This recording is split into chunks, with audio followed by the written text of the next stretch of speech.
few minutes we will be expecting our minister to arrive here.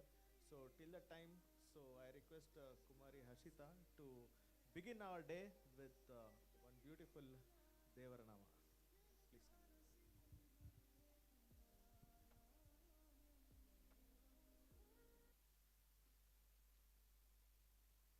ಅವಕುಲವೋ ರಂಗ ಅರಿಯಲಾಗದು ಅವಕುಲವೋ ರಂಗ ಅರಿಯಲಾಗದು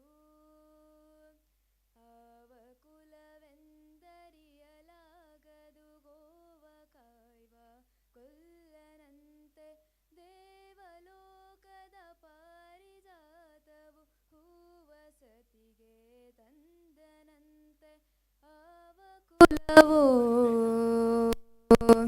ಅವಕುಲವೋ ರಂಗ ಅರಿಯಲಾಗದು ಗೋಕುಲದಲ್ಲಿ ಹುಟ್ಟಿದನಂತೆ ಗೋವುಗಳನ್ನು ಕಾಯ್ದನಂತೆ ಗೋಕುಲದಲ್ಲಿ ಹುಟ್ಟಿದನಂತೆ ಗೋವುಗಳನ್ನು ಕಾಯ್ದನಂತೆ ಕೊಳಲನೂದೇ ಮೃಗ ಪಕ್ಷಿಗಳ ಮರಳು ಮಾಡಿದನಂತೆ ತರಳತನ ದೇವರಳ ನಿಗಹಿ ಮರವ ಮುರಿದು ಮತ್ತೆ ಹಾರಿ ತೆರೆದು ಬಾಯಿ ಒಳಗಿರೆಳು ಲೋಕವನಿರಿಸಿ ತಾಯಿಗೆ ತೋರ್ದನಂತೆ ತೆರೆದು ಬಾಯಿ ಒಳಗಿರೆಳು ಲೋಕವನಿರಿಸಿ ತಾಯಿಗೆ ತೋರ್ದನಂತೆ ಅವಕುಲವೋ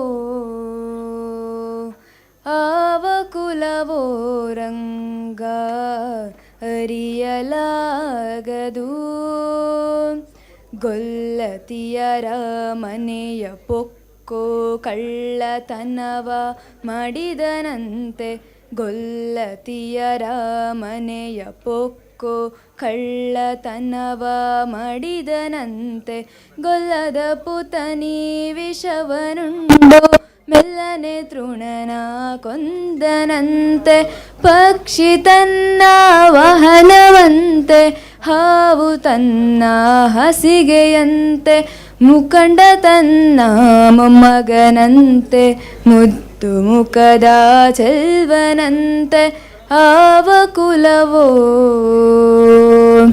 ಅವಕುಲವೋ ರಂಗ ಅರಿಯಲಾಗದು ಕರಡಿ ಮಗಳ ತಂದನಂತೆ ಶರದಿ ಮಗಳು ಮಡದಿಯಂತೆ ಕರಡಿ ಮಗಳ ತಂದನಂತೆ ಶರದಿ ಮಗಳು ಮಡದಿಯಂತೆ ಧರಣಿಯನ್ನು ಬೆಡಿದನಂತೆ ಇರೆಳು ಲೋಕದ ಒಡೆಯನಂತೆ ಹಡಗಿನಿಂದಲಿ ಬಂದನಂತೆ ಕಡಲದಡೆಯಲಿ ನಿಂದನಂತೆ ಒಡನೆ ಮಾಧ್ವರಿಗೊಲಿದನಂತೆ ಒಡೆಯ ಹಯವದನಂತೆ ಒಡನೆ ಮಾಧ್ವರಿಗೊಲಿದನಂತೆ ಒಡೆಯ ಹಯವದನಂತೆ ಅವಕುಲವೋ ಅವಕುಲವೋ ರಂಗ ಅರಿಯಲಾಗದು ಅವಕುಲವೋ ರಂಗ ಅರಿಯಲಾಗದು ಅರಿಯಲಾಗದು. ಧನ್ಯವಾದಗಳು.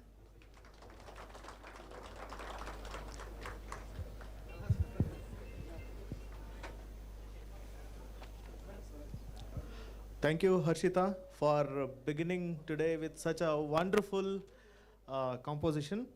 And now we will be starting the academic sessions for the day. To begin with, so we do have first presentation on organization of BTS in India by Dr. Jairaju D, Deputy Director, Blood Safety, KSBTC. And I request chairpersons Dr. Umabai, retired blood center in charge, Victoria Hospital, Bangalore, and Dr. Shami Shastri, Professor of TM, KMC, Manipal, to chair this session.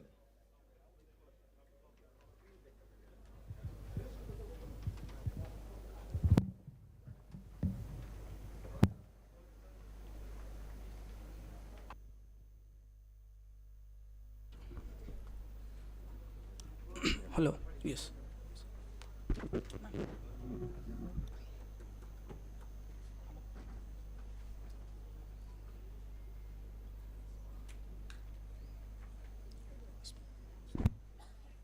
Small.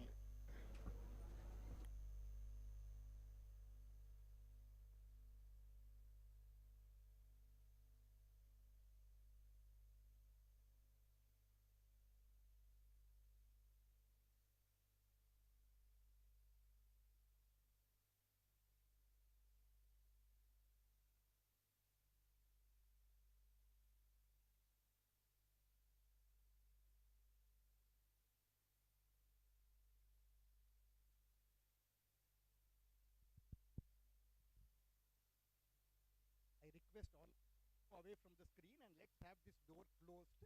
We will open when the health minister comes. So I request everybody to use the door at the rail so that the screen will not get blocked. So this first session will be chaired by my teacher, Dr. Umabai, who happens to be the retired senior specialist from Victoria Hospital. Over to you, madam. A very good morning to all of you. I'm really glad to be associated again and again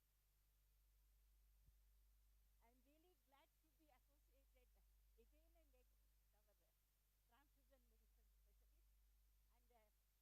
but even then I said, okay, let me go there and meet all our old friends also. With that intention, I came over here. I am really happy to introduce Dr. Jairaju, Deputy Director, Blood Safety, Karnataka State Blood Transfusion Council. He graduated MBBS from Mysore Medical College, PG Diploma in Health Management he has done, then WHO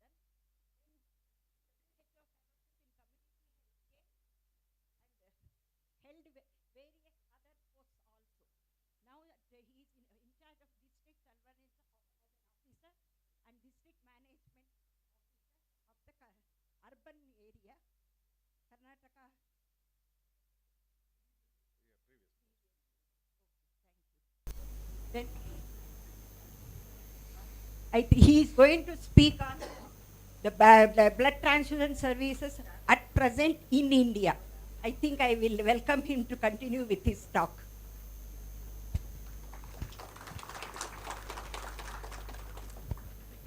Thank you, madam, for introduction. Good morning, all delegates, all experts, medical officers, and all technical experts for this CME. Before that one, I would like to thank all the organizers of this CME. So we had a earlier also one CME at Hubli, and this is the second one in the recent years after COVID pandemic. The blood bank, blood centers is so most important thing is actually to upgrade the knowledge, especially recent advances and the quality aspects, automations, and not only safety of the blood donors, also the safety of the recipient also very important. In this all two process, so we had to take care of all the activities with a safety. So in that sense, so this will actually help the all the expertise in their field, and also to give this knowledge to the all the safety of the human society. So here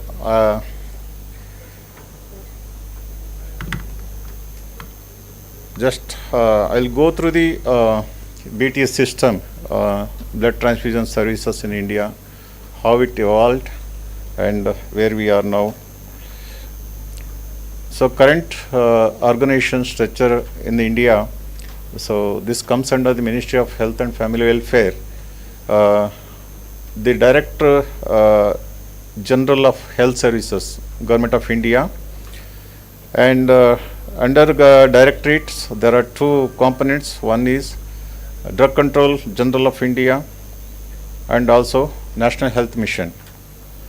But NBTC, and there are two divisions, NBTC, National Blood Transfusion Council, and Blood Transfusion Division. So these are the two divisions at the under the Director General of Health Services. So in the state, so we have a State Blood Transfusion Council, which is located in the SACs, but it is not now at present, it is not related to the SACs, but it is located in the SACs. So we have a State Blood Transfusion Core Committee, that is expert committee, technical expert committee, and another one is State Blood Transfusion Executive Committee. So comes under the chairman of the principal secretary. So State Core Committee comes under the Director of Health Services in the Karnataka. So here under NHM we have a state blood cell. So this look after the sickle cell, rare blood disorders like hemoglobinopathies, thalassemia, and other rare disorders. So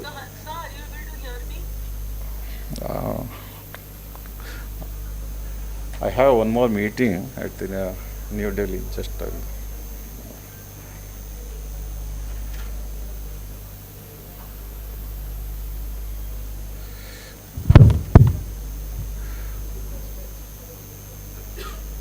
so here under this state blood cell, so it comes under NHM. So they have functionalities of maintaining the blood storage centers. So we have blood storage 179 blood storage centers in all taluka hospitals like FRUs, and they look after the NHM look after that one. So under KSPTC, so blood bank cell comes under KSPTC. So national requirement, it is over 14.6 millions of units of blood, so per annum. And so as per the Supreme Court judgment in 1996, so it says that it's a complete ban on the professional blood donation, and also creation of National Blood Transfusion Council and State Blood Transfusion Councils, and also mandatory licensing of all blood centers in 1996, and National Blood Policy in 2002. It established in the 2002. And the policy says that at least one blood center in a district should run as a hub and spoke model. Even now we plan to have a hub and spoke model only. So, and we have a blood storage centers in all remote and very difficult areas. So one more thing is mandatory testing of all blood units collectively for the 5 transfusion transmittable infections, that is HIV, HBsAg, HCV, and syphilis, malaria. So these are the 5 very important things. So we have to prevent. So later,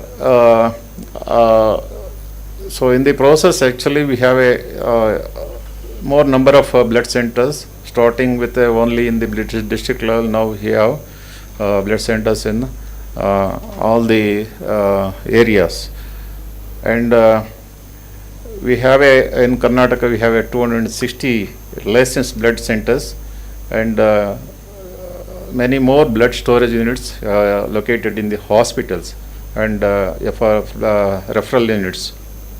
And also we give a manpower and logistics and IC activities, and various we procure various commodities like blood bags and testing kits, and quality assurance program of all blood banks. So at present we have only 66 blood centers are linked with the quality assurance with the CMC value, and support with the blood vans and blood buses, and also technical guidelines for all the blood centers. These are the functionalities of the blood transfusion services.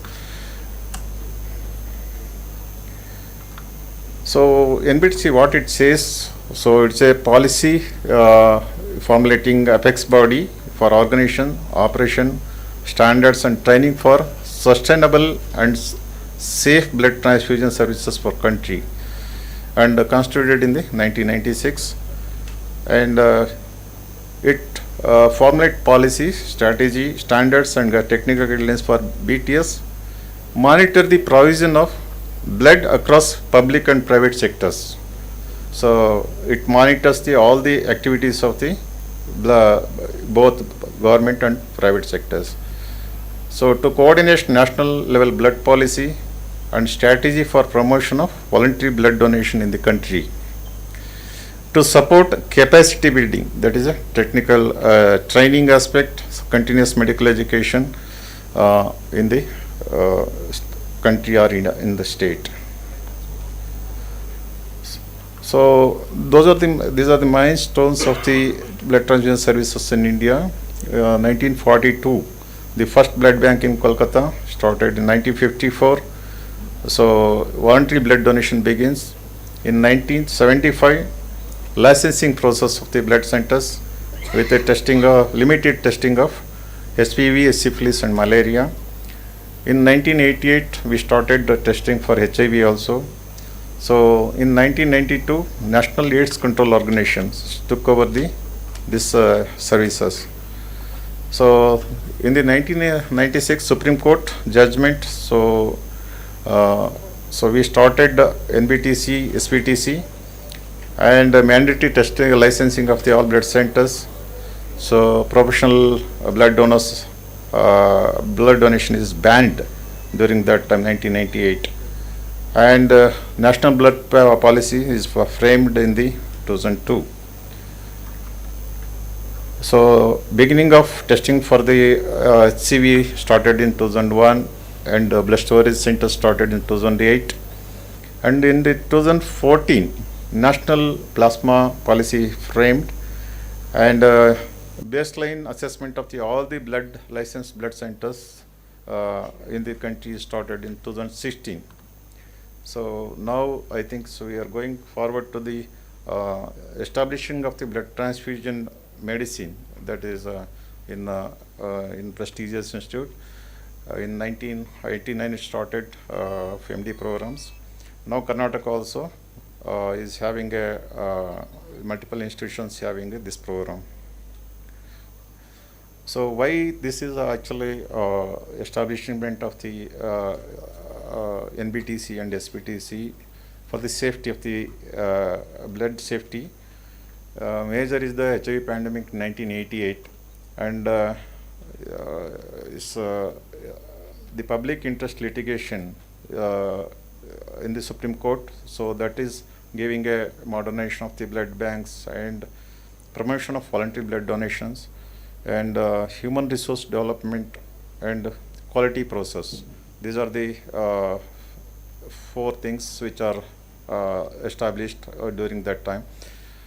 The outcome of the PL has established the national and state blood transfusion councils, mandatory licensing of all blood banks, and ban on professional blood donation. This is a blood donation per 1,000 population. American countries and European and Australian, they have a sufficient, like more than 20 to 30 persons are donating per 1,000 population.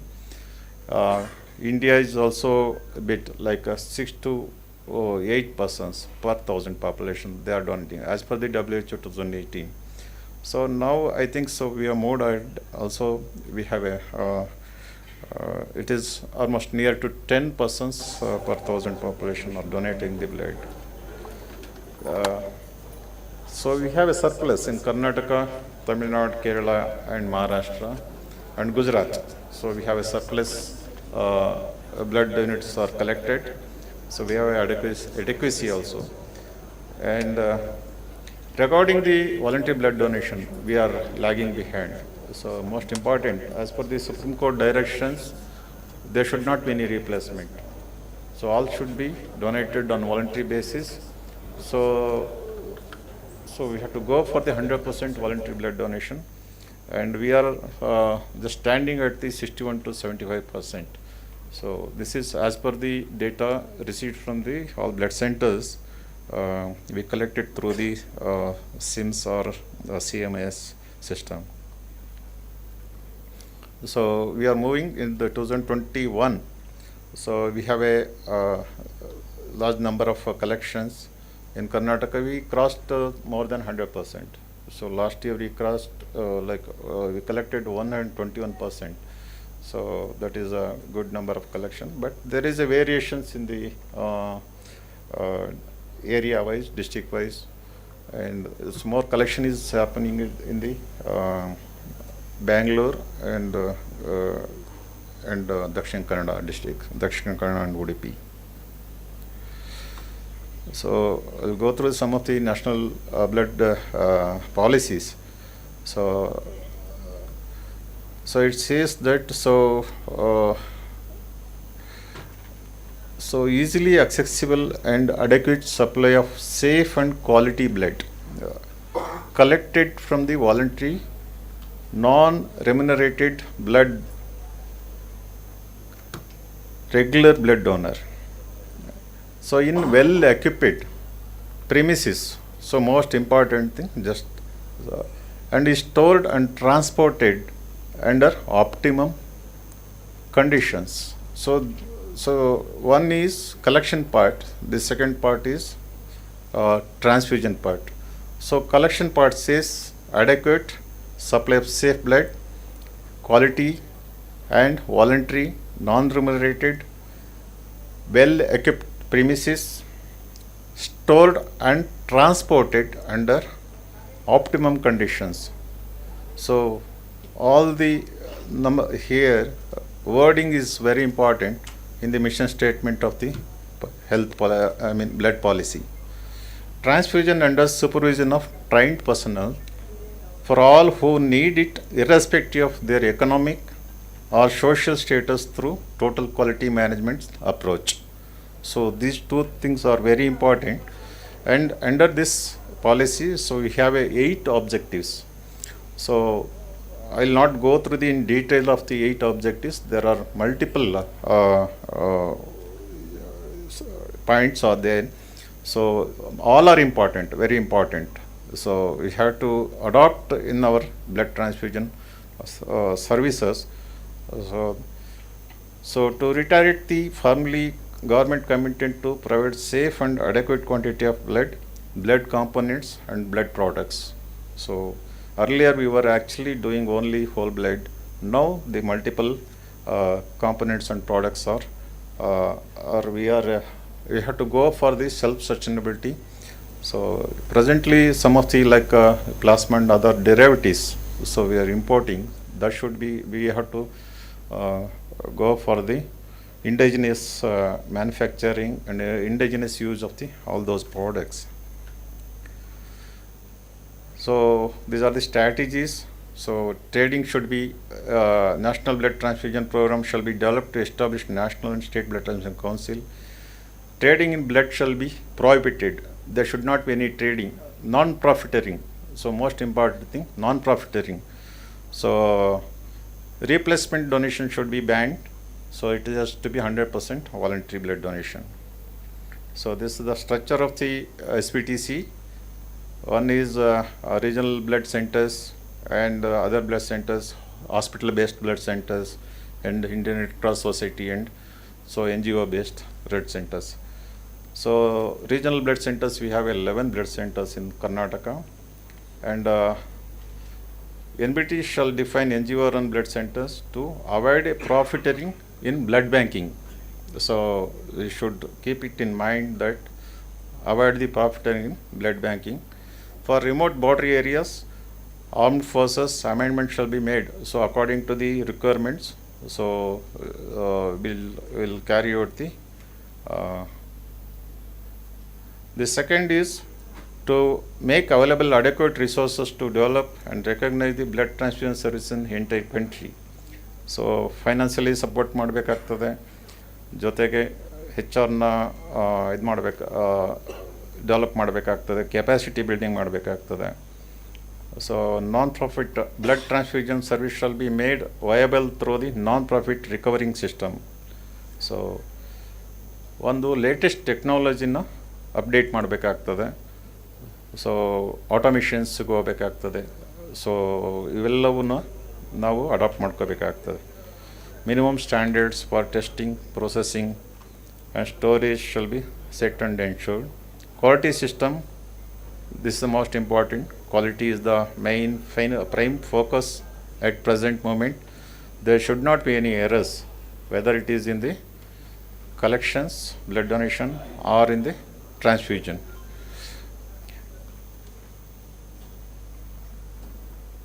So ECAS should be in place, regular workshops should be conducted, and regular proficiency testing should be introduced in all blood centers.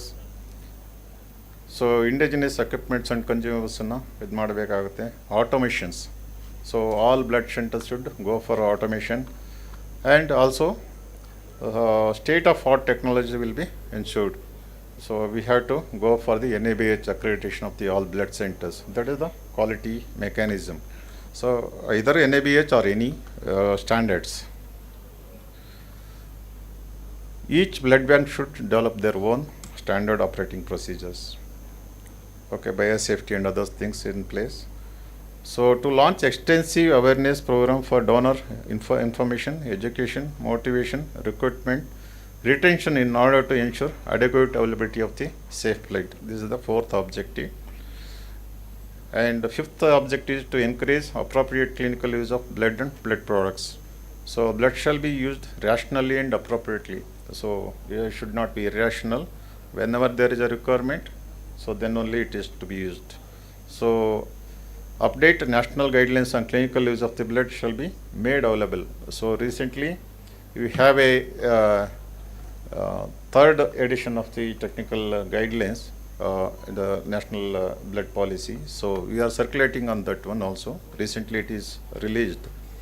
So effective and efficient clinical use of the blood shall be promoted. So education training is should be effective.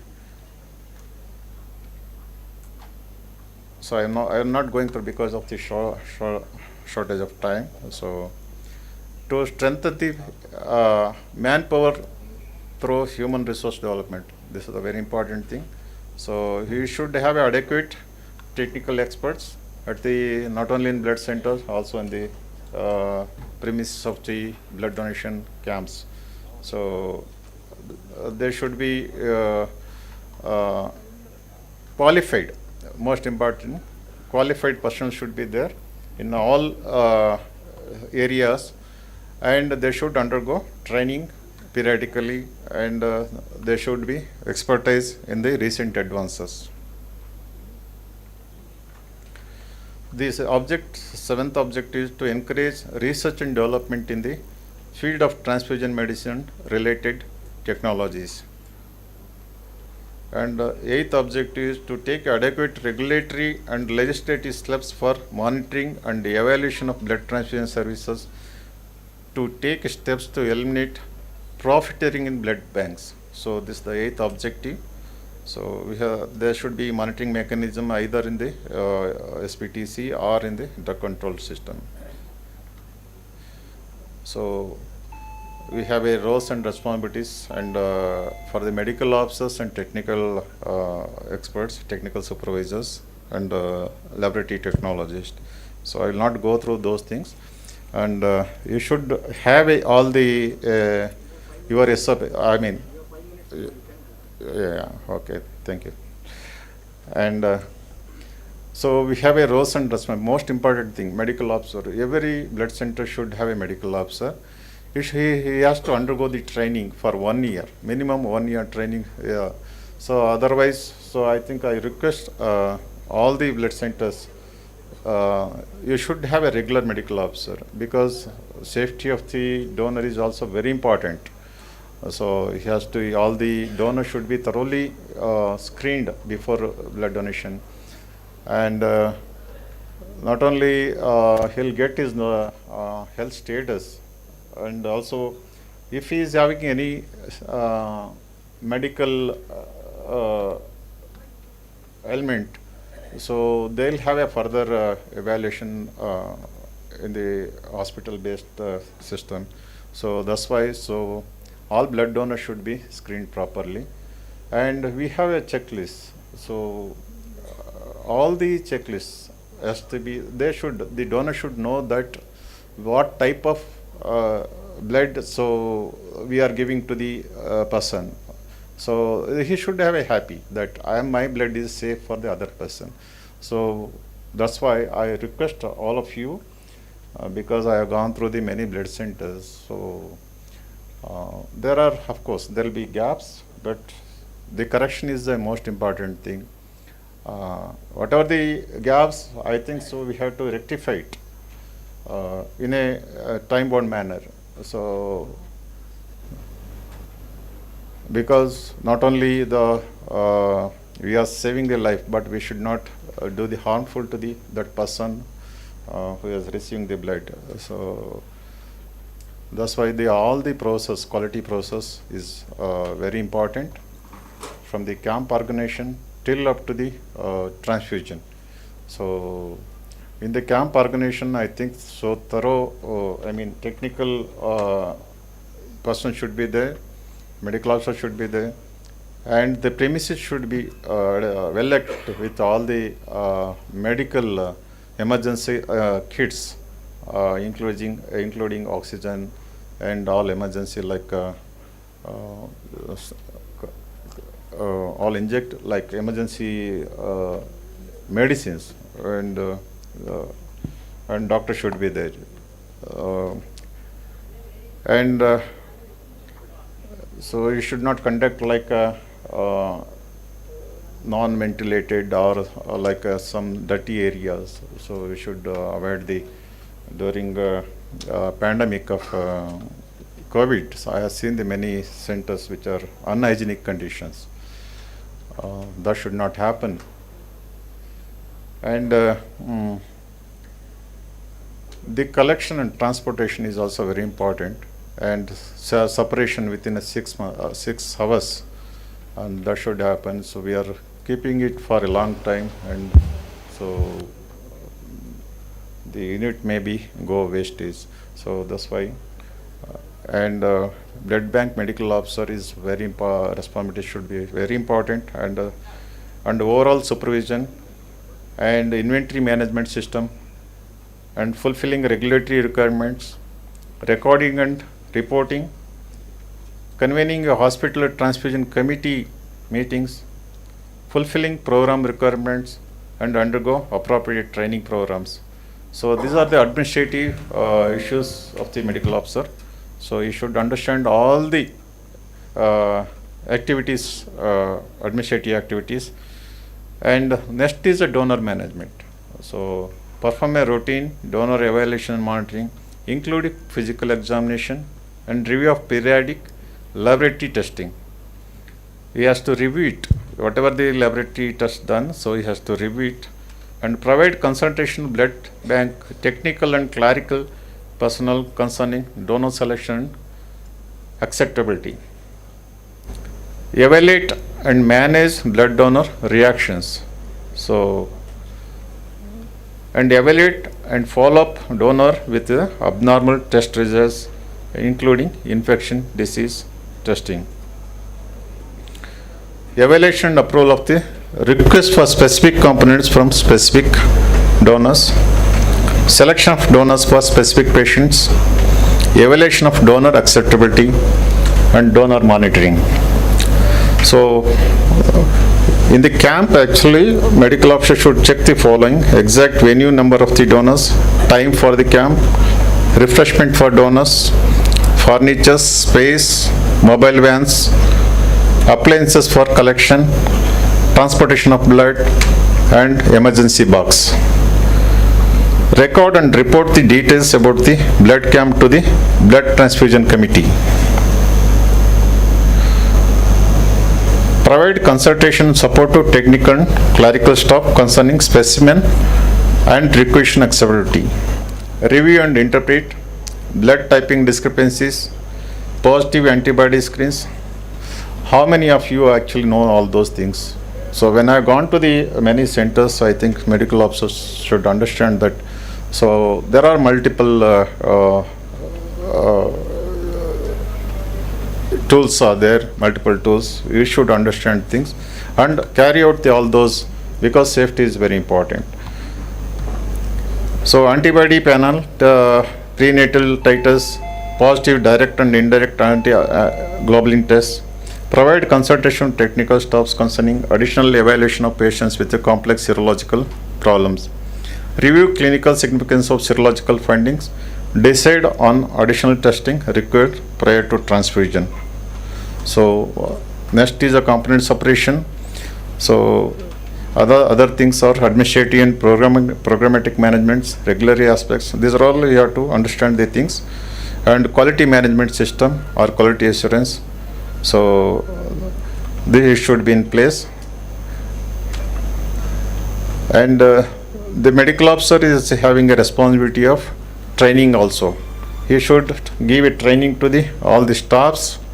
If it is in the RBTC, so they should give a training to all the blood center staffs of their jurisdiction, whether it is in the same district or in the attached districts.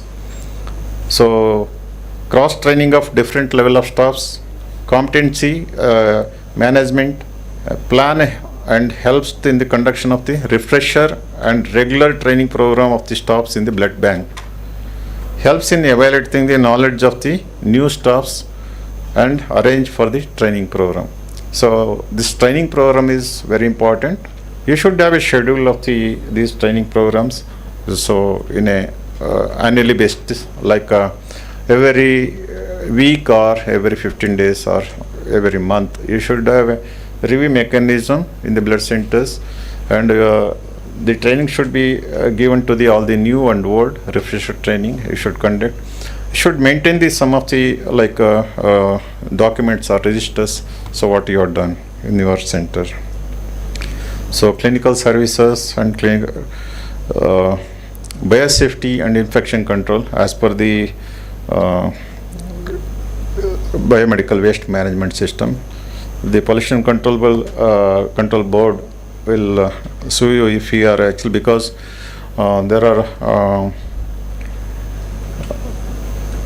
infected material will be there in because you are handling the blood products.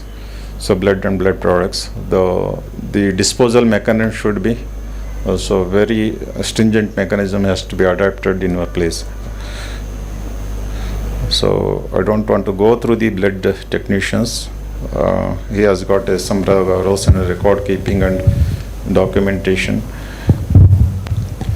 So many documents are there. You have to register some documents. So you have to make a checklist in the blood center. So one more thing, just I want to give recording. Biosafety procedures followed during the discarding of unused and infected blood. This should be in place. And number of units issued to the hemophilia, thalassemia, sickle cell anemia, and HIV patients. And HIV reactive donors referral mechanism to the ICTC. Not only referred, but you should follow it up, and because you should not donate the blood in other place also. So you should counsel him, and you should be linked to the treatment center like ART center. So already of the post-exposure prophylactic drugs, that is called PEP. So you should keep the PEP drugs in place, and you should keep the register for the PEP also, because needle stick injuries are most common in our place. Initiate steps to reduce the replacement donation to make it 100% voluntary donation. Details regarding upgradation of the blood bank using user charges. So display of the staff pattern like a name, designation, date of appointment and qualification. It should be displayed at your blood center. So maintenance of the staff attendance, display of the blood stock positions, display of the price list, entering the data in e-Raktakosh portal on real-time basis. So maintenance of the registers and deputation letter of the staffs to the BBD camp, training status of the staffs, record and reporting file. These are all the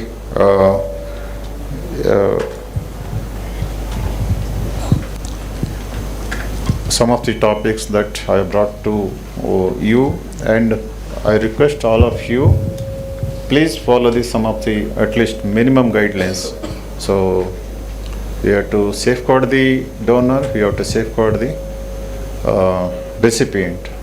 So transfusion medicine, let us go for the advancement. Earlier we were only in the whole blood transfusion. Now we have a multiple advanced stage, and I think so Karnataka is collecting n numbers, that is sufficient numbers, and so now we have a sufficient units, but we should go for the quality. So I request all the blood centers, so to maintain, let us bring the advanced system, everything like automation, training aspect, and quality of the personnel working in the blood system. Hope for the best, because it is a continuous process, not a single time. So you have to analyze the gaps ourselves and also rectify ourselves. So you should do yourself at your blood center, and no one should actually, so any person or any experts. So I think recently the NBTC has given a direction that so drug control department and technical experts from the state has to visit the blood centers for monitoring purpose. I think last week I received a letter from the Government of India that so they are now going to make it committee or teams in the state to visit the blood centers. I request there should not be any gaps. There should not be any gaps when they are going to visit your blood centers. And please make all the whatever the protocols, whatever the system, whatever the quality process. So please ensure that so everything is in place. So thank you one and all. And I thank the organizations for conducting this CME. Definitely it will be helpful for everyone. It is a 2 days program. So I think Manoj Kumar and all the team members of them, I thank everyone for this. And also we have a technical experts from the different part of the Karnataka. So I thanks all the technical experts who is willing to agree for this one. Thank you one and all. Thank you.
Thanks to Dr. Jayaraju for such a very insightful talk. And now this is the time to start with our welcome session. To begin with, I would like to quote one Sarvagna Mahakavi's one sentence. So, ಎಲ್ಲರಿಗೂ ನಮಸ್ಕಾರಗಳು. ಸರ್ವಜ್ಞ ಮಹಾಕವಿಯ ವಚನದ ಒಂದು ಸಾಲು, ಜ್ಞಾನದಿಂದಲೇ ಇಹವು, ಜ್ಞಾನದಿಂದಲೇ ಪರವು. ಜ್ಞಾನದಿಂದಲೇ ಇಹವು, ಜ್ಞಾನದಿಂದಲೇ ಪರವು. ಜ್ಞಾನವಿಲ್ಲದಿರೆ ಸಕಲವೂ ತನಗಿದ್ದು ಹಾನಿ ಕಾಣಯ್ಯ ಸರ್ವಜ್ಞ ಅಂತ ಸರ್ವಜ್ಞ ಒಂದು ಕಡೆ ಹೇಳ್ತಾರೆ. ಇವರ ನುಡಿಯಂತೆ knowledge is an eternal resource we have to aim for. Knowledge fills our life, knowledge fills our soul.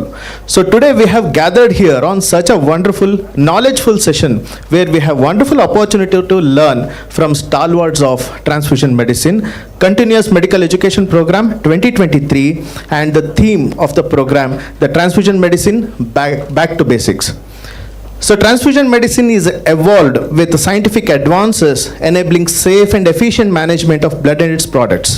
In the context of continued skill enhancement of technical and medical professionals, SPARSH Hospital, in collaboration with the Karnataka State Blood Transfusion Council, Drugs Control Department Karnataka, Indian Society of Transfusion Medicine, Indian Association of Blood Banks Karnataka Chapter, Suvarna Karnataka Blood Transfusion Association have organized this academic feast of continuous medical education program on 17th and 18th of August 2023 at SPARSH Hospital Auditorium, Yeshwanthpura, Bengaluru.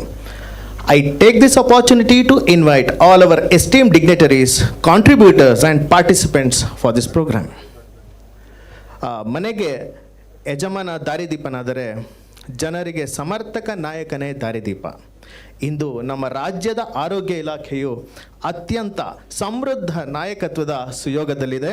ಇಂದು ನಮ್ಮೊಂದಿಗೆ ಕರ್ನಾಟಕವು ಆರೋಗ್ಯ ಕ್ಷೇತ್ರದಲ್ಲಿ ಅಭಿವೃದ್ಧಿಯ ದಾಪುಗಾಲು ಹಾಕಲು ಯಾಂತ್ರಿಕ ಶಕ್ತಿಯಂತಿರುವ ಮುತ್ಸದ್ದಿ ನಾಯಕ, ನಮ್ಮೆಲ್ಲರ ಅಚ್ಚುಮೆಚ್ಚಿನ ಮಾನ್ಯ ಆರೋಗ್ಯ ಮತ್ತು ಕುಟುಂಬ ಕಲ್ಯಾಣ ಇಲಾಖೆಯ ಸಚಿವರು ಸನ್ಮಾನ್ಯ ಶ್ರೀ ಗುಂಡೂರಾವ್ ಸರ್ ಅವರು ನಮ್ಮೊಂದಿಗಿದ್ದಾರೆ.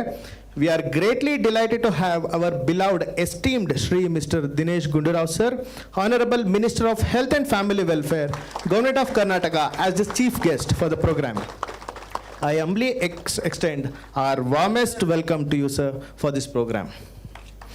We are grateful for your gesture of accepting our invitation and enriching our program with your presence. ನಮ್ಮ ಕಾರ್ಯಕ್ರಮದ ಮುಖ್ಯ ಅತಿಥಿಯಾಗಿರುವವರು ಕರ್ನಾಟಕ ಸ್ಟೇಟ್ ಬ್ಲಡ್ ಟ್ರಾನ್ಸ್ಫ್ಯೂಷನ್ ಕೌನ್ಸಿಲ್ನಂತಹ ಬೃಹತ್ ಸಮಿತಿಯನ್ನು ಸಮರ್ಪಕವಾಗಿ ಮುನ್ನಡೆಸ್ತಾ ಇರುವಂತಹ ಸಮರ್ಥ ಸಾಧಕರು Shri Nagaraj NM IAS sir ಅವರು. I extend my warm welcome to our chief guest Shri Nagaraj NM IAS sir, Project Director, Karnataka State Blood Transfusion Council.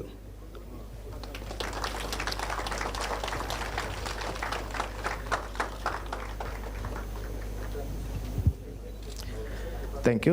ನಮ್ಮ ಕಾರ್ಯಕ್ರಮದ ಮತ್ತೊಬ್ಬ ಮುಖ್ಯ ಅತಿಥಿ ನಮ್ಮ ರಾಜ್ಯದ ಡ್ರಗ್ ಕಂಟ್ರೋಲರ್ ಡಿಪಾರ್ಟ್ಮೆಂಟ್ ರೂವಾರಿಗಳು, ದಕ್ಷ ಅಧಿಕಾರಿಗಳು ಆಗಿರುವ ಶ್ರೀ ಭಾಗೋಜಿ ಟಿ ಖಾನಾಪುರೆ ಸರ್ ಅವರು. I humbly welcome Shri Bhagoji T Khanapure sir, drug controller for the state of Karnataka for this programme sir. Thank you. ನಮ್ಮ ಕಾರ್ಯಕ್ರಮಕ್ಕೆ ಅಗಾಧ ಕ್ಷಮತೆ ಮತ್ತು ನೈಪುಣ್ಯತೆಯಿಂದ ಆಡಳಿತದಲ್ಲಿ ಗಮನಾರ್ಹ ಛಾಪು ಮೂಡಿಸಿರುವ ಅನೇಕ ಅಧಿಕಾರಿಗಳು ನಮ್ಮೊಂದಿಗಿದ್ದಾರೆ. I extend my warmest welcome to doctor Ramesh Chandra Reddy, additional project director KSAPS Bengaluru. And I extend my warmest welcome to Shri Dr. Jairaju D, Deputy Director, Blood Safety, Karnataka State Blood Transfusion Council.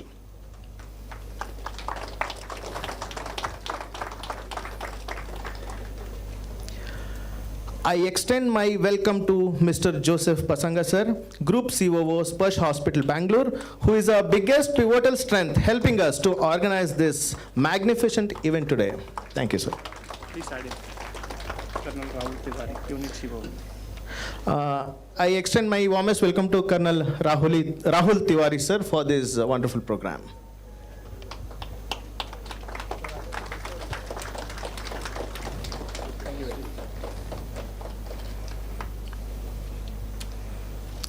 I welcome our next guest, Dr. C. Shivram, Consultant Transfusion Medicine, Manipal Hospital, Bangalore, who is a man with ocean knowledge and excellent organizing skills, who have been a driving force to realize this program from the inception to execution. I humbly welcome you for the program, sir. ಇಂದು ನಮ್ಮೆಲ್ಲರಿಗೂ ಪರಿಚಿತರು, ಸೇವಾ ಕ್ಷೇತ್ರದಲ್ಲಿ ತಮ್ಮನ್ನು ಅಗಾಧವಾಗಿ ತೊಡಗಿಸಿಕೊಂಡವರು, blood bank ನಿರ್ವಹಣೆ ಮತ್ತು ಕಾರ್ಯಕ್ಷೇತ್ರದಲ್ಲಿ ಸಾಧನೆಯ ಚಾಪು ಮೂಡಿಸಿದವರು ಸನ್ಮಾನ್ಯ Shri lion Manoj S Kumar PMJF sir ನಮ್ಮೊಂದಿಗಿದ್ದಾರೆ. I wholeheartedly welcome our beloved Shri lion S Manoj Kumar sir, President of Indian Association of Blood Banks, for presiding today's program. I also extend my warm welcome to Shri Girish C. Budarkatti, Host Committee Chairperson, for presiding today's program.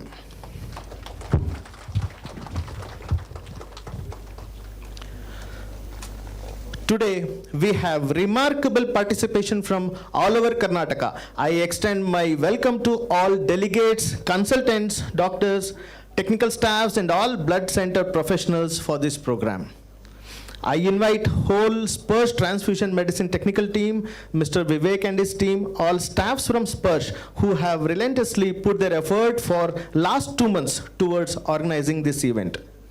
I invite all the officials and staffs from Drug Controller Department and Blood Transfusion Council for this program.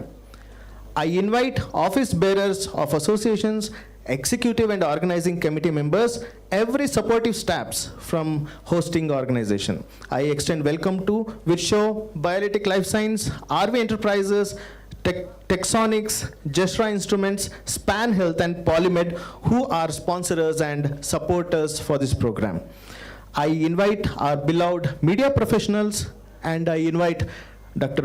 Balabhaskar and Dr. Ambuja on anchoring today's program. Once again, I humbly extend my heartily welcome to all for making this event with your presence. Welcome you all.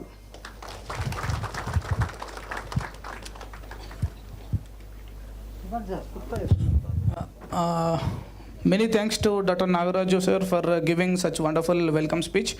So I would request now our guest for lamp lighting. Kindly sir.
Joseph sir. Our Joseph sir. Registration. Yeah. Registration normal picture. Yeah sir. No speech is there sir. We thought of doing our. Shivram Karnataka. Yeah. Yeah. Joseph sir. Shivram sir. Health Minister. What's up? Kanpura sir. Yeah. Now I would like to request our SPARSH group COO Mr. Joseph sir to give a speech on today's occasion. Thank you sir.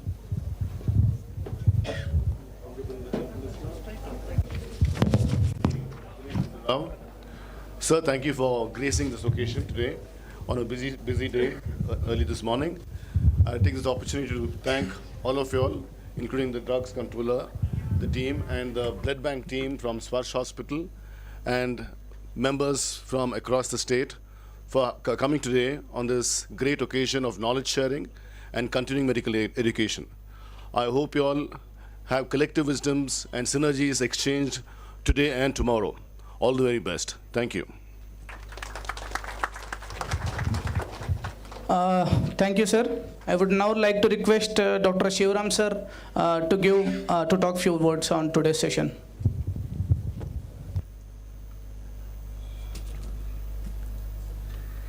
ಗೌರವಾನ್ವಿತ ಆರೋಗ್ಯ ಮಂತ್ರಿಗಳೇ, ವೇದಿಕೆ ಮೇಲೆ ಉಪಸ್ಥಿತಿರುವ ಅನ್ಯ ಗಣ್ಯರೇ ಹಾಗೂ ಸ್ನೇಹಿತರೆ, ಮೊದಲನೆಯದಾಗಿ ನಾನು ಮನೋಜ್ ಅವ್ರನ್ನ ಅಭಿನಂದಿಸೋಕ್ಕೆ ಇಷ್ಟಪಡ್ತೀನಿ. ಯಾಕೆಂದರೆ ತುಂಬ ದಿವಸದ ಮೇಲೆ ಇಷ್ಟೊಂದು ಜನ 230 ಜನ ರಿಜಿಸ್ಟರ್ ಮಾಡಿ ನಾವೆಲ್ಲ ಒಟ್ಟಿಗೆ ಸೇರೋ ಹಾಗೆ ಮಾಡಿದ್ದಾರೆ. ಇದ್ರ ಜೊತೆಗೆ ಸ್ಪರ್ಶ್ ಹಾಸ್ಪಿಟಲ್ನವ್ರು ನಮಗೆ ಇಷ್ಟು ಒಳ್ಳೆ ಜಾಗ ಕೊಟ್ಟು ಆಚೆ ಕಡೆ ಕ್ಯಾಂಟೀನ್ ಏರಿಯಾನೂ ಕೊಟ್ಟು ಈ ಪ್ರೋಗ್ರಾಮ್ ಮಾಡೋದಕ್ಕೆ ಅನುವು ಮಾಡಿಕೊಟ್ಟಿದ್ದಕ್ಕೆ ಅವ್ರಿಗೂ ಸಹ ನಾನು ಧನ್ಯವಾದಗಳನ್ನ ಅರ್ಪಿಸ್ತೀನಿ. ಸಾಮಾನ್ಯವಾಗಿ ರಕ್ತ ನಿಧಿಯವರು ಬ್ಲಡ್ ಬ್ಯಾಂಕರ್ಸ್ ಅಂದರೆ ಎಲ್ಲರೂ ಏನು ಅನ್ಕೋತಾರೆ ಅಂದರೆ ಹತ್ತಿರ ಹೋದರೆ ರಕ್ತ ಹೀರ್ಕೊಂಡ್ಬಿಡ್ತಾರೆ ಅಂತ. ಇಲ್ಲ, ಯಾರನ್ನಾರು ದೂರ ಇಡಬೇಕು ಅಂದರೆ ಒಳಗಡೆ ಬನ್ನಿ ಬ್ಲಡ್ ಬ್ಯಾಂಕಲ್ಲಿ ಸಾಕು, ಜಾಗ ಖಾಲಿ ಮಾಡಿಬಿಡ್ತಾರೆ. ಅಂಥದ್ರಲ್ಲಿ ನಮಗೆ ಸುಮಾರು 1 ಗಂಟೆಗಳ ಕಾಲ ನಮ್ಮ ಮಧ್ಯದಲ್ಲಿ ಇರೋಕ್ಕೆ ಧೈರ್ಯ ಮಾಡಿ ಬಂದಿರುವಂಥ ಆರೋಗ್ಯ ಮಂತ್ರಿಗಳಿಗೆ ನಾನು ತಿರ್ಗಾ ವೆಲ್ಕಮ್ ಮಾಡೋಕ್ಕೆ ಇಷ್ಟಪಡ್ತೀನಿ. ಆದರೆ ನಾವು ಇವತ್ತು ಬರೀ ಬ್ಲಡ್ ಬ್ಯಾಂಕರ್ಸ್ ಅಂದರೆ ಬರೀ ರಕ್ತ ಹೀರೋರಾಗಿ ಉಳಿದಿಲ್ಲ. ರಕ್ತ ತೊಗೊಂಡು ಬೇರೆಯವರು ಕೊಡೋದ್ರ ಜೊತೆಗೆ ನಾವು ಸಾಕಷ್ಟು ಬೇರೆ ಕೆಲಸಗಳು ಮಾಡ್ತೀವಿ. ಉದಾಹರಣೆಗೆ ನಿನ್ನೆ ದಿವಸ ನಮ್ಮ ಹಾಸ್ಪಿಟಲಲ್ಲಿ ಒಂದು ಪಾಯ್ಸನಿಂಗ್ ಕೇಸ್ ಬಂದಿತ್ತು. ಲಿವರ್ ಫೇಲ್ಯೂರ್ಗೆ ಹೋಗಿದ್ದಾರೆ. ಸೊ ಲಿವರ್ ಫೇಲ್ಯೂರ್ಗೆ ಹೋದಾಗ ಏನು ಮಾಡ್ತೀವಿ ನಾವು ಅಂದರೆ ಆ ಪೇಷಂಟ್ನ ಡಯಾಲಿಸಿಸ್ ಥರ ಎಫೆರೆಸಿಸ್ ಮೆಷೀನಿಗೆ ಕನೆಕ್ಟ್ ಮಾಡಿ ಅವ್ರ ಪ್ಲಾಸ್ಮಾನ ತೆಗೆದುಬಿಟ್ಟು ಡೋನರ್ ಪ್ಲಾಸ್ಮಾನ ಬದಲಿ ಕೊಡ್ತೀವಿ. ಇದು ಡಯಾಲಿಸಿಸ್ ಥರನೇ ಪ್ರೊಸೀಜರ್. ಇದೇ ಥರ ಹಲವಾರು ಕಾಯಿಲೆಗಳಿದೆ. ಉದಾಹರಣೆಗೆ ಇನ್ನೊಂದು ಉದಾಹರಣೆ ಕೊಡಬೇಕಾದ್ರೆ, ಇವಾಗ ಕಿಡ್ನಿ ಟ್ರಾನ್ಸ್ಪ್ಲಾಂಟ್ಸ್ ಕೇಳ್ತಾ ಇರ್ತೀರ ನೀವು. ಎ ಗ್ರೂಪ್ನವ್ರಿಗೆ ಮೊದಲು ಎ ಗ್ರೂಪೇ ಕೊಡಬೇಕಾಗಿತ್ತು, ಇವಾಗ ಎ ಗ್ರೂಪ್ನವ್ರಿಗೆ ಬಿ ಗ್ರೂಪು ಕೊಡ್ತೀವಿ. ಬಟ್ ಕೊಡಬೇಕಾದ್ರೆ ಎ ಗ್ರೂಪ್ನಲ್ಲಿ ಆ್ಯಂಟಿಬಾಡಿ ಬಿ ಅಂಶನ ಕಡಿಮೆ ಮಾಡಬೇಕು, ಅದರಲ್ಲೂ ಪ್ಲಾಸ್ಮಾ ಎಕ್ಸ್ಚೇಂಜ್ ಮಾಡ್ತೀವಿ. ಹೀಗೆ ಇನ್ನು ಕೆಲವರಲ್ಲಿ ಏನಾಗುತ್ತೆ, ನಮ್ಮ ಟ್ರಾನ್ಸ್ಫ್ಯೂಷನ್ ಮೆಡಿಸಿನ್ ಅನ್ನೋ ಸ್ಪೆಷಾಲಿಟಿ ಇವತ್ತು it cuts across multiple disciplines ಅನ್ನೋದಕ್ಕೆ ಇನ್ನೊಂದು ಉದಾಹರಣೆ ಕೊಡ್ತಾ ಇದ್ದೀನಿ. ಕೆಲವರಲ್ಲಿ ನೀವು ನೋಡಿರ್ಬೋದು, ಕೊಲೆಸ್ಟ್ರಾಲ್ ಅಂಶ ಇಲ್ಲ ಟ್ರೈಗ್ಲಿಸರೈಡ್ ಅಂಶ ಅಂದರೆ ಕೊಬ್ಬಿನ ಅಂಶ 100ರಲ್ಲಿ ಇರಬೇಕಾಗಿರೋದು 1000ದಲ್ಲಿರುತ್ತೆ. ಅದನ್ನು ನಾವು ಔಷಧಿ ಕೊಟ್ಟು ನಾರ್ಮಲ್ ಲೆವೆಲಿಗೆ ತರಬೇಕಾದ್ರೆ ಹಲವಾರು ತಿಂಗಳುಗಳು ಇಲ್ಲ ವರ್ಷಗಳೇ ಬೇಕಾಗುತ್ತೆ. ಅಷ್ಟೊತ್ತಿಗೆ ಅವ್ರಿಗೆ ಹಾರ್ಟ್ ಅಟ್ಯಾಕ್ ಆಗಿ ಸ್ಟ್ರೋಕ್ ಆಗಿ ಸಾಯೋ ಸಾಧ್ಯತೆ ಇರುತ್ತೆ. ಇಂಥ ಸಮಯದಲ್ಲಿ ಅದನ್ನು ತಕ್ಷಣ 1 ದಿವಸದಲ್ಲಿ ಇಲ್ಲ 2-3 ದಿವಸದಲ್ಲಿ ಪ್ಲಾಸ್ಮಾ ಎಕ್ಸ್ಚೇಂಜ್ ಮಾಡಿ ಇಲ್ಲ ಪ್ಲಾಸ್ಮಾ ಫಿಲ್ಟ್ರೇಷನ್ ಪ್ರೊಸೀಜರ್ಸು ಬಂದಿದೆ ಮಾಡಿ ಅದನ್ನು ನಾರ್ಮಲಿಗೆ ತರಕ್ಕೆ ಸಾಧ್ಯ ಇರೋದು ನಮಗೆ ಮಾತ್ರ. ಬೇರೆ ಸ್ಪೆಷಾಲಿಟಿನವ್ರು ಇದನ್ನು ಮಾಡೋಕ್ಕಾಗಲ್ಲ. ಈ ಉದಾಹರಣೆಗಳನ್ನ ಯಾಕೆ ಕೊಡ್ತಾ ಇದ್ದೀನಿ ಅಂದರೆ, ನಮ್ಮನ್ನು ಕಂಡ್ರೆ ಬರೀ ರಕ್ತ ಹೀರೋರು ಇನ್ನೊಬ್ರು ಕೊಡೋದು ಅಂತ ಮಾತ್ರ ಇದೆಯಲ್ಲ, ಅದು ಹೋಗಬೇಕು. ನಾವು ಇವತ್ತು ಹೇಗೆ MD ಮೆಡಿಸಿನ್ ಇದೆಯೋ, MS ಸರ್ಜರಿ ಇದೆಯೋ, ಅದೇ ಥರ MD ಟ್ರಾನ್ಸ್ಫ್ಯೂಷನ್ ಮೆಡಿಸಿನ್ನವರು ಕೂಡ ಟ್ರಾನ್ಸ್ಫ್ಯೂಷನ್ಸ್ ಫಿಸಿಷಿಯನ್ ಆಗಿ ಬದಲಾಗಿದ್ದೀವಿ.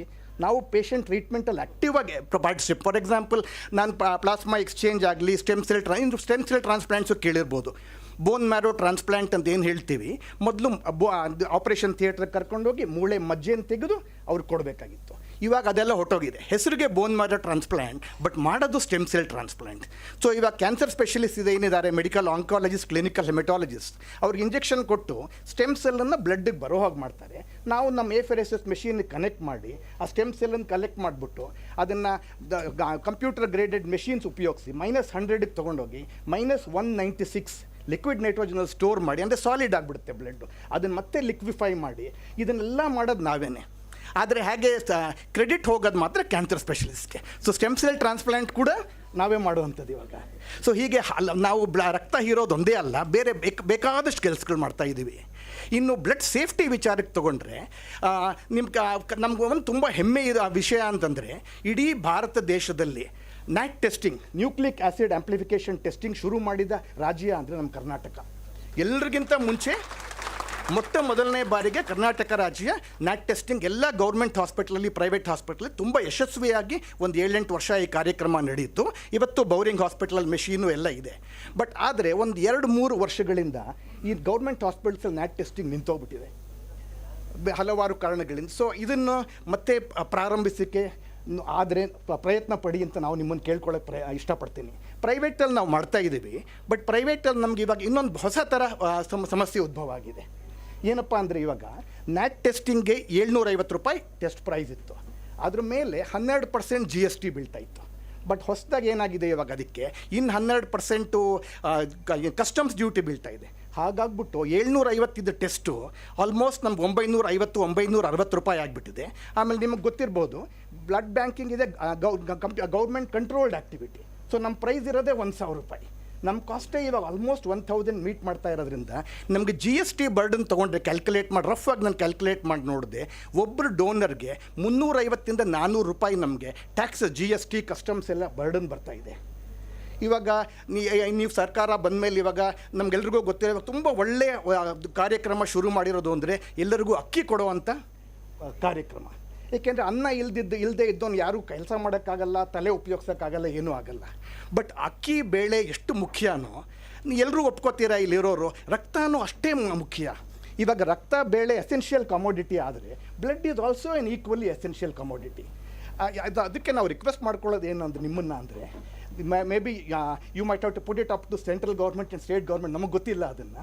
ಈ GST ಕಾಂಪೊನೆಂಟನ್ನು ಯಾಕೆಂದರೆ blood being a no profit no loss activity, GST component ತೆಗೆದುಹಾಕೋಕ್ಕಾಗುತ್ತಾ ನಾವು ತಗೊಳ್ಳೋ ಅಂಥ ಬ್ಲಡ್ ಬ್ಯಾಗ್ಸ್ಗೆ, ರಿಯಜೆಂಟ್ಸ್ಗೆ ಅದಕ್ಕೆ? ಅಥವಾ ಆಗಲಿಲ್ಲ ಅಂದರೆ ಅಟ್ಲೀಸ್ಟ್ ಪೇಷಂಟ್ಗೆ ಏನಿದೆಯೋ, ಇವಾಗ ಒಂದು ಉದಾಹರಣೆ ಕೊಡ್ತೀನಿ. ನ್ಯಾಟ್ ಟೆಸ್ಟಿಂಗ್ ರಿಯಜೆಂಟ್ಸ್ ಲ್ಯಾಬ್ರೇಟ್ರಿನವ್ರು ಕೊಂಡ್ಕೊಂಡ್ರೆ ಅವ್ರಿಗೆ ಬರೀ 12% GST. ಯಾಕೆ ಅಂದರೆ ಪೇಷಂಟ್ ಟೆಸ್ಟಿಂಗ್ ಯೂಸ್ ಆಗುತ್ತೆ ಅಂತ. ಆದರೆ ಬ್ಲಡ್ ಬ್ಯಾಂಕಿಗೆ 24% ಬೀಳ್ತಾ ಇದೆ GST ಇದೆಲ್ಲ ಸೇರಿಬಿಟ್ಟು. ನಮ್ಮದು ಪೇಷಂಟ್ಗೆ ಹೋಗೋದು, ಅವ್ರದ್ದು ಪೇಷಂಟ್ಗೆ ಹೋಗೋದು. ಲ್ಯಾಬ್ನವರಾದರೆ ಅವ್ರಿಗೆ ಇವಾಗ 750 ರೂಪಾಯಿ ಅದು ಕೊಟ್ಟರೆ ಅದಕ್ಕೆ ಅವ್ರೇನು ಮಾಡ್ತಾರೆ, 1500 ಚಾರ್ಜ್ ಮಾಡ್ತಾರೆ ಒಂದೊಂದು ಟೆಸ್ಟ್ಗೆ. HIV 1.5, ಹೆಪಟೈಟಿಸ್ 1.5, HCV 3 ಟೆಸ್ಟ್ ಮಾಡ್ತೀವಿ ನಾವು. ನಮಗಾದರೆ ಒಂದೇ 1000 ಸಿಗೋದು, ಬಟ್ 950 ರೂಪಾಯಿ ಕಾಸ್ಟ್ ಬೀಳ್ತಾ ಇದೆ. ಈ ನಿಟ್ಟಿನಲ್ಲಿ ಏನಾದ್ರು ನಮಗೆ ಸಹಾಯ ಮಾಡೋಕ್ಕಾದರೆ ದಯವಿಟ್ಟು ಪರಿಶೀಲಿಸಿ ಅಂತ ನಿಮ್ಮನ್ನು ಕೇಳ್ಕೊತೀನಿ. ಸೊ ಇನ್ನು ರಕ್ತದಾನದ ಬಗ್ಗೆ ಬೇಕಾದಷ್ಟು ಸಮಯದಲ್ಲಿ ಮಾತಾಡಿದ್ದೀವಿ. ಸೊ ಈ ಕೊಲೆಸ್ಟ್ರಾಲ್ ಕಡಿಮೆ ಮಾಡ್ಕೊಳ್ಳೋದಾಗಲಿ ಅದಕ್ಕೂ ಹೆಲ್ಪ್ ಆಗುತ್ತೆ. ಹಾಗೆ ಬೇಕಾದಷ್ಟು ಎವಿಡೆನ್ಸ್ ಇದೆ, ನಾವು ನಿಯಮಿತವಾಗಿ ರಕ್ತದಾನ ಮಾಡಿದ್ರೆ ಹಾರ್ಟ್ ಅಟ್ಯಾಕ್ ಆಗೋ ಚಾನ್ಸಸ್ ಕಡಿಮೆ ಆಗ್ಬೋದು ಅಂತೆಲ್ಲ. ಸೊ ಇದನ್ನು ಮತ್ತೆ ನಾವು ಮಾಧ್ಯಮದವ್ರಿಗೆ ಹೇಳ್ತಾ ಇದ್ದರೆ ಇದನ್ನು ಕಮ್ಯುನಿಕೇಟ್ ಮಾಡಬೇಕು. ಆಮೇಲೆ ಬ್ಲಡ್ ಏನೇ ಆದ್ರೂ ನಾವು ಕಡಿಮೆ ಖರ್ಚಿನಲ್ಲಿ ಕೊಡಬೇಕು ಅಂತ ಹೋದಾಗ ರಕ್ತದ ಗುಣಮಟ್ಟ ಕಡಿಮೆ ಆಗುತ್ತೆ. ರಕ್ತ ಅಂದರೆ ಒಂದು ಖಾಲಿ ಬ್ಯಾಗಿಗೆ ಇವತ್ತು 400-500 ರೂಪಾಯಿ ಆಗುತ್ತೆ. ಅದಲ್ಲದೆ ನಾವು ಬ್ಲಡ್ ಗ್ರೂಪಿಂಗ್ ಮಾಡಬೇಕು, ಆ್ಯಂಟಿಬಾಡಿ ಸ್ಕ್ರೀನಿಂಗ್ ಮಾಡಬೇಕು, HIV, hepatitis, HCV, syphilis, malaria test ಮಾಡಬೇಕು. ಸೊ ಇದನ್ನು ಜನಗಳಿಗೆ ನಾವು ಮಂದಟ್ಟು ಮಾಡಿಸ್ಬೇಕೇ ವಿನ ಕಡಿಮೆ ಖರ್ಚು ಇಡೋದ್ರಿಂದ ಜಾಸ್ತಿ ಪ್ರಯೋಜನ ಆಗೋದಿಲ್ಲ ಅಂತ ಹೇಳಕ್ಕೆ ಬಯಸ್ತೀನಿ. ಸೊ ಅಥವಾ ಇವಾಗ ಬೇರೆಯವ್ರಿಗೆ ಹೇಗೆ MD ಫಿಸಿಷಿಯನ್ನವ್ರಿಗೆ ಚಾರ್ಜ್ ರೆಸ್ಟ್ರಿಕ್ಷನ್ಸ್ ಇಲ್ವೋ, ಅದೇ ಥರ ಬ್ಲಡ್ ಬ್ಯಾಂಕಿಂಗನ್ನು ಗೌರ್ಮೆಂಟ್ ಕಂಟ್ರೋಲಿಂದ ತೆಗೆದು BPLನವ್ರಿಗೆ ಮಾತ್ರ ಕಂಟ್ರೋಲ್ ಮಾಡಿದ್ರೆ ಇನ್ನೂ ಕಡಿಮೆ ರೇಟಲ್ಲೇ ಕೊಡ್ಬೋದು ಅಂತ ನನಗನ್ಸುತ್ತೆ. ಸೊ ಈ ವಿಚಾರವಾಗಿ ಪರಿಶೀಲನೆ ಮಾಡೋದಕ್ಕೆ ತಾವು ಸಿಕ್ಕಿದ್ದೀರಾ, ಅದರಿಂದ ತಮ್ಮ ಹತ್ರ ಮನವಿ ಮಾಡ್ಕೊಂಡಿದ್ದೀವಿ. Thank you very much for coming and honouring us. Thank you. Thank you, Shivram sir, for bringing up key points related to transfusion services. Now I would request our Honorable Minister Shri Gundurao Garu to felicitate our blood bank representatives, starting from Dr. Umabai Madam. Yes.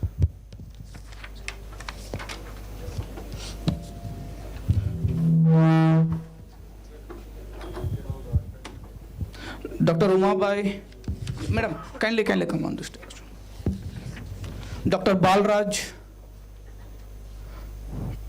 Mr. Chandrakant, Dr. Rajshekharappa,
doctor ball Bhaskar ಕೂತ್ಕೊಳ್ಳಿ.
Now we would like to request our Honorable Health Minister, sir, to felicitate our sponsors for today's CME, which is Transfusion Medicine Back to Basics. From RV Enterprises, Mr. Anil. From Virchow, Balakrishna Reddy. From Biolytic Science, Pradeep Reddy. From Texonic, Mr. Rajesh. From Polymed, Mr. Anand.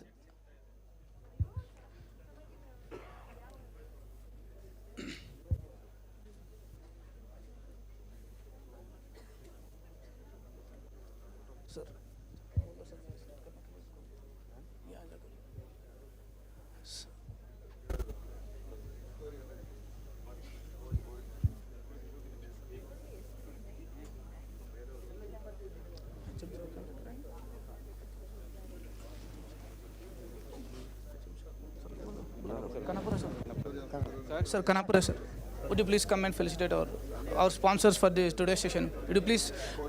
Yeah, sir.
Thank you, sir.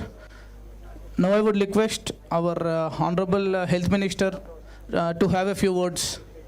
Thank you.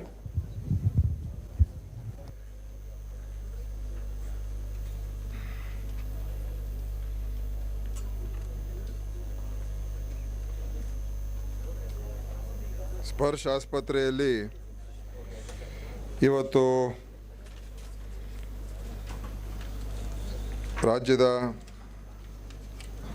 Blood transfusion council ಹಾಗೂ ನಮ್ಮ drugs control department ಮತ್ತು Indian association of blood banks, Indian society of transfusion medicine, ಆಮೇಲೆ Suvarna Karnataka blood centre association ಇವರೆಲ್ಲರ ಒಂದು ಸಹಯೋಗದೊಂದಿಗೆ ಇವತ್ತು ಈ continuous medical education program ಕರ್ನಾಟಕದ ಎಲ್ಲ ನಾನಾ ಭಾಗಗಳಿಂದ ಇಲ್ಲಿಗೆ ಎಲ್ಲರನ್ನು ಕೂಡ ಕರೆಸಿ, ಯಾರು ಟ್ರಾನ್ಸ್ಫ್ಯೂಷನ್ಸಲ್ಲಿ ಮತ್ತು ಬ್ಲಡ್ ಸೆಂಟರ್ಸನ್ನು ಅದರಲ್ಲಿ ನಿರ್ವಹಣೆ ಮಾಡ್ತಕ್ಕಂಥ ಕೆಲಸ ಮಾಡ್ತಕ್ಕಂಥವ್ರನ್ನೆಲ್ಲ ಇಲ್ಲಿ ಕರೆಸಿ ಅವರಿಗೆ ಈ ಒಂದು ಸೆಮಿನಾರನ್ನು ಇಲ್ಲಿ ಆಯೋಜನೆ ಮಾಡಿದ್ದಾರೆ.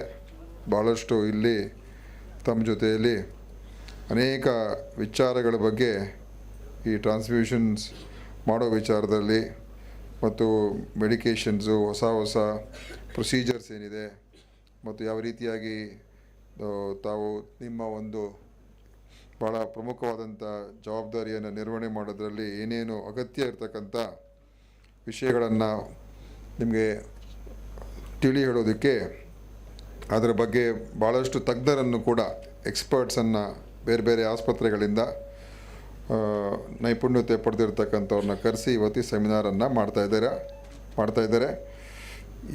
ಭಾಳ ಒಂದು ಉತ್ತಮವಾದಂಥ ಒಂದು ಕಾರ್ಯಕ್ರಮ ಅಂತಲೇ ಹೇಳಬೇಕು. ಈ ಕಾರ್ಯಕ್ರಮದಲ್ಲಿ ನಮ್ಮ KSAPSನ ಪ್ರಾಜೆಕ್ಟ್ ಡೈರೆಕ್ಟರ್ ಆದಂಥ ನಾಗರಾಜ್ ಅವರು ಹಾಗೂ ನಮ್ಮ ಡ್ರಗ್ಸ್ ಕಂಟ್ರೋಲರ್ ಖಾನಾಪುರಿ ಅವರು ಮತ್ತು ನಮ್ಮ ಸ್ಪರ್ಶ್ ಆಸ್ಪತ್ರೆಯ ಜೋಸೆಫ್ ಪಸಂಗ ಅವರು, DD ಜಯರಾಜ್ ಅವರು, ಇನ್ನಿತರ ಎಲ್ಲ ಅನೇಕ ನಮ್ಮ ಇಂಡಿಯನ್ ಅಸೋಸಿಯೇಷನ್ ಬ್ಲಡ್ ಬ್ಯಾಂಕ್ಸಿನ ಮನೋಜ್ ಕುಮಾರ್ ಅವರು, ಇನ್ನಿತರ ಎಲ್ಲ ಗಣ್ಯರೆಲ್ಲ ಬಂದಿದ್ದಾರೆ. ಸೊ ಇವತ್ತು ಈ ಒಂದು ಕಾರ್ಯಕ್ರಮವನ್ನು ಆಯೋಜನೆ ಮಾಡಿದ್ದಕ್ಕೆ ನಾನು ಎಲ್ಲ ಈ ಸಂಘದವರಿಗೆ ಅಭಿನಂದನೆಗಳನ್ನು ಸಲ್ಲಿಸ್ತಾ ಇದ್ದೀನಿ. ಈಗಾಗಲೇ ಕೆಲವು ವಿಚಾರಗಳ ಬಗ್ಗೆ ಇಲ್ಲಿ ಪ್ರಸ್ತಾಪ ಮಾಡಿದ್ದಾರೆ. ರಕ್ತದ ಒಂದು ಬೇಡಿಕೆ ಮತ್ತು ಅದರ ಅವಶ್ಯಕತೆ ಈಗ ತಾನೇ ಮಾತನಾಡಿದವರು ಹೇಳಿದ್ರು, ಅದು ಒಂದು ಎಸೆನ್ಷಿಯಲ್ ಪ್ರಾಡಕ್ಟ್ ಅಂತ ನಾವು ಪರಿಗಣಿಸಬೇಕು ಅಂತ. ಖಂಡಿತ ಅದು ಒಪ್ಪುವಂಥ ಮಾತೆ ಅಂತ ನಾನು ಹೇಳಕ್ಕೆ ಬಯಸ್ತೇನೆ. ಯಾಕೆಂದರೆ ಅದು ಎಸೆನ್ಷಿಯಲ್ ಅಂತ ಹೇಳಿದ್ರೆ ಅದು ಅತ್ಯಗತ್ಯ ಅಂತ, ಅದು ಬೇಕೇ ಬೇಕು ಅಲ್ಲ. ಸೊ ಅದರಿಂದ ಬ್ಲಡ್ಡು ಆ ಒಂದು ಪಟ್ಟಿಯಲ್ಲಿ ಖಂಡಿತವಾಗಿಯೂ ಸೇರಿಸ್ಕೊಳ್ತಕ್ಕಂಥದ್ದಕ್ಕೆ ಎಲ್ಲ ಅರ್ಹತೆ ಇದೆ ಮತ್ತು ಅದಕ್ಕೆ ವಿಶೇಷವಾದಂಥ ರೀತಿಯಲ್ಲಿ ನಾವು ಅದನ್ನು ಪರಿಗಣಿಸಬೇಕಾಗತ್ತೆ ಅಂತಲೂ ಕೂಡ ಹೇಳೋದಕ್ಕೆ ಬಯಸ್ತೀನಿ. ಮಾತನಾಡಿದವರು ಅನೇಕ ವಿಚಾರಗಳ ಬಗ್ಗೆ ಹೇಳಿದ್ರು. ಅವರು ರಕ್ತವನ್ನು ತಗೊಳ್ಳೋದ್ರಲ್ಲಿ ಎಷ್ಟು ನೈಪುಣ್ಯತೆ ಪಡೆದಿದ್ದವರು ಅಷ್ಟೇ ಮಾತಾಡೋದ್ರಲ್ಲೂ ಕೂಡ ಅಷ್ಟೇ ನೈಪುಣ್ಯತೆ ಪಡೆದಿದ್ದಾರೆ. ಅವರು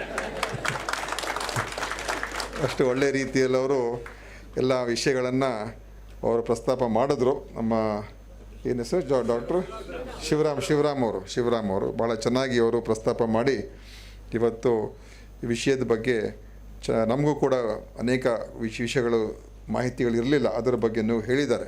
ಯಾವ ರೀತಿಯಾಗಿ ಇವತ್ತು ರಕ್ತದ ಒಂದು ಟ್ರಾನ್ಸ್ಫ್ಯೂಷನ್ ಮಾಡಬೇಕಾದ್ರೆ ಹೇಗೆ ಪ್ರೊಸೀಜರ್ಸಲ್ಲಿ ಹೇಗೆ ಅದರ ಒಂದು ಕೇವಲ ರಕ್ತ ತಗೊಳ್ಳೋದು ರಕ್ತ ಕೊಡೋದು ಒಂದೇ ಅಲ್ಲ, ಅದನ್ನು ಅನೇಕ ಇವತ್ತಿನ ದಿವಸ ಟ್ರೀಟ್ಮೆಂಟ್ಗೆ ಹೊಸ ರೀತಿಯಲ್ಲಿ ಅದರ ಉಪಯೋಗ ಮಾಡ್ತಾ ಇರತಕ್ಕಂಥದ್ದನ್ನೆಲ್ಲ ಬಗ್ಗೆ ಹೇಳಿದ್ದಾರೆ. ಸೊ ಅದರಿಂದ ಖಂಡಿತವಾಗಿಯೂ ಅವ್ರು ಹೇಳಿರುವಂಥ ಮಾತುಗಳಲ್ಲಿ ಭಾಳ ಅರ್ಥ ಕೂಡ ಇತ್ತು ಮತ್ತು ಇನ್ನಿತರರೆಲ್ಲ ಕೆಲವರೆಲ್ಲ ಮಾತನಾಡಿದ್ದಾರೆ. ಖಂಡಿತವಾಗಿಯೂ ಇದಕ್ಕೆ ಏನು ಸಮಸ್ಯೆಗಳಿದೆ ಅದರ ಬಗ್ಗೆನೂ ಅವ್ರು ಹೇಳಿದ್ರು. ಯಾವ ಒಂದು ಸರ್ಕಾರದ ಮಟ್ಟದಲ್ಲಿ ಏನಿದ್ರ ಬಗ್ಗೆ ನಾವು ತೀರ್ಮಾನ ತಗೊಳ್ಬೇಕು ಅದರ ಬಗ್ಗೆ ನಾನು ಇಷ್ಟೇ ಹೇಳಕ್ಕೆ ಬಯಸ್ತೇನೆ. ನಮ್ಮ ಎಲ್ಲ ಅಧಿಕಾರಿಗಳು ಕೂಡ ಇಲ್ಲಿದ್ದಾರೆ. ನೀವು ಏನು ನಿಮ್ಮ ಬೇಡಿಕೆ ಏನಿದೆ ಮುಂದಿನ ಒಂದು ಈ ವಾರ ಅಥವಾ ಮುಂದಿನ ವಾರ ತಾವು ನಮ್ಮನ್ನು ಬಂದು ಭೇಟಿಯಾಗಿ ಎಲ್ಲ ವಿಷಯಗಳನ್ನು ಸ್ವಲ್ಪ ಸಮಗ್ರವಾಗಿ ಚರ್ಚೆ ಮಾಡಿ ಅದನ್ನು ನಮ್ಮ ಕಡೆಯಿಂದ ಏನು ಮಾಡಬೇಕು ಖಂಡಿತವಾಗಿಯೂ ನಾವು ಸರ್ಕಾರ ಮಟ್ಟದಲ್ಲಿ ಮಾಡೋದಕ್ಕೆ ನಾವು ಕ್ರಮಗಳು ತಗೊಳ್ತೀವಿ. ಎಲ್ಲಿ ನಿಮಗೆ ಸಹಾಯ ಮಾಡೋಕ್ಕೆ ಸಾಧ್ಯ ಆಗುತ್ತೆ ಮತ್ತು ಎಲ್ಲಿಂದ ಯಾವ ರೀತಿಯಾಗಿ ಇದನ್ನು ಇನ್ನೂ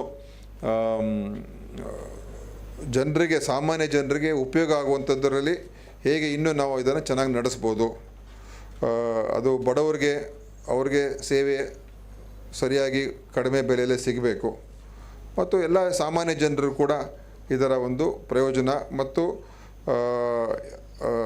ಅವ್ರಿಗೆ ಹೊರೆ ಆಗದೇ ಇರೋ ಎಷ್ಟು ಹೊರೆ ಕಡಿಮೆ ಮಾಡೋಕ್ಕಾಗುತ್ತೆ ಅಷ್ಟು ಹೊರೆ ಕಡಿಮೆ ಮಾಡತಕ್ಕಂಥ ಪ್ರಯತ್ನ ಮಾಡಬೇಕು. ಅದ್ರ ಬಗ್ಗೆ ಎರಡು ಮಾತಿಲ್ಲ. ಅದರಿಂದ ತೆರಿಗೆ ವಿಚಾರ ಇರ್ಬೋದು ಅಥವಾ ಪ್ರೈಸಿಂಗ್ ವಿಚಾರ ಇರ್ಬೋದು ಮತ್ತು ಬೇರೆ ಏನೇನಾದರೂ ರೆಗ್ಯುಲೇಟ್ರಿ ಇಶ್ಯೂಸ್ ಇದ್ದರೆ ಅದ್ರ ಬಗ್ಗೆಯೂ ಕೂಡ ನೋಡಿ. ಖಂಡಿತವಾಗಿಯೂ ನಾವು ಸಹಾನುಭೂತಿಯಿಂದ ಒಂದೇ ಅಲ್ಲ, ಯಾವುದೇ ಒಂದು ಸರಿಯಾದ ಒಂದು ನಮಗೆ ಇದು ಸರಿ ಅನಿಸುತ್ತೆ ಅಂತ ಅನಿಸಿದ್ರೆ ಖಂಡಿತವಾಗಿಯೂ ಅದಕ್ಕೆ ಒಳ್ಳೆಯ ನಿರ್ಧಾರಗಳು ಕೂಡ ತಗೊಳ್ತೀವಿ ಅಂತ ನಿಮಗೆ ಈ ಸಂದರ್ಭದಲ್ಲಿ ಹೇಳೋದಕ್ಕೆ ಬಯಸ್ತಾ ಇದ್ದೀನಿ. ಸೊ ಇವತ್ತು ನಾವೇನು ಎಕ್ಸ್ಪರ್ಟ್ಸ್ ಏನಲ್ಲ, ನಿಮಗೆ ನಾವೇನು ಇಲ್ಲೇನು ಬಂದು ಬೇರೆ ಇನ್ನೇನು ಹೆಚ್ಚೇನು ಹೇಳುವಂಥದ್ದೇನಿಲ್ಲ. ನೀವುಗಳು ಖಂಡಿತವಾಗಿಯೂ ಭಾಳ ಒಂದು ಪ್ರಮುಖವಾದಂಥ ಒಂದು ಸೇವೆಯನ್ನು ನೀಡ್ತಕ್ಕಂಥ ಜನ, ಜೀವವನ್ನು ಉಳಿಸುವಂಥ ಒಂದು ಕೆಲಸದಲ್ಲಿ ತಾವೆಲ್ಲರೂ ಕೂಡ ಅದರಲ್ಲಿ ಸೇವೆ ಮಾಡ್ತಾಯಿದ್ದೀರ. ಒಂದು ಕಡೆ ವೃತ್ತಿ, ಇನ್ನೊಂದು ಕಡೆ ಸೇವೆ, ಎರಡೂ ಕೂಡ ಇದರಲ್ಲಿ ಸೇರಿಕೊಂಡಿದೆ. ಸೊ ನಿಮಗೆ ಖಂಡಿತವಾಗಿಯೂ ಈ ಒಂದು ಕಾರ್ಯಕ್ರಮದ ಮುಖಾಂತರ ನಿಮಗೆ ಹೆಚ್ಚು ಇನ್ನೂ ನಿಮ್ಮ ಒಂದು ಕೆಲಸದಲ್ಲಿ ಇನ್ನೂ ಹೆಚ್ಚು ಅದನ್ನು ಚೆನ್ನಾಗಿ ನಡೆಸ್ತಕ್ಕಂಥದ್ದಕ್ಕೆ ಮತ್ತು ಯಶಸ್ವಿಯಾಗಿ ನಿಮ್ಮ ಒಂದು ಕೆಲಸ ಕಾರ್ಯಗಳು ಮಾಡೋದಕ್ಕೆ ಈ ಒಂದು ಸೆಮಿನಾರು ನಿಮಗೆ ಉಪಯೋಗ ಆಗಲಿ ಮತ್ತು ಇದರ ಮುಖಾಂತರ ಇನ್ನೂ ಬೇರೆ ಬೇರೆ ರೀತಿಯಾಗಿ ಈ ನಮ್ಮ ಬ್ಲಡ್ ಬ್ಯಾಂಕ್ಗಳು, ಬ್ಲಡ್ ಸೆಂಟರ್ಗಳು ಮತ್ತು ಟ್ರಾನ್ಸ್ಮಿಷನ್ ಮಾಡ್ತಕ್ಕಂಥ ಪ್ರಕ್ರಿಯೆಗಳಲ್ಲಿ ಇನ್ನೂ ಹೆಚ್ಚು ಚೆನ್ನಾಗಿ ನಡೆಸ್ತಕ್ಕಂಥದ್ದಕ್ಕೆ ನಿಮಗೆಲ್ಲರೂ ಕೂಡ ಈ ಸೆಮಿನಾರು ಮಾರ್ಗದರ್ಶನ ನೀಡಲಿ ಅಂತ ಕೂಡ ಈ ಸಂದರ್ಭದಲ್ಲಿ ಹೇಳಿ, ಈ ಕಾರ್ಯಕ್ರಮಕ್ಕೆ ನನ್ನನ್ನು ಕರೆಸಿದ್ದಕ್ಕೆ ಮತ್ತು ನಿಮ್ಮ ಜೊತೆಯಲ್ಲಿ ಕೆಲವು ಸಮಯ ನಿಮ್ಮ ಜೊತೆ ಇದೆಲ್ಲ ವಿಷಯಗಳು ತಿಳ್ಕೊಳ್ಳೋದಕ್ಕೆ ಅವಕಾಶ ಮಾಡಿಕೊಟ್ಟಿದ್ದಕ್ಕೆ. ಯಾಕೆ ನಮಗೂ ಕೂಡ ಅನೇಕ ವಿಚಾರಗಳು ಗೊತ್ತಿರೋದಿಲ್ಲ. ಈ ಥರ ಒಂದು ಕಾರ್ಯಕ್ರಮಕ್ಕೆ ಬಂದಾಗ ಎಷ್ಟೊಂದು ಮಹತ್ವ ಇದೆ ಅಂತ ನಮಗೂ ಆವಾಗ ಅರಿವಾಗ್ತದೆ. ಯಾಕಂದರೆ ನಾವು ಆಗಿರೋದೇ ಮಂತ್ರಿಗೆ 2-2.5 ತಿಂಗಳು, ಇನ್ನೂ ನಾವು ಕಲಿಬೇಕಾಗಿರೋದು ಬೇಕಾದಷ್ಟು ನಮಗೂ ಇರ್ತದೆ. ನಾವೇನು ಖಂಡಿತವಾಗಿಯೂ ನಾವೇನು ಡಾಕ್ಟ್ರಲ್ಲ, ಎಕ್ಸ್ಪರ್ಟ್ ಏನಲ್ಲ. ನಮ್ಮದು ಏನಂತ ಹೇಳಿದ್ರೆ ಈ ಒಂದು ಇಲಾಖೆ ಚೆನ್ನಾಗಿ ನಡಿಬೇಕು ಮತ್ತು ಎಲ್ಲೆಲ್ಲಿ ತೊಂದರೆಗಳಾಗ್ತಾ ಇದೆ ಅದನ್ನು ಸರಿಪಡಿಸುವಂಥ ಕೆಲಸ ನಾವು ಮಾಡಬೇಕು. ಸೊ ಅದೇ ನಮ್ಮ ಒಂದು ಉದ್ದೇಶ. ಸೊ ಆ ಉದ್ದೇಶದಲ್ಲಿ ನಿಮ್ಮೆಲ್ಲರ ಸಹಕಾರವನ್ನು ಕೂಡ ನಾನು ಕೇಳ್ತೀನಿ ಮತ್ತು ನಿಮ್ಮ ಒಂದು ಕೆಲಸ ಕಾರ್ಯಗಳಲ್ಲಿ ನಮ್ಮ ಸಹಕಾರ ಏನೇನು ಕೊಡೋಕ್ಕಾಗುತ್ತೆ ಖಂಡಿತವಾಗಿ ನೀಡ್ತೀವಿ ಅಂತ ಕೂಡ ಈ ಸಂದರ್ಭದಲ್ಲಿ ಹೇಳಿ ಎಲ್ಲರೂ ಕೂಡ ವಂದಿಸಿ ನಾನು ಮಾತನ್ನು ಮುಗಿಸ್ತೇನೆ. ನಮಸ್ಕಾರ.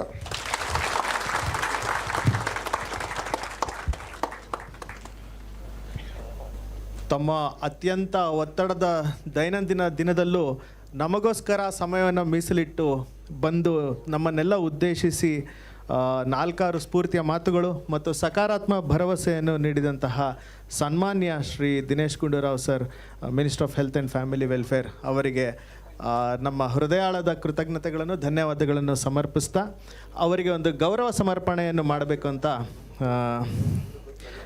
Mister Joseph ಪಸಂಗ, group COO. ಹಾಂ ಸರ್. ಧನ್ಯವಾದಗಳನ್ನ ಸಮರ್ಪಿಸ್ತಾ ಈಗ ಕನ್ಕ್ಲೂಷನ್ ಸ್ಪೀಚ್ ಶ್ರೀಯುತ lioness Manoj Kumar PMJF sir ಅವರಿಂದ. ಎಲ್ರಿಗೂ ನಮಸ್ಕಾರ, ಗುಡ್ ಮಾರ್ನಿಂಗ್. ಎಲ್ಲ ಒಳ್ಳೆ ವಾತಾವರಣದಲ್ಲಿ ಸೇರಿದ್ದೀವಿ.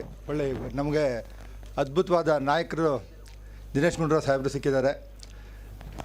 ಮಾತು ಕಮ್ಮಿ ಮಾಡಿ ಎಲ್ಲ ರಾಯಚೂರಿಂದ, ವಿಕ್ಟೋರಿಯಾ ಹಾಸ್ಪಿಟ್ಲಿಂದ ಎಲ್ಲ ಡಾಕ್ಟರ್ಸ್ ಬಂದಿದ್ದೀರಿ. ಅವ್ರಿಗೊಂದು ಸಣ್ಣ ಗೌರವ ಸಲ್ಲಿಸಬೇಕು ಅಂದ್ಕೊಂಡಿದ್ದೀನಿ.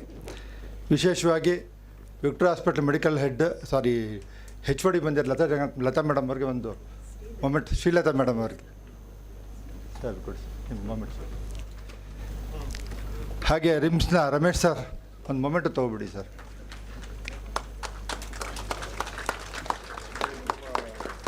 ಎಲ್ಲ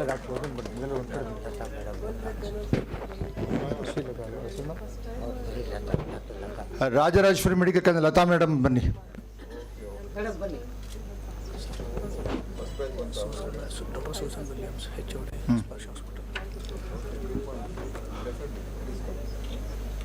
Susan madam HOD Sparsh hospital. Sir Puneeth Rajkumar ವರ್ಧಪ್ಪ ಅವ್ರ ಮಗಳು ಸರ್. Susan madam.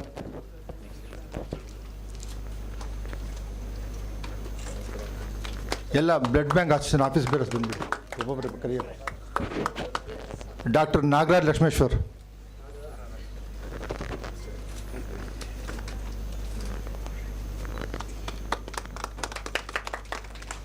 ಜೀವಧರ ಗಿರೀಶ್.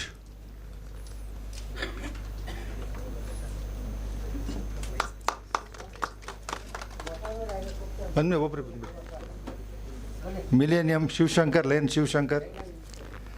ಹೆಸರುಗಳು ಕರೆಯೋಕೆ ಕಷ್ಟ ಆಗ್ತದೆ. ಆಫೀಸ್ ಬೇರೋಸ್ ಯಾರಿದ್ದೀರಿ ದಯವಿಟ್ಟು ಸಾಹೇಬ್ರ ಕೈಯಲ್ಲಿ ತೊಗೊಬಿಡ್ಬೇಕಂದ್ರೆ ಹೆಸರು. ಸ್ಪರ್ಶ ಮರಿಸ್ವಾಮಿ ಅವರು, Mandya blood bank Raghavendra sir, Mudhol blood bank Mahadev Pujari, Navarang Ramesh sir ಅವರು, lions blood bank Davanagere Mounesh sir. Sir ನೀವು ಹಾಗಾಗಿತ್ತು. Akshaya blood bank Prakash sir, Kolar lions Janardhan sir, ಚನ್ನಪಟ್ಟಣದ ಡಾಕ್ಟರ್ ಚಂದ್ರಶೇಖರ್ ಅವರು ಬರಬೇಕು ದಯವಿಟ್ಟು.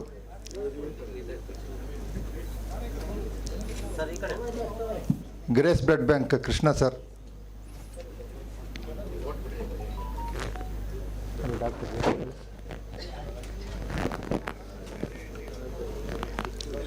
ವಿಶೇಷವಾಗಿ ನಮ್ಮೊಂದಿಗೆ ಇವತ್ತು ಲಯನ್ ದೀಪಕ್ ಸುಮನ್ ಸರ್ ಇದ್ದಾರೆ.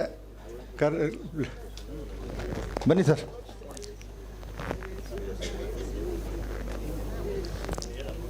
ಬನ್ನಿ ದೀಪಕ್ ಸುಮನ್ ಸರ್, ಲಯನ್ಸ್ನ past district governor Deepak Suman sir. Dinesh Gundu Rao ಸಾಹೇಬ್ರ ಬ್ಲಡ್ಡನ್ನು ಚೌಡೇ ಮೆಮೋರಿಯಲ್ ಇವರೇ ಹೀರಿದ್ರು. ಯು ಟಿ ಖಾದರ್ ಸರ್ ಮತ್ತು ಇವರು ಬ್ಲಡ್ ಡೊನೇಟ್ ಮಾಡಿದರು. ರೆಡ್ ಕ್ರಾಸ್ ಬ್ಲಡ್ ಬ್ಯಾಂಕ್ನ ರೆಪ್ರೆಸೆಂಟೇಟಿವ್ಸ್ ಯಾರದು? ಅಶೋಕ್ ಬಂದಿಯಾರಾ? ಬನ್ನಿ ಸರ್, ಬನ್ನಿ. ನೀವು ಬನ್ನಿ ಅಶೋಕ್, ನೀವು ಬನ್ನಿ, ಬನ್ನಿ ಇಬ್ಬರು ಬನ್ನಿ. ಹಾಂ,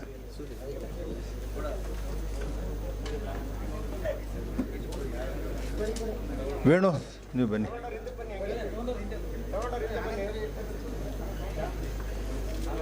ಎಸ್ ಕೆ ಬ್ಲಡ್ ಬ್ಯಾಂಕ್ನ ನಂದೀಶ್ ಬನ್ನಿ. ರವಿ ನೀವು.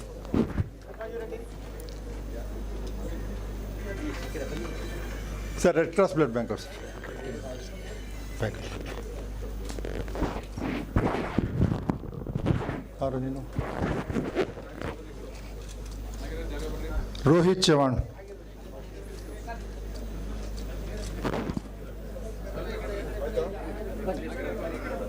ಬೇಬು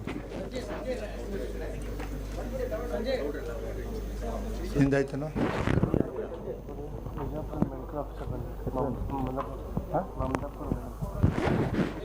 Bijapur medical officer Mamatapur madam ದಯವಿಟ್ಟು ಬನ್ನಿ. ಇಲ್ಲಿದೆ, ಕರ್ಕೋ.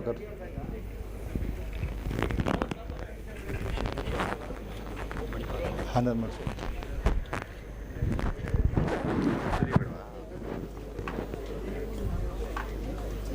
ಲಯನ್ಸ್ ಬ್ಲಡ್ ಬ್ಯಾಂಕಿನ ಸುರೇಶ್ ಅವರು,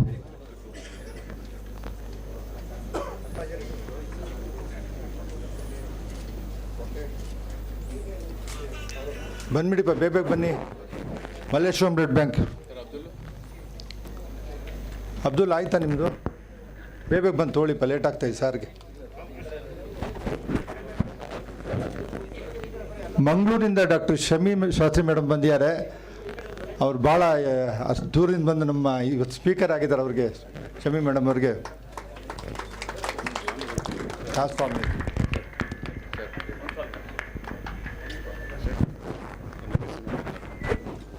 SNR Kolar hospital medical officer ದಯವಿಟ್ಟು ಬರಬೇಕು.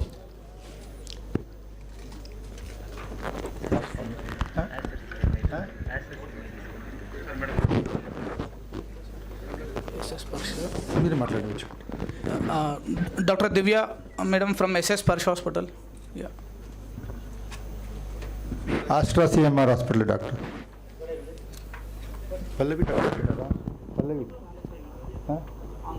And incure under. Yeah. Dr. Ganesh Mohan sir. He's not there. That's all.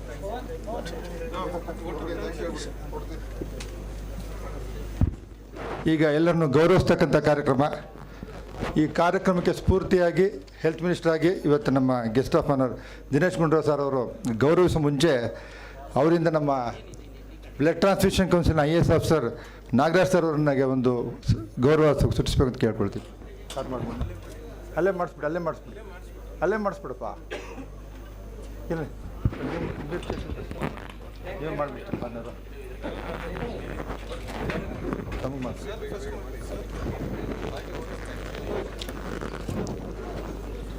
ಈ ದಿನ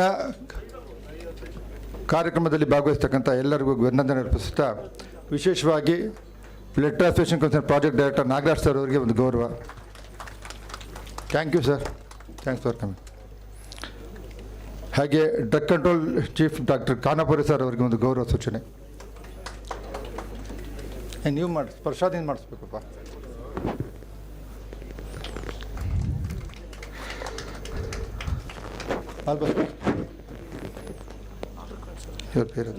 Joseph Pasanga, sir.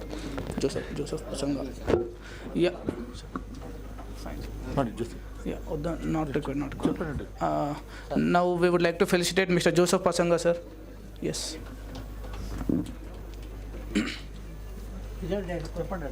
Yeah, and Mr. Colonel Rahul Tiwari, sir.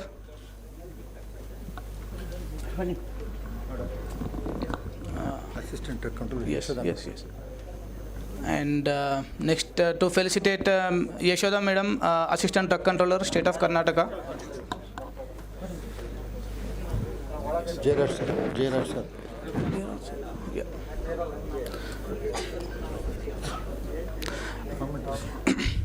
And Dr. Jairaju, Deputy Director, Blood Safety, Karnataka State Blood Transfusion Council.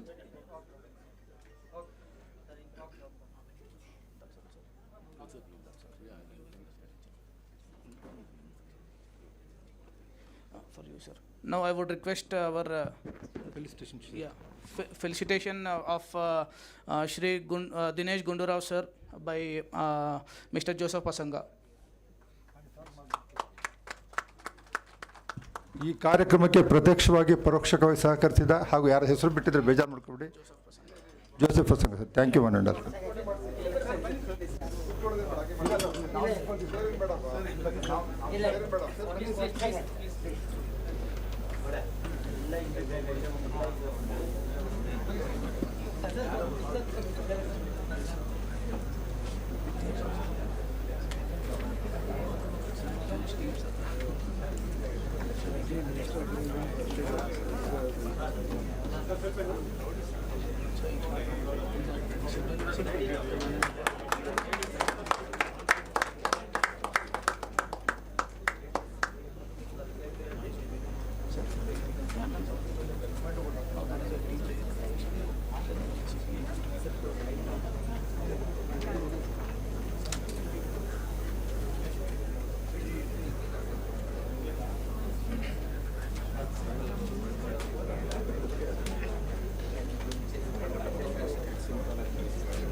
Now I would request Mr. Manoj Kumar from Lions to give a vote of thanks.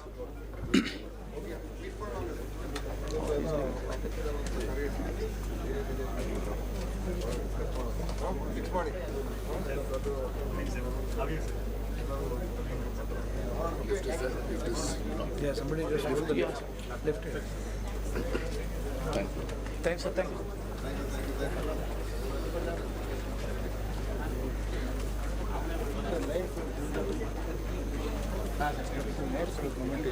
Yeah.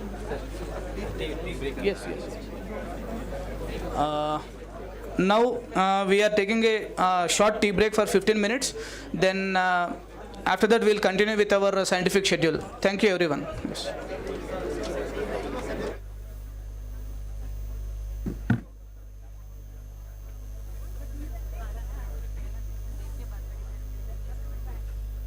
Hello.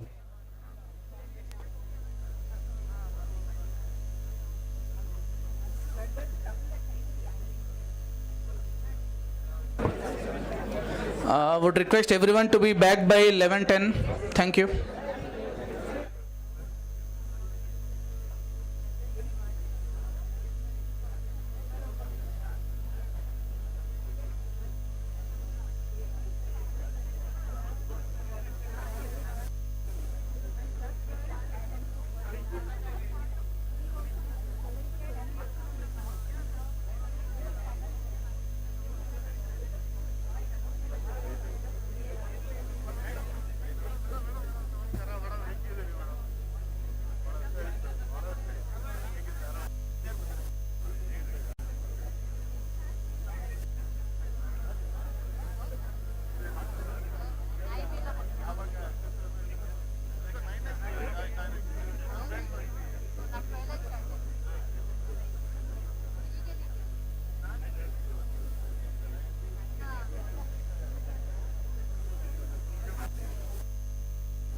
विघ्नविनाशक बुद्धिप्रदायक विद्यय नीडो श्रीगणनायक विघ्नविनाशक बुद्धिप्रदायक विद्यय नीडो श्रीगणनायक चरणकमल निन्न पूजपे अनुदिन चरणकमल निन्न पूजपे अनुदिन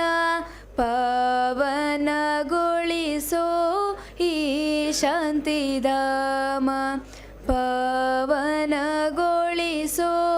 ಈ ಶಾಂತಿಧಾಮ ವಿಘ್ನೇಶ್ವರ ನಿನಗೆ ಪ್ರಥಮ ಪ್ರಣಾಮ ಸ್ಮರಿಸುವೆ ನಿನ್ನಯ ನಾಮ ಗಂಗಾಧರ ಸುತ ಚಂದ್ರ ಸುಧಾಕರ ಸಂಕಟ ಹರಿಸೋ ನೀ ಶುಭಕಾರಕ ಗಂಗಾಧರ ಸುತ ಚಂದ್ರ ಸುಧಾಕರ ಸಂಕಟ ಹರಿಸೋ ನೀ ಶುಭಕಾರಕ ಭವಸಾಗರವನು ದಾಟಲುವನು ದಿನ ಭವಸಾಗರವನು ದಾಟಲುವನು ದಿನ ಸಾಧನವೇ ನಿನ್ನ ತಾರಕ ನಾಮ ಸಾಧನವೇ ನಿನ್ನ ತಾರಕ ನಾಮ ವಿಘ್ನೇಶ್ವರ ನಿನಗೆ ಪ್ರಥಮ ಪ್ರಣಾಮ ಸ್ಮರಿಸುವೆ ನಿನ್ನಯ ನಾಮ ವಿಘ್ನೇಶ್ವರ ವಿಘ್ನೇಶ್ವರ ವಿಘ್ನೇಶ್ವರ ಧನ್ಯವಾದಗಳು.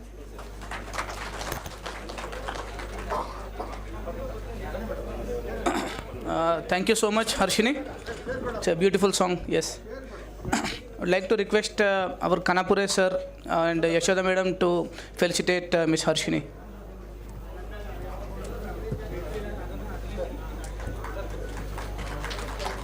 Sir.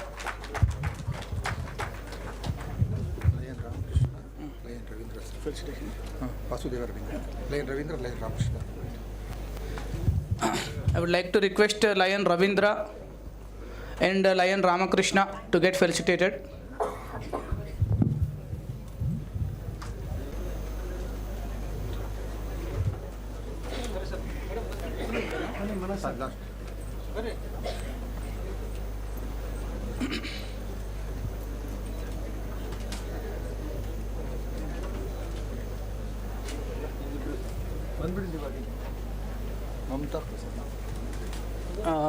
Lion Ma'am Mamta Prasanna. Thank you, ma'am.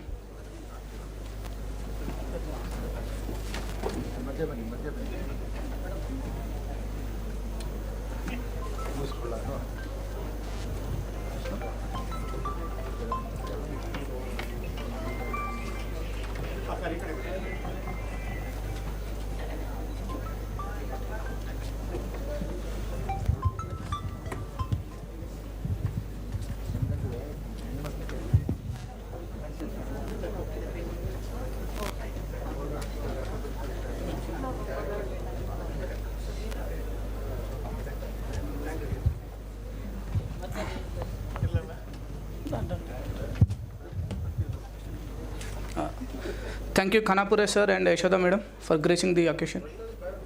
Sir, I would request our Kanapure sir, Drug Controller, Karnataka State, to have a few words regarding today's CME. Thank you.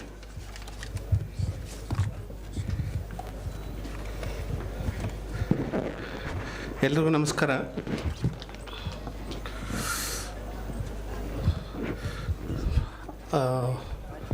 ಮಾನ್ಯ ಆರೋಗ್ಯ ಸಚಿವರು ಇದ್ರು ಇಲ್ಲಿ. Respected Dinesh Gundrao sir here now, earlier, and Nagaraj is also here now.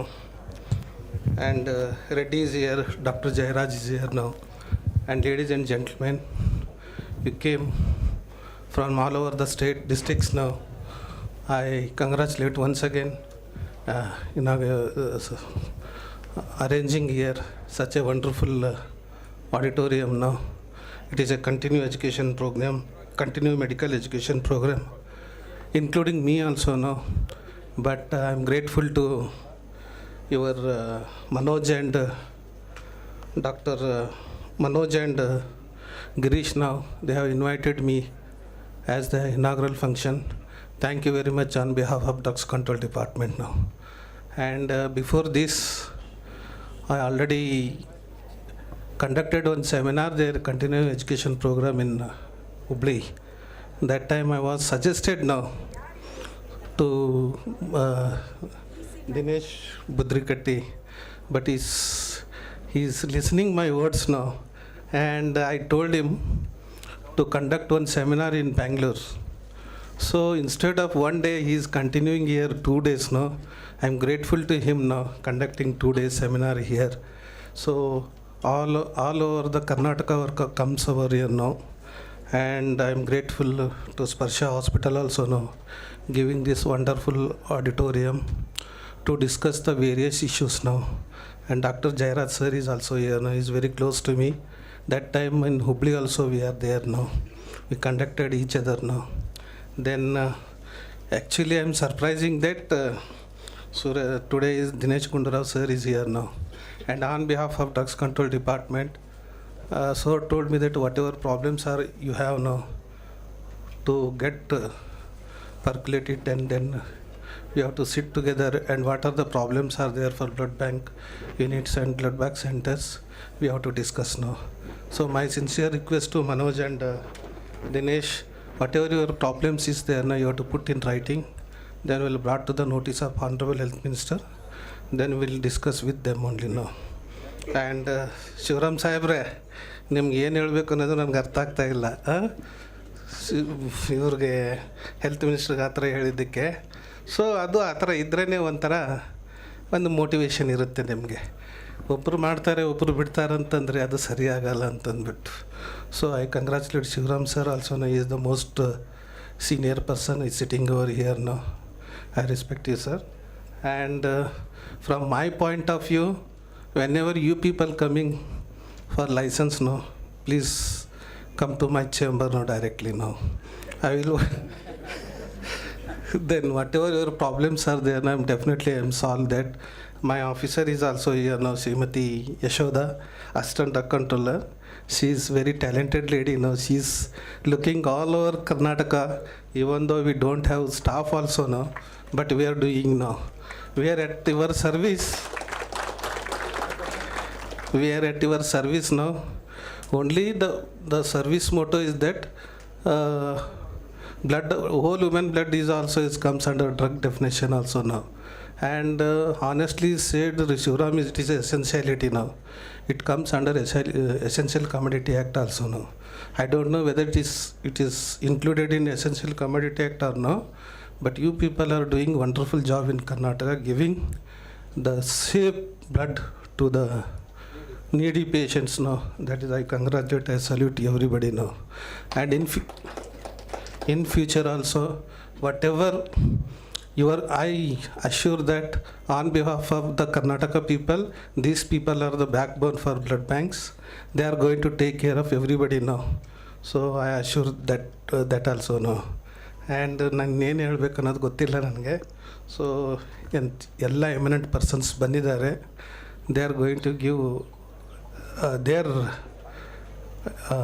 what do you call that, whatever your problems are there you're facing here now, legal and ethics, SOPs, complete donor eye circle, whatever they are going to give 2 days seminars now. So you please listen and how to take into the positive manner now. And one thing I act is to everybody the same now. We are not dividing for blood banks for government hospitals is different kind, and is also we are not going to give the private blood banks also now. Everybody is same, but one thing is there, when compared to private blood banks, it is better now. And I honestly say that I request government blood banks also to come up the new few facilities now, because there is a human resources has always problem there. I will talk to Honorable Health Minister now to put into the blood banks now. So many people are working, 1 or 2 in charges there. I will take care of that also. So I assure once again, and everybody is here now to start the seminars here now. So my best wishes with you, everybody, to take into the positive manner. And I'm also grateful to all the association members inviting me as a guest of honor. Thank you very much for inviting me.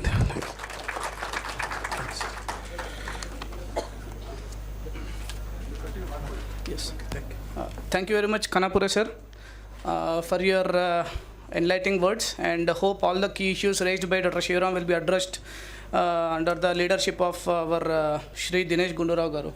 Thank you, sir. Thank you. Thank you, sir.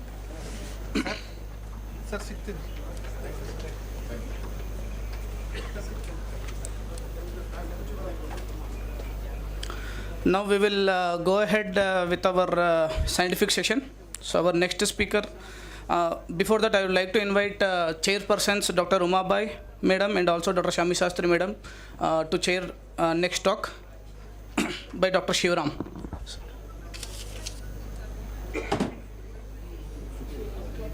Sir. Likesh? Yeah. Yes, sir.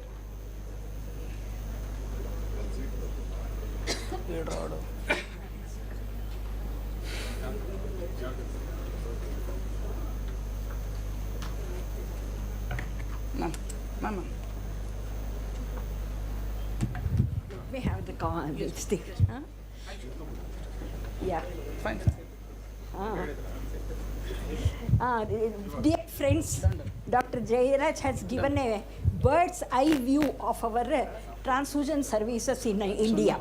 And now it is, even with that also, I feel the aim of having a blood bank or a blood center to give this thing, productive blood, and that is which is safety to the patient and which is safety to the donor part also. That is a blood which does not transmit diseases, does not give any reaction to the patient as well as donor. Such blood has to be transfused to the patient. In that aim, in achieving that aim, I feel we have some of the blood banks has to improve their standards. That is what I felt from the conclusion I got from his talk.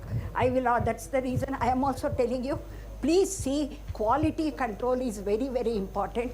Follow the quality steps very cautiously and see that you provide the quality blood, that is the safe blood to the recipient whenever it is required. And I thank all the organizers for giving me an opportunity to chair this session. Thank you.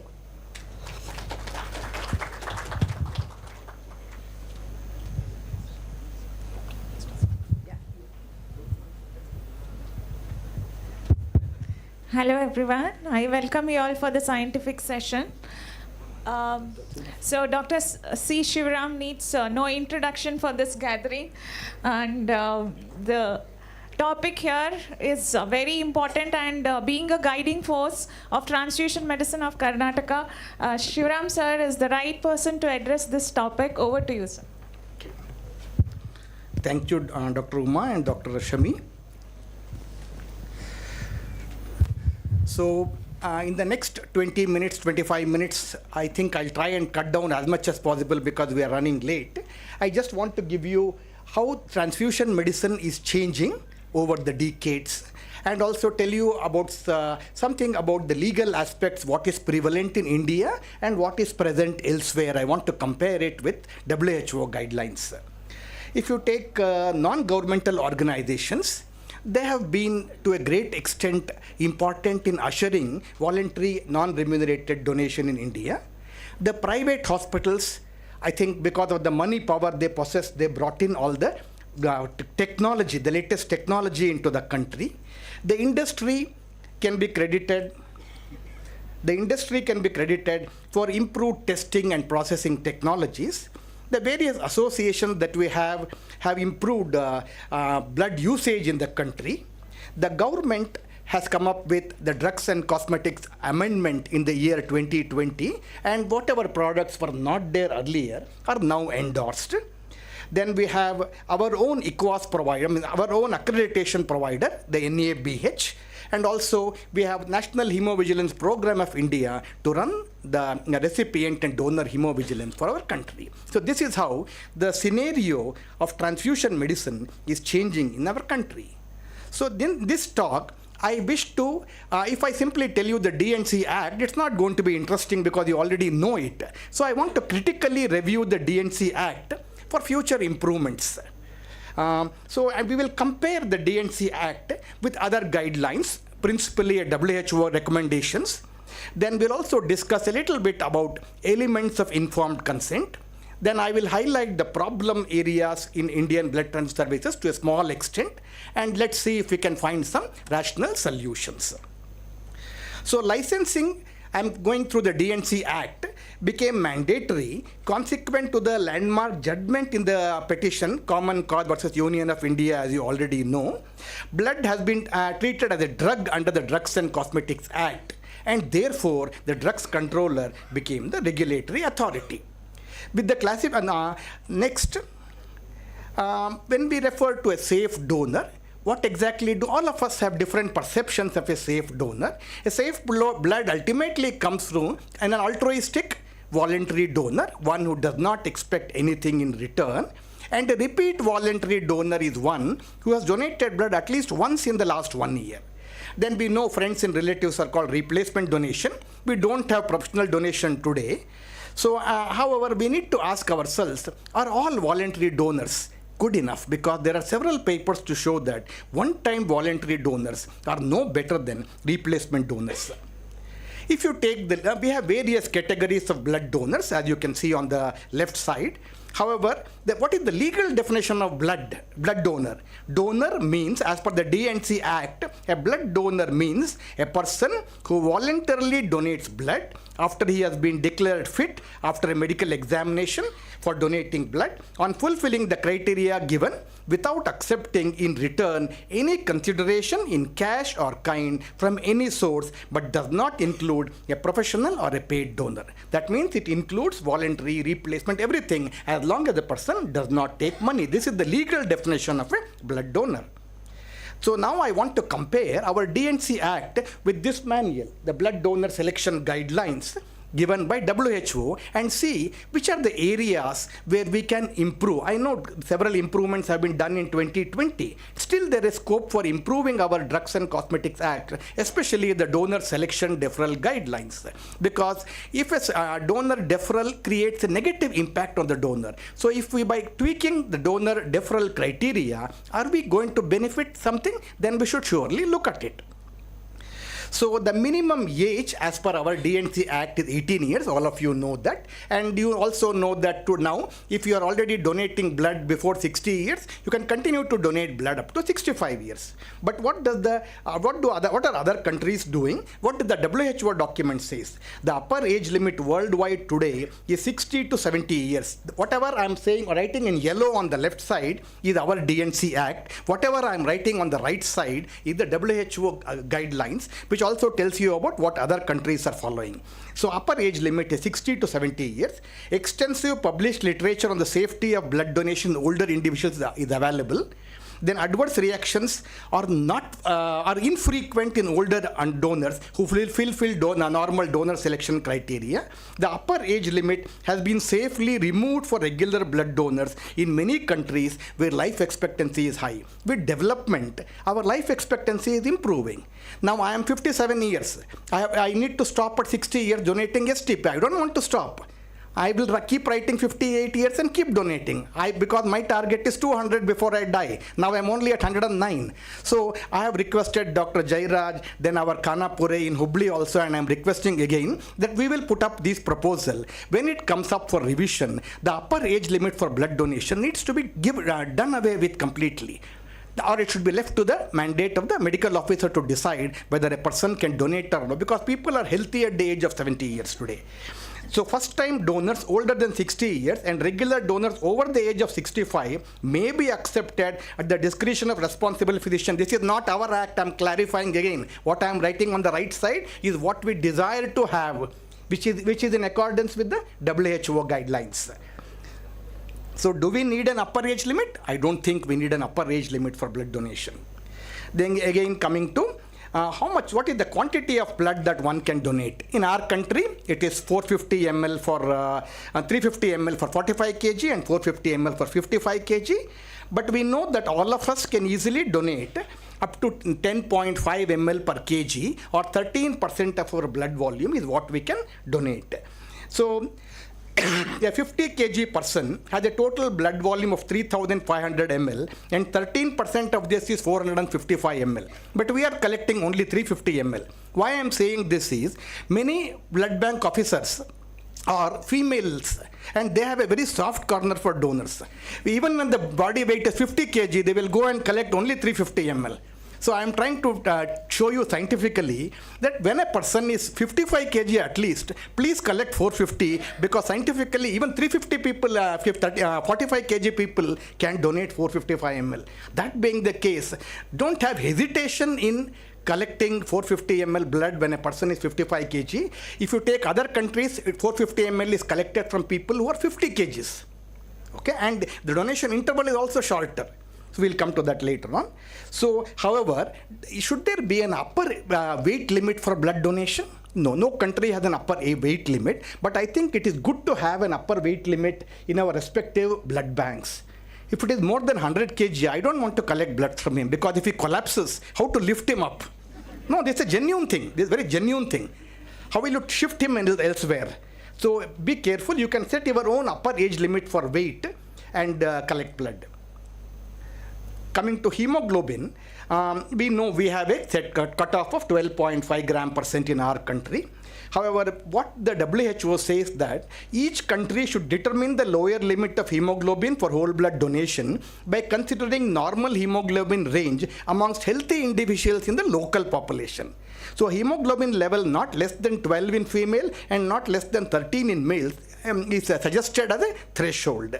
So, and there is a paper by our friend Abhishek Basubraj from Jipmer, which suggests that if you can reduce the cutoff of hemoglobin from 12.5 to 12% by 0.5 gram %, there will be a 5% increase in blood donors. So this has been shown in a paper. So if don't we want 5%, if we can get 5% more donors so easily, then we should certainly look at this. Maybe we need to do more studies, but we must explore this possibility. Whereas if we defer a donor who is anemic, the chances that he may not come back to you is 5 to 15%. That's also there. They get demotivated when you defer them. So I think we should explore the possibility of lowering the hemoglobin cutoff to 12 gram %. Then let us look at donation interval. I will not go into details, but what you must note in the Drugs and Cosmetics Act is when you donate whole blood 350 or 450 ml, to donate apheresis platelets after a whole blood donation, the gap is 28 days or 4 weeks. The figure below. However, if you are not able to return 100 ml or 150 ml during apheresis donation, you cannot donate blood for 12 weeks. Is there any logic in this? When you donate 350 ml or 450 ml, you can donate in 4 weeks. But when you are not able to give back 100 ml of red cells to a patient during apheresis, you have to wait for 3 months. So this is something illogical. I spoke about all these things in Hyderabad. There was the Deputy Drugs Controller of India, and he asked me very rightly one question. Did you point out, this was put up in the website, did you point out these objections to us before it became a law? Not that we did not point out. We wrote to our associations, told us ISBTA and ISTM, you don't write individually. We will collate all of it and we will write. So we wrote to our associations, but it did not reach the government. They say they did not get any suggestions like this. But at the same time, he promised to look into these things whenever the revision happens. Only we need to follow it up aggressively. So the minimum interval between apheresis to plasma donation or platelet donation elsewhere in other countries is 4 weeks, whether after whole blood donation, after apheresis red cell donation, or failed red cell, everywhere it is 4 weeks. So this is something which we need to have a rethink. Then pulse, temperature, BP, we do this, record this in all camps everywhere. After listening to this, I don't want anybody to give up recording temperature, pulse and BP, but I just want to show you what WHO is saying regarding this. Blood collection session is not the ideal setting for recording blood pressure. Donor activity may show elevated systolic blood pressure, possibly because of anxiety. No evidence that raised blood pressure or low blood pressure is predictive of increased adverse reactions. These are not my words. WHO document which I showed you in the beginning.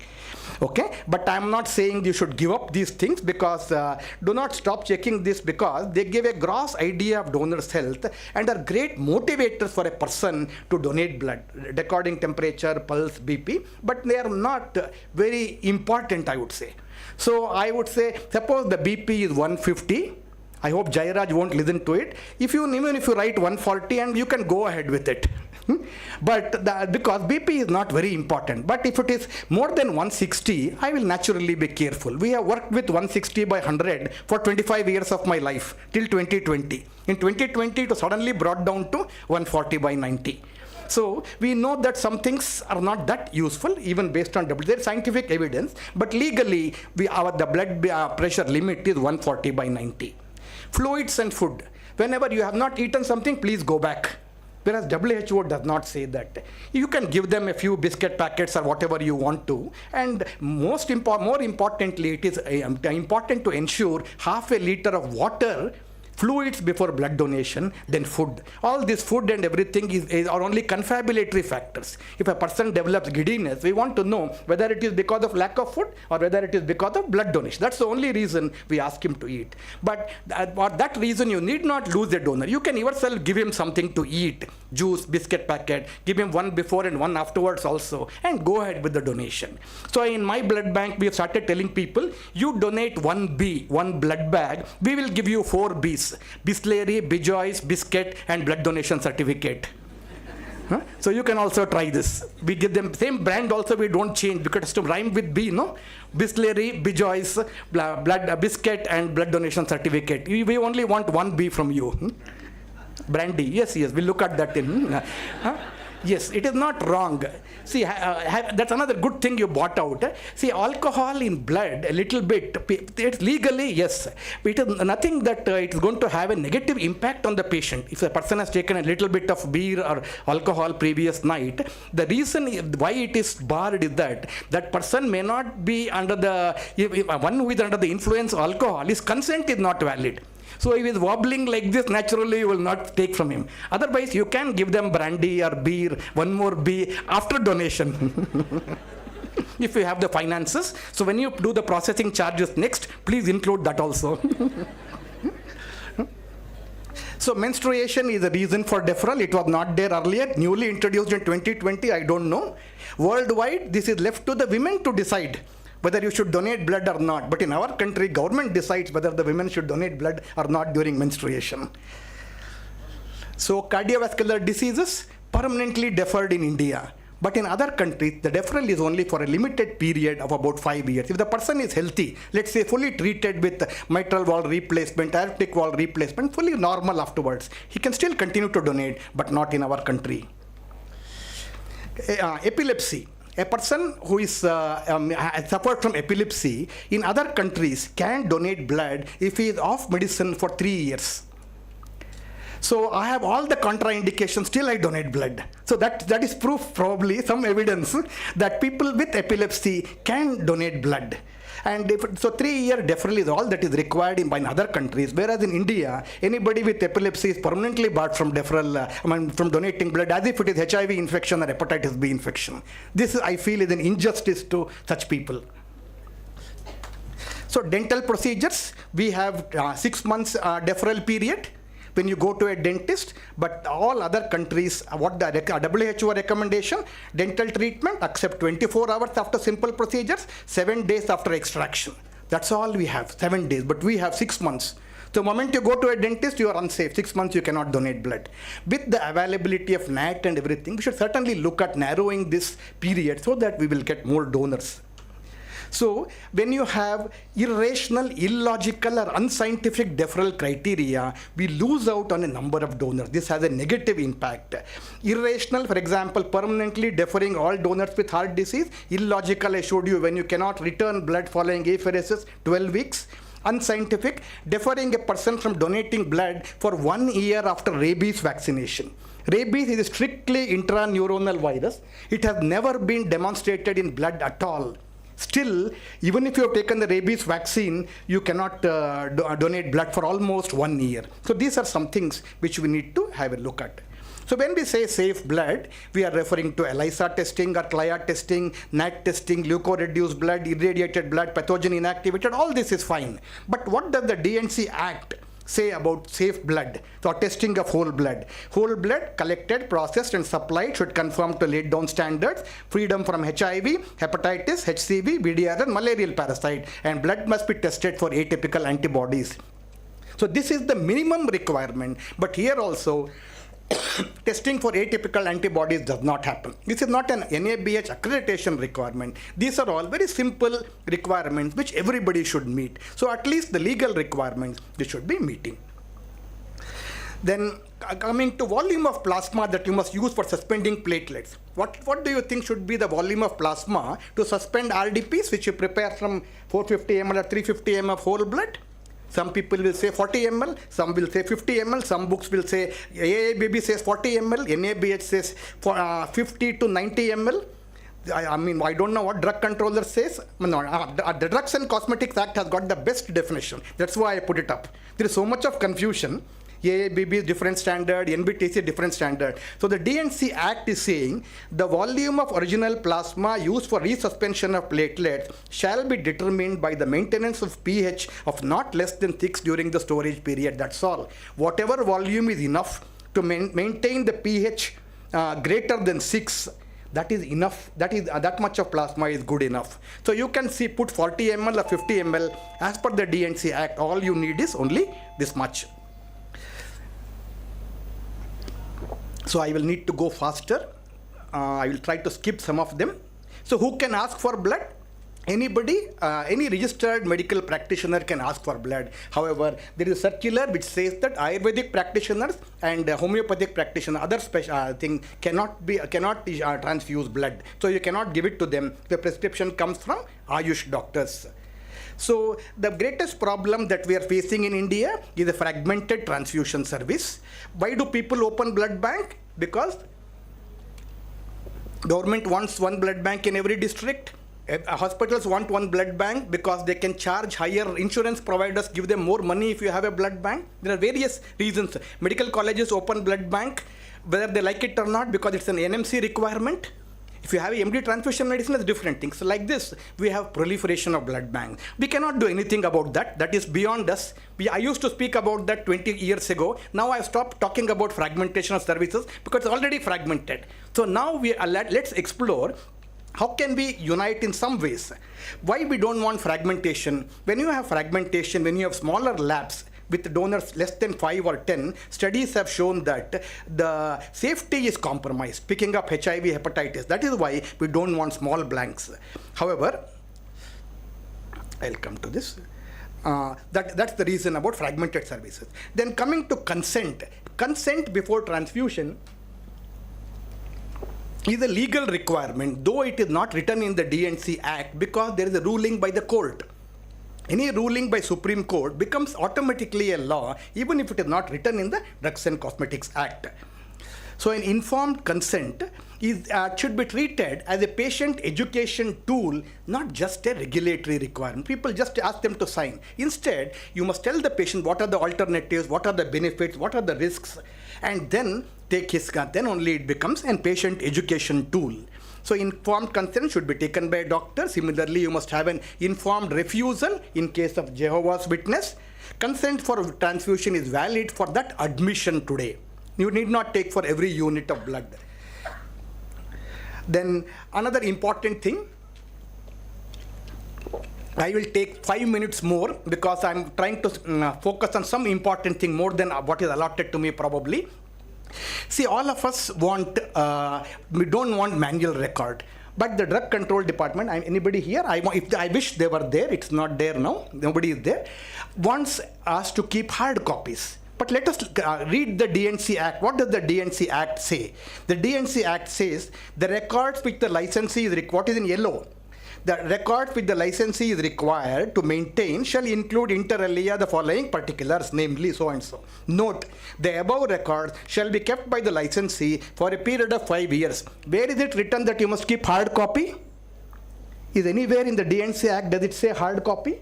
It just says you have to maintain records. Records can be hard copy, soft copy, e-copy, it can be anything. Why 5 years? We'll maintain 10 years if you're allowed to keep e-copies. And what does the IT Act say? The IT Act of 2000 says, this act supersedes all other acts. Please go back to IT Act of 2000 and read it. This act supersedes all other acts and permits usage of e-records as long as the user can be identified. That means you have a password.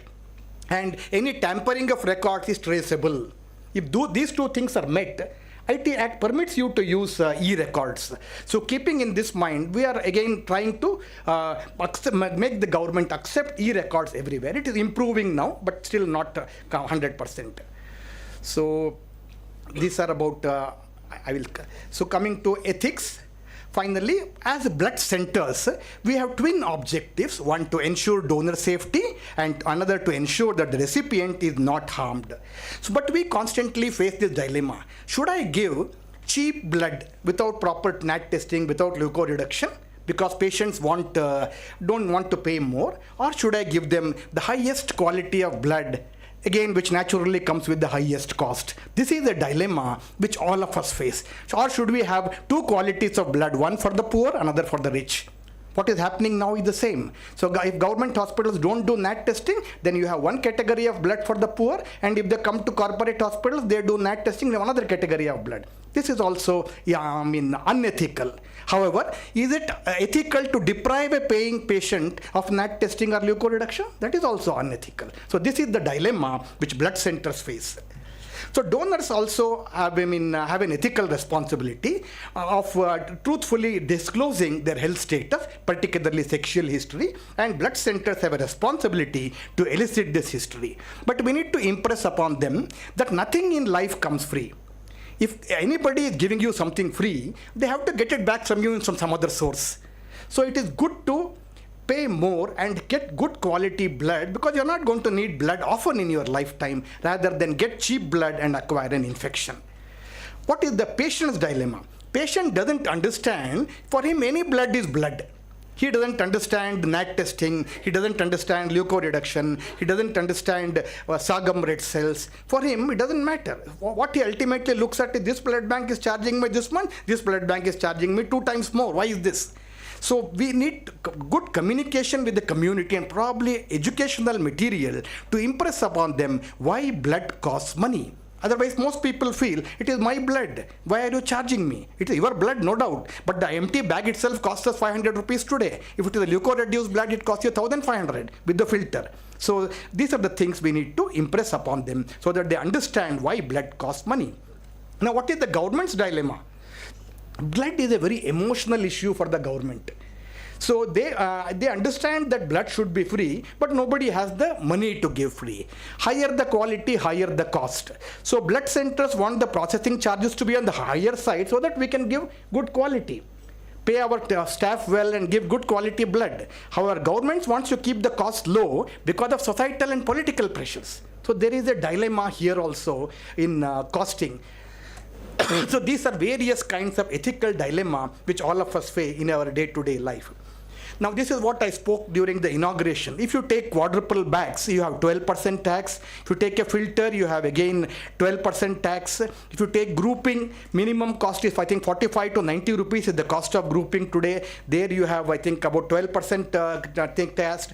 When it comes to NAT, you not only have 12% GST, additionally you have another 12% customs duty. Till now this was not there. So now they have been penalized, NAT companies, and so now they are coming back to us telling you have to pay 24% tax from in future. Whereas the same thing is not there for laboratories who don't have a cost limit, because it is going to a patient. Our blood is also going to the patient. The purpose is the same, but the law is different for patients and donors. This is what things have to change. And as I said in the morning, blood, there is nothing more essential in life than blood. So if rice, wheat, and pulses are essential commodities, the GST for blood, or the tax burden for blood, whatever you want to call it, GST, customs duty, should be the same as you have for rice or wheat. So with this, I just want to show you a few more slides. Registration of ethical committee is a must. I'm stopping, no problem.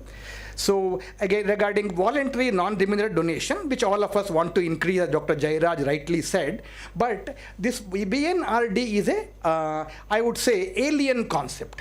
Here we are simply going by whether you are labeling a donor as a voluntary or replacement. There is no objective evidence to say that whether we have 70%, whether we have 100%, people may be claiming. But we all of us know those figures are not real. So what is there a better marker? Why not look at TTI index? Instead of looking at voluntary donation rate, what is the TTI rate of this blood bank versus this blood bank? What is the TTI rate of Karnataka versus Kerala? If we look, that ultimately, what is the goal of voluntary donation? It is to improve blood safety, reduce TTI rate. So if you are not able to reduce your TTI rate by whatever method you want to, the goal should be comparison of TTI rates rather than BNRD rates. So how can we improve? I am coming to the last. Can we move from VNRD to TTI index? Can we move from manual record keeping to electronic record keeping? We must need to lay emphasis on QC, quality control, quality assurance, EQUAS, and accreditation. We need to incorporate new technologies. Finally, we are a fragmented BTS. Let's accept that. Nothing we can do about it. We have 3,900 or 4,000 blood banks in the country. Can we have centralization of testing? Now, when I get blood from some blood banks in the city, I am not confident of the testing. So what do? I take the blood and I repeat it once again. We repeat CLIA once again, then we send it for NAT, and then we use it. So if that has to go, if I have to have confidence in all the blood banks, whoever is sitting here, what is the solution? Would you like to do TTI testing yourself? If somebody did TTI testing collected your samples at 6 o'clock in the evening and gave you the report by midnight, 11 o'clock or 12 o'clock, and if the cost was lower than what you are doing, would you like to do it yourself? Or would you like to outsource it? Now we are doing the same thing for NAT testing. All of us send it to Bowring Hospital or some other center like that in different cities. It goes at 6 o'clock in the evening. By 11 o'clock or 12 o'clock at night, we get the report. So if this can be done for NAT testing, why can't we do the same for ELISA or CLIA testing as well? This will greatly improve the quality of blood, because then you have to supervise only one center, not so many blood centers. So with this, I want to say that while law is the backbone of quality, ethics upholds the spirit of law. We need laws that will uphold the spirit of life and not merely laws which impede our progress. Thank you very much. Thank you so much, sir, for the very thought-provoking lecture.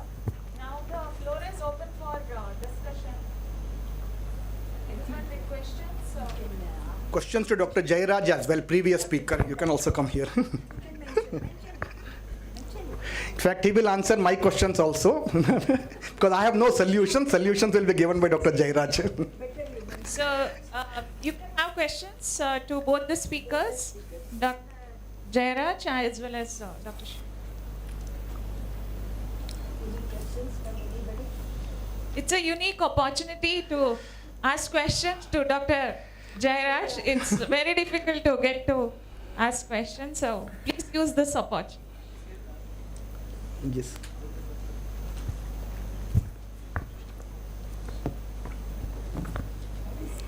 Thank you, Dr. Shriram sir, and it's very honorable to talk to you. And my question is, I heard that for RDP, like random donor platelets should be given 70 patients. So that after we increase for 70 ml, it's been more transfusion reaction is appearing in our hospital. So whether we can reduce that to 60 ml or 50 ml? What your Yes, I think as per DGHS, I can't remember so many of them. Each one writes a different figure. It is 50 ml. AABB permits even 40 ml. The DNC Act is telling you, you can add any ml as long as your pH is above 6. So Drugs and Cosmetic Act is supreme. You can follow that. You can try reducing it to 50, 45, 60, whatever you want to. As long as the pH is above 6, it is good enough. I understand. Even I don't want to give 70 ml or 90 ml. Because any group can be transfused. No, you are right. You are right. You can reduce the volume as long as the pH is maintained. Thank you, sir. Apart from that, we have options like saline washing of platelets and plasma reduction of platelets also. Yeah.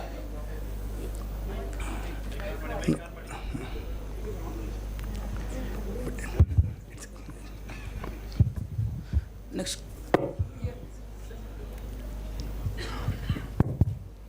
Yeah, just as I was telling about patients having allergic reactions to the plasma, we can go for options like plasma reduction or using additive solutions or using platelet saline washed platelets also. So yeah, that's another option apart from reducing plasma volume to 40 ml.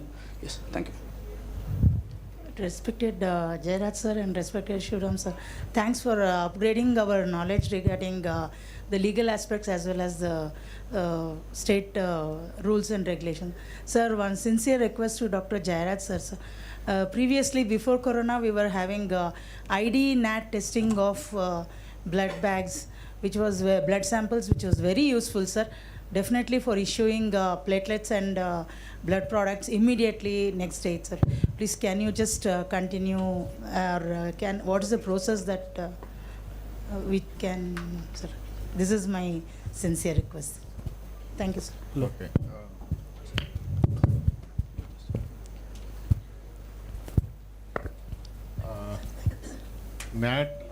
ID NAT. Yes, sir. So there are two things. Yes. One is individual donor nucleic acid amplification. Individual. The second one is only NAT. Yes. So they are going to test the individual. Here it's a pooled one, NAT. Yes. So, but Government of India, they have said that it is only NAT. We cannot use as a ID NAT. Okay. Hello. Okay. Hello. Keep it near. So, NBTC it says only NAT. Even under price listing also it says NAT, not ID NAT. So there are multiple players in the market. So earlier, we had some issues related to the ID NAT.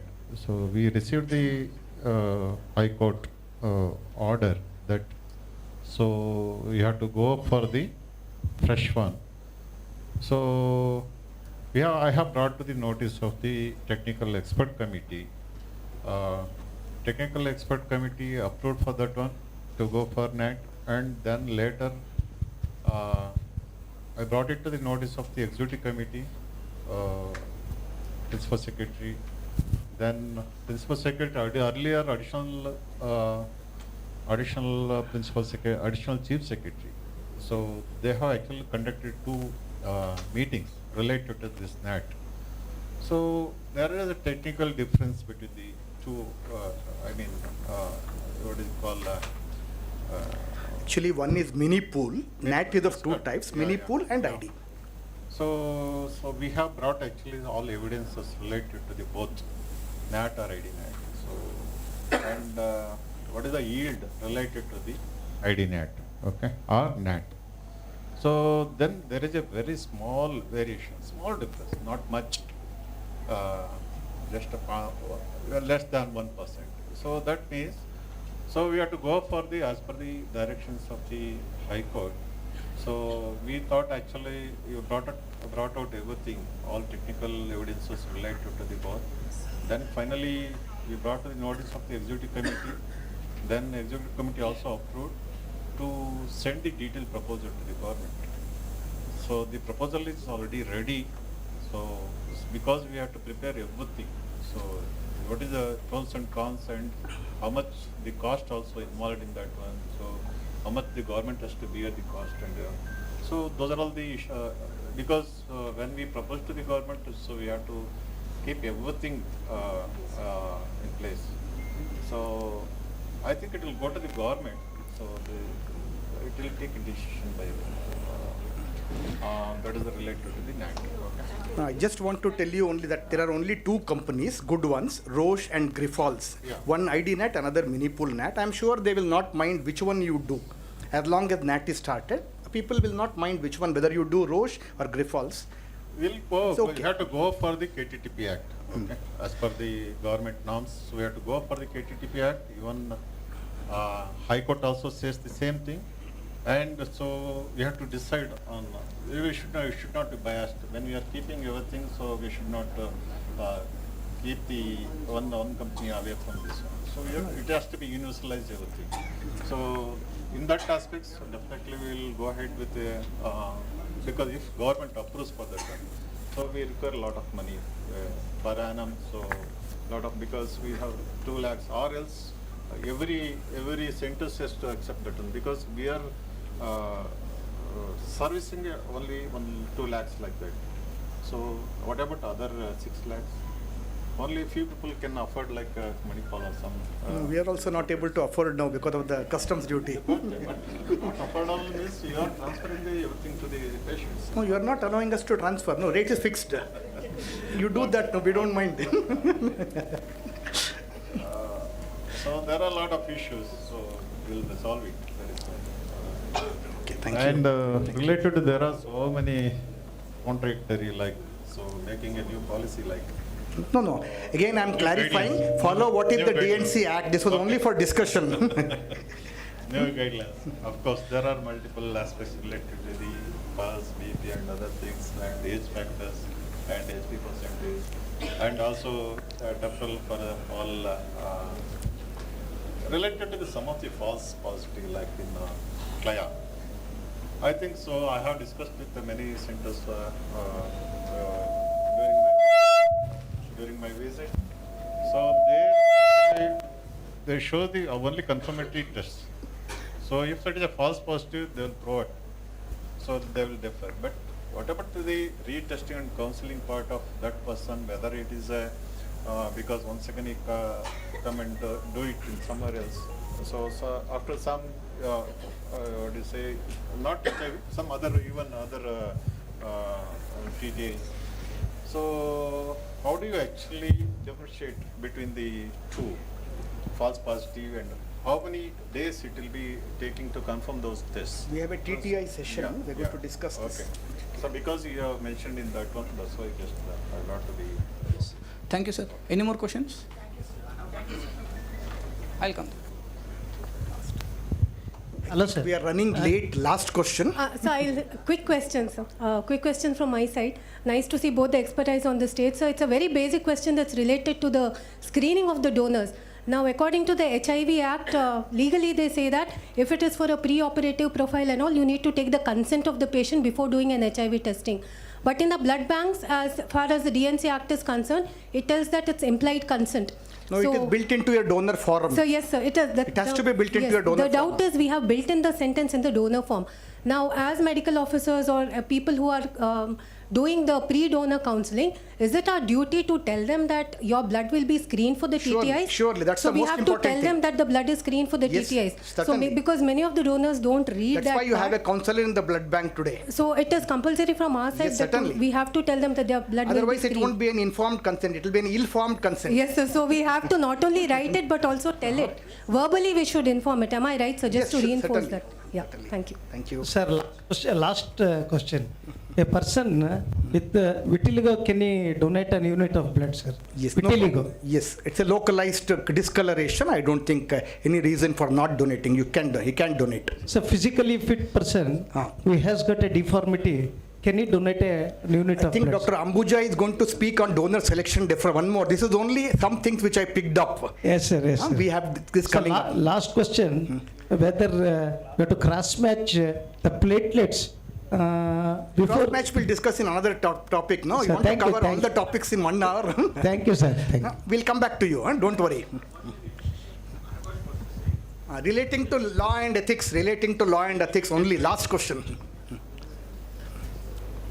Yes, I'm medical officer from Martyr Blood Bank. My question is to you, Dr. Shriram. Specific question. You see, every 1 kg of body weight will have 70 ml of blood. So a man's weight is 50 kg, then he will have 350. 350, yes. Now, logically, any body volume drawn in a period of 8 minutes, within 8 minutes blood is drawn. If you recommend 450 ml in a person, No, I did not recommend 450 ml. I said up to 13% is the maximum, which comes to 450 ml. Let me tell you. You see, normally we are aware that any body volume quickly, say, yes, quick withdrawal, yes, withdrawal will precipitate hypovolemic condition. You can't say will precipitate, may precipitate. Yes. That may carries a lot of weight. You see, particularly in camps, you see when you are exposed to such a crowd, and even one reaction, hypovolemic precipitate reaction, gives a lot of concern, and our smooth running 45 kg is unique to our country, but if you take in other countries now, 50 kg is the limit for 450 ml donation, and we already have 5 kg surplus as 55 kg. So we don't need to be worried about it. We collect 450 only when they are 55 kg, No, 5 kg more than other countries already. You even said 45 kg. No, I said 45 kg people can donate a maximum of 450 ml, but we don't collect so much. We collect only 350 ml. So don't have worries about collecting 450 ml from a 55 kg person. I'm clarifying if I made any mistake. You say not that. We have got clear guidelines. And in practice, we have also seen that the safe trial of 350, we limit to 55 would be good. Now, this is what we have seen. And a person who is above 60 kg, the best we can do 450 ml. Actually, these are the practical things we see in the the blood bank and also in camps. Okay.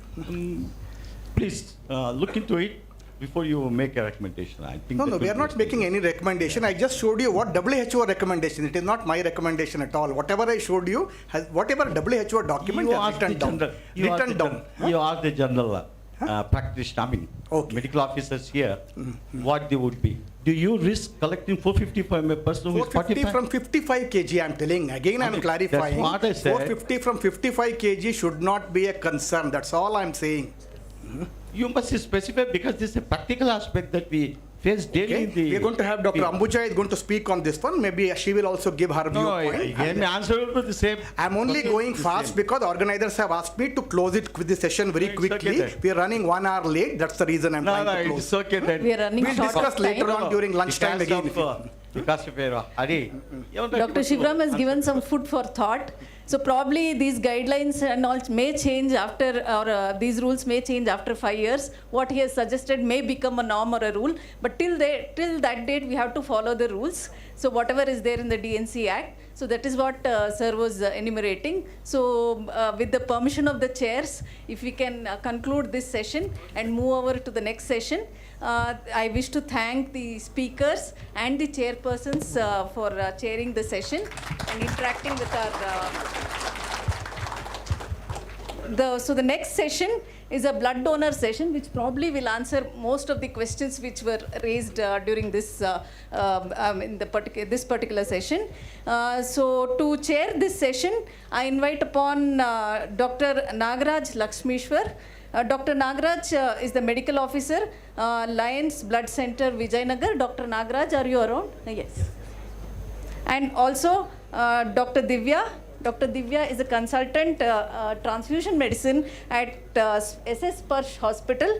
I request you both to take the session forward. You can sit here.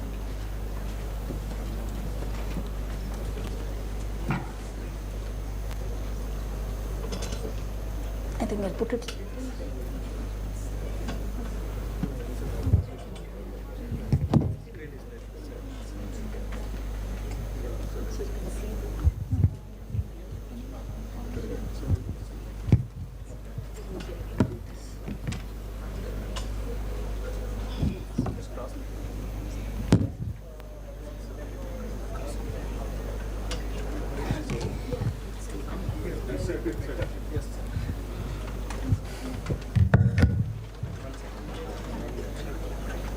That's it. Yes.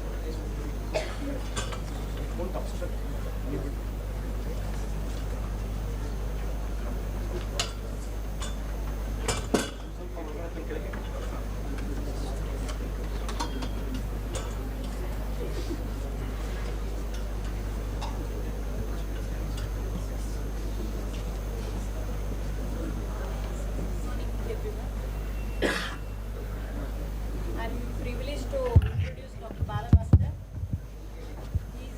He's of course my colleague and a consultant transfusion medicine in Yeshwanthpura, SPARSH hospital. Over to Dr. Bala. Yeah. Thank you, Divya ma'am and Nagaraj sir. So we had a good elaborative talk before by Dr. Shivaram on legal and ethical issues related to blood transfusion. So now I would be discussing a few slides and my understanding which is related to complete donor cycle. So I will be going through the slides related to what is the need for blood, advantages of blood donation, how is the blood donation process done, and points related to donor counseling and donor care, and what happens after the blood is donated, and a few donor retention strategies. To start with, these are few statistics where in India every year 14.6 million of blood units are required, but still India there is an annual deficit of 2 million blood units every year. So as only 1% of the Indian population are donating each year, so there is India is facing still 2 million deficiency.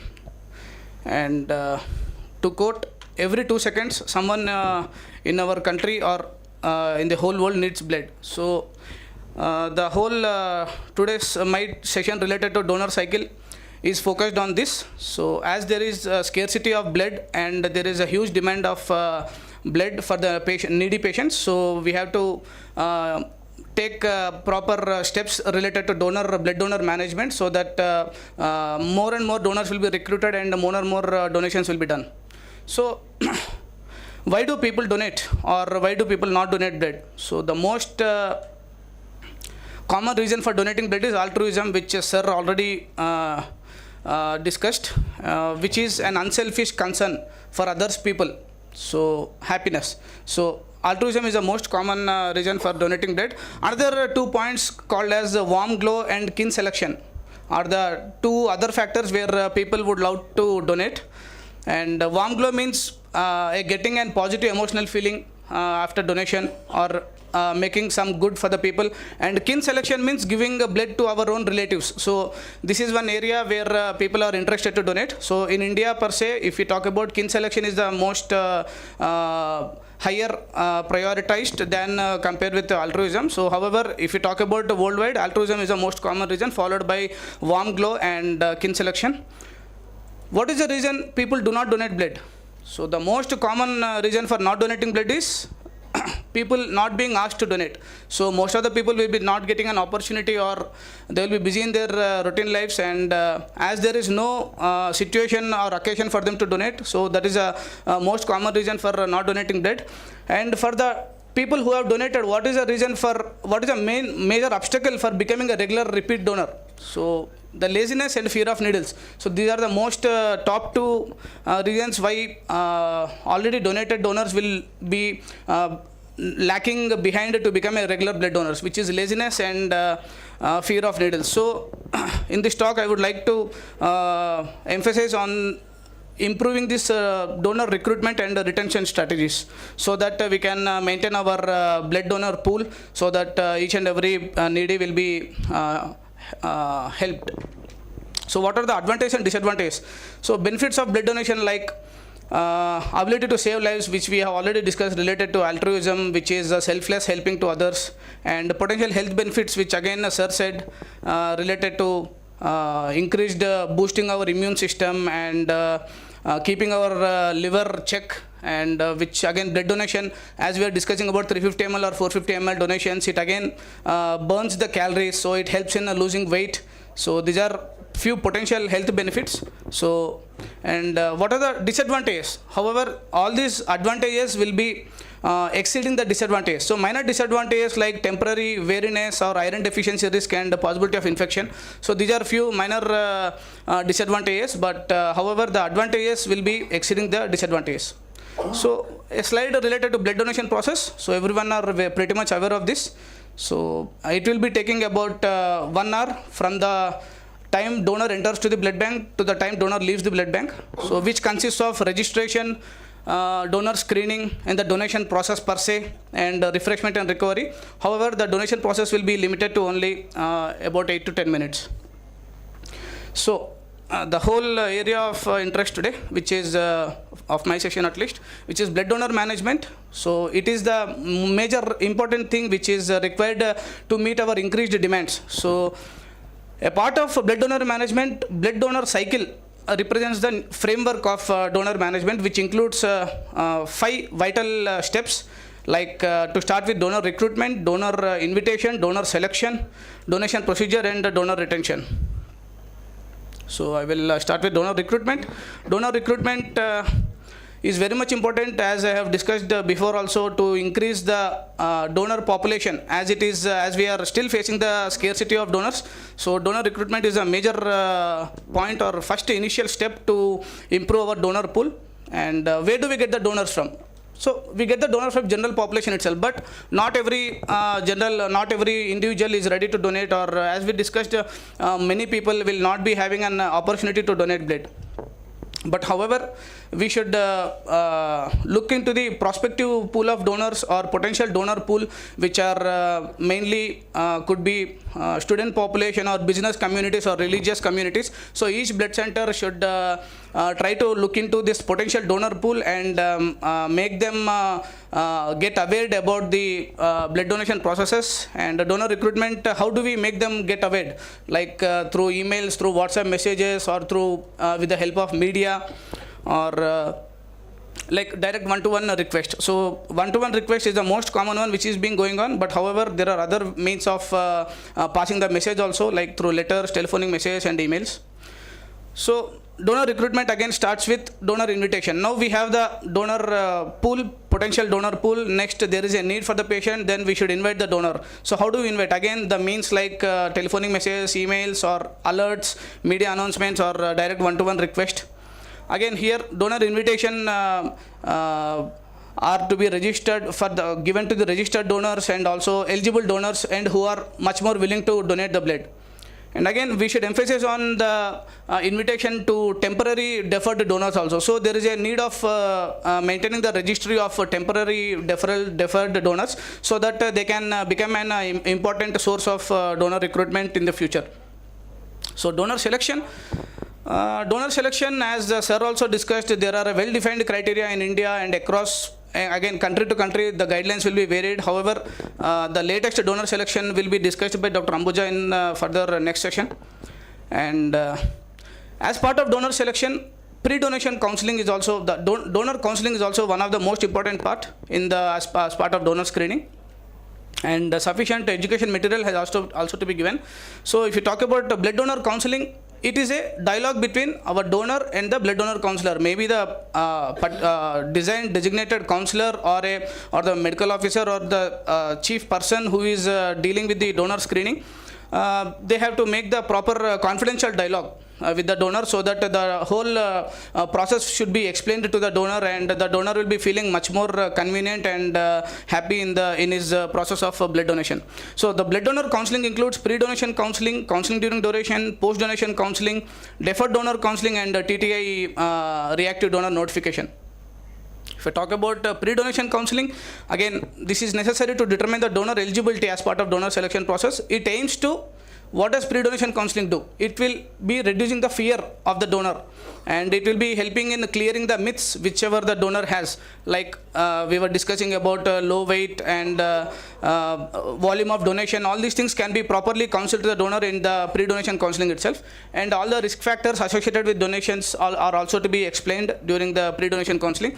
However, the NABH standard says at least 5 points has to be clearly mentioned, like modes of transmission of HIV. We had one question also in the previous session, like to intimate the TTA testing results to the donor, or confidentiality of the testing results are to be maintained, and we should give the opportunity for the donor to self-exclude from the donation if he has any history of multiple sexual partners, or any other previous history of hepatitis B or hepatitis C. So coming to post-donation counseling, so this is what is this aim to. Post-donation counseling or counseling during the donation will prevent and manage the most of the adverse donors reactions.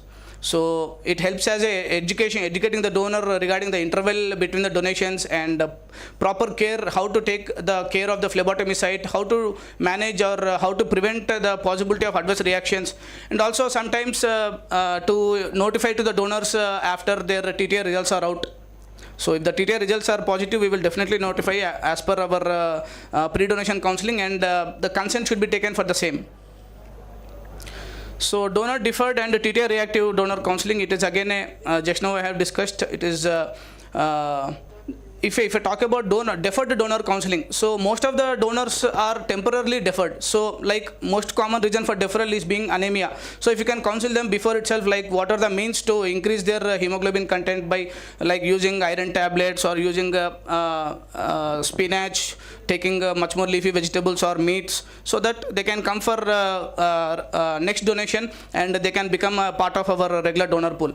Again, next, after donation, if the TTA is positive, there is a session called as the TTA Reactive Donor Counseling Indian Guidelines. So we will discuss more about this in our upcoming sessions.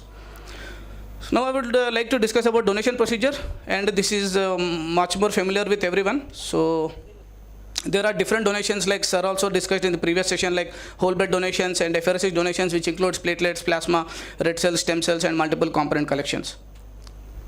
So what happens to the donated blood? So each and every donor has to be explained, or most of the donors will be having the myth or doubts related to what happens to his donated blood. So if any donor comes up with these doubts, our blood bank personnel should be ready in a position to explain him properly. So step 1, the donation. So we will be explaining to a donor about the whole donation process, and what ml will be collected, and we should also explain to the donors that a few test tubes will be collected, so that it will be sent for testing, and all these things has to be part of our donation counseling. And step 2, processing. The connected blood will be processed into different components like plasma, RBC, red cells, and again after each and every component can be further modified also, like glucoreduction, saline wash, which we discussed before. Step 3 is the testing, we are talking about TTA testing, and each and every donor sample will be given for the testing, and both the component selection, component separation, and TTA testing, step 2 and step 3 will be going on simultaneously. And once all the results are out and all the TTA testing results are negative, then the next step is our storage, where each and every component will be stored at their designated temperatures, and then stepwise distribution. So it will be distributed to the patient wherever it is, either a private center or a private hospital or any other center where the patient is in need. So last step is transfusion. So once the patient gets the blood, and it will be used to various indications like trauma, childbirth, anemia, blood disorders, and many other clinical conditions where blood product is to be used. So few points related to post-donation care. So again, this is a part of post-donation counseling. So we will advise or during donation also, we should be in touch with the donor all the time, and we should discuss with the donor related to how to manage his phlebotomy arm, or we should advise him to take much and more fluids, and not to smoke for half an hour, or don't drive for half an hour, and also not to take alcohol for at least 24 hours after the donation, and also to avoid strenuous exercise, and to target a particular group of donors like pilots, or people working at higher altitude, to defer from his duties at least for 24 hours post donation. And most important thing is is giving a hearty goodbye with a request to donate again after 3 months. So this makes the donor feel comfortable, and all the conversation with the donor should be in a manner of care and compassion. So if this is done, most of the reactions can be managed and can be prevented also. So now if I talk about donor reactions, what is it? It is any untoward response in the donor after donation, during donation or post donation, pre-donation or post donation. Any changes or any untoward response in the donor are considered as donor reactions. Again, they are subclassified into major, minor and severe. So what is the need? So if the donor had any reaction during or post donation of blood, the donor will be having most negative impact on the blood donation process. So he will never come back for the donation. So donor perception about the reactions is the most important thing for us. So however, we cannot prevent completely, but we can manage it, and we can prevent at least 90 to 95% of the donor reactions can be managed just by handling the donor and explaining him all the donation procedure itself. So this is the classification of adverse donor reactions, which are classified into local and generalized symptoms, and most of the things are aware to everyone. Yes. So this is a study which shows most common. This is a study which shows about only 1% of the total donations will be having an incidence of adverse reactions. So only 1% among the donations will be having adverse reactions, and in that 1% also most common is iron deficiency. Then comes our which is called as bruises, yes, hematoma. Then again comes our vasovagal reaction. So we see vasovagal reaction is the most important thing, where donors are reluctant to come back after the donation procedure. So however, if we can handle and manage the vasovagal reactions on time, then the donor will be very much happy, and he will not feel any negative effect on his donation procedure. So we are talking about managing the adverse donor reactions. So how to manage any adverse reactions related to excessive sweating or loss of consciousness? If you can observe in the donor, just stop the donation immediately at whatever the stage it is, and loosen up his tight clothing, and keep the donor in Trendelenburg position, which is lowering his head end, and give adequate rest and adequate refreshments. So everyone might be aware of this. All these vasovagal reactions are very minor, and all are readily manageable. So how to prevent? Certain preventive strategies, like one we discussed, which is in continuous conversation with the donor. Apart from that, this continuous conversation will help in distracting the donor from bleeding procedures, make him to watch movies, or make him to listen to FM radio, so that his stress will be reduced. Again, muscle tension, improving the muscle tension. So why are we giving the ball to the donor? So that rhythmic contractions from his arms will be helping in pushing the blood flow properly. And also certain massagers, foot massagers are also there, and calf massagers are also there, and these are again much more beneficial for the donors. And again, most important thing is water and caffeine loading. So preferably before donation and after donation, we should advise donors to have water at least. Again, sir mentioned regarding the food also. So even in our act it is mentioned, at least 4 hours before the donation, donor should have taken something. Apart from that, water and caffeine loading, which will help in gastric distension and increasing the sympathetic activity, so that vasovagal reactions will be minimized. Now, donor retention strategies. Now we have recruited the donor, we have made the invitation, we have done the donor selection. Next, donation process is done, post donation care is also taken, and donor is happy, and donor went away from the blood bank. Now how to retain him? So at the post donation advice himself, we should advise the donor that after we should advise about the donation interval, when can the donor be coming for the next donation. And it is mentioned in our act also that 4 months for females and 3 months for males. What are the reasons for dropouts? So why do donor doesn't come back? So like I have discussed before, the unfavorable experience in the blood bank, or unfavorable experience after donation, or any untoward adverse reactions, or bad handling by the blood bank personnel. So lack of time and negative reactions. So any unfavorable conditions are the main main cause where donors will be dropped out after the donation, and they cannot be retained in our donor pool. So there are certain strategies how to retain the blood donors after the blood donation. Like to start with, blood collection facilities should be attractable, comfortable for the donors, and convenience for the donors. Apart from that, the whole donation process, right from the donor entering into the blood bank to the time where donor leaves the blood bank, whole process should be pleasant for him. And if you talk about mobile collection vans or venues, it is very much convenient for the donors, and the blood transfusion service can go to the donor side itself instead of a donor coming to the blood center. And chief centers like shopping centers or stadiums or banks or factories, anywhere. So that is again a much more convenient for the donors. As we know, most common cause for the not donating blood is not getting an opportunity. So we can go to the donor himself so that he can get an opportunity to donate blood. Next, make the donors feel welcomed and appreciated. So dispense the donor fear, and be courteous, interested and cheerful and friendly with all the donors.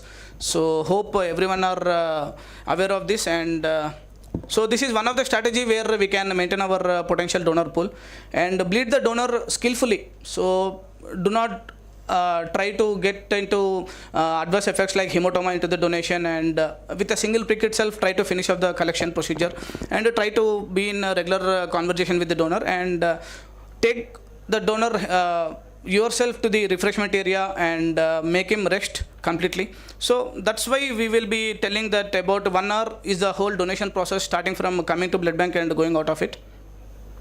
And again, few strategies like recognizing the blood donor contribution, like giving, like sir said, 1B, 4Bs, that is a very good example, sir. Apart from that, other recognition to donors like motivation, like certificates, which sir again said, and feeling appreciated or honored, and stronger, again, recognition of the donor helps in stronger commitment for the donation, and also it helps in retention of the donors. So what are the various forms of recognition? One is certificates, badges, another B, sir. Badges, pens, memento, annual felicitation, and special awards for 50, 100 and special donations. So these are a few forms of donor recognition. Now we got the donor retention includes the donor who are regular donors, and they can come into the next donation procedure immediately after the period of 3 months or 4 months is done. What is the donor recall? Donor recall means the old donors, after the donation, then they will be forgetting for about 2 to 3 years. Again, they will be coming out of the potential donor pool. So this is another strategy where we can get our donors converting from single donations to regular repeat donations. So again, these are there are few strategies like creating felicitation programs and hosting a dinner with the donors, and creating donor membership programs, and organizing the events which are of donors' interest, like paintings or writing which are related to blood donor motivation, and storytelling which shares the success stories of blood donors. So these are few strategies where donor retention and donor recall can be done.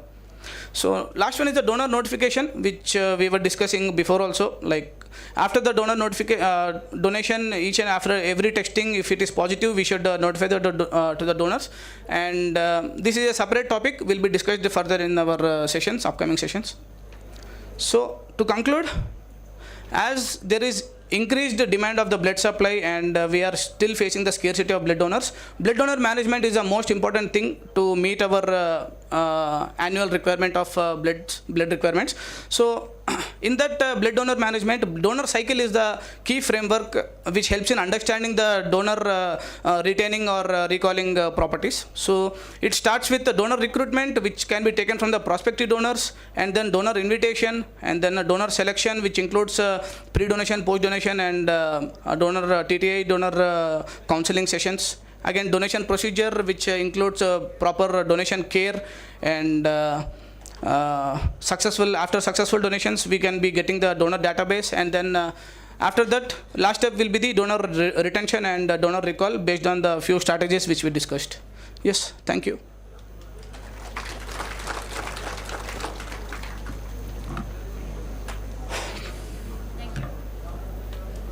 Dr. Bala?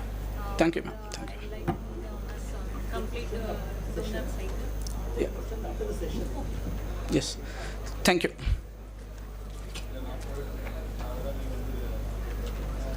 So now we will move on to the next interesting part of the session. So I take this opportunity to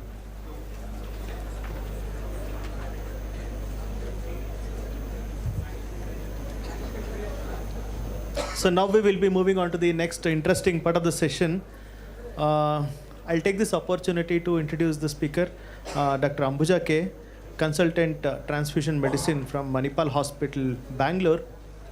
So she has got many credits in her academic excellence. She has been NABH Blood Bank Assessor, Editor, Global Journal of Transfusion Medicine, and many more academic credits in her name. So she will be speaking on understanding the revised donor selection deferral criteria case discussion. So definitely it will be a thought-provoking, and many of you are really waiting for this session. And over to you, Dr. Ambuja. Thank you, Dr. Nagraj. Good afternoon, everyone. So I'll be speaking on the topic understanding the revised donor selection and deferral criteria. I won't provoke your thoughts, don't worry. I will just tell what is there in the Act and what needs to be followed. So let us understand the revised deferral criteria, which was made a part of the Drugs and Cosmetics Act Amendments 2020, Part 2, Section 3. H, which comes under the heading criteria for blood donation. So I'll be presenting some case scenarios regarding the selection and deferral criteria and pose questions whether the donors may be accepted or not. So let us start with a simple case of a young teenager. Let us say she's above 18 years, comes for blood donation and is found to have a body weight of 44 kgs. And a hemoglobin, on hemoglobin testing, she has got a hemoglobin of 12.5 gram%. Pulse rate is 110 per minute, which she thinks it is because she's donating blood for the first time and she's anxious. Her blood pressure records 90/60 mm of Hg. So what are the factors which qualifies or disqualifies this donor from blood donation? Now let us look at the Act, what the Act says. The sir has already discussed all this, so I will not go into much details of it. So the minimum age, so this donor meets the minimum age requirement for donation. She is above 18 years and she's, weight, her weight, what we have mentioned is 44 kgs. So the weight criteria for blood donation is what this donor does not meet. So what is the minimum weight required for blood donation? For 350 ml donation, the minimum weight required is 45 kg and this donor happens to be 44 kg. So this is one aspect where this donor disqualifies from donation. Then what about the other criteria? The pulse and the blood pressure. So the pulse mentioned in the Drugs and Cosmetics Act, the pulse rate should be 60 to 100 per minute. Yes, it is debatable and all, but still we have to follow what is there in the Act, and this donor has a pulse rate of 110 per minute, which again puts her in the deferral category. And her blood pressure is recording 90/60, that is what we have seen, so which again comes under the lower side, which is mentioned other than that what is mentioned in the Drugs and Cosmetics Act. The Drugs and Cosmetics Act says the systolic blood pressure should be between 100 to 140 mm of Hg and the diastolic blood pressure should be anywhere between 60 to 90 mm of Hg. So let us get back to our case. She is deferred because of her weight criteria, though her hemoglobin meets the requirement for donation, and a high pulse rate, and because of a low blood pressure. Now let us look at the other aspects of the age and other criteria. So the minimum age for donation is 18 years and maximum, now in the new amendments it is 65 years, but of course the donor should have donated, should be a regular donor to donate up to 65 years. Otherwise, if it's a first time donor, you cannot accept beyond 60 years. Okay. Then weight of 45 kg to 55 kg is eligible to donate 350 ml.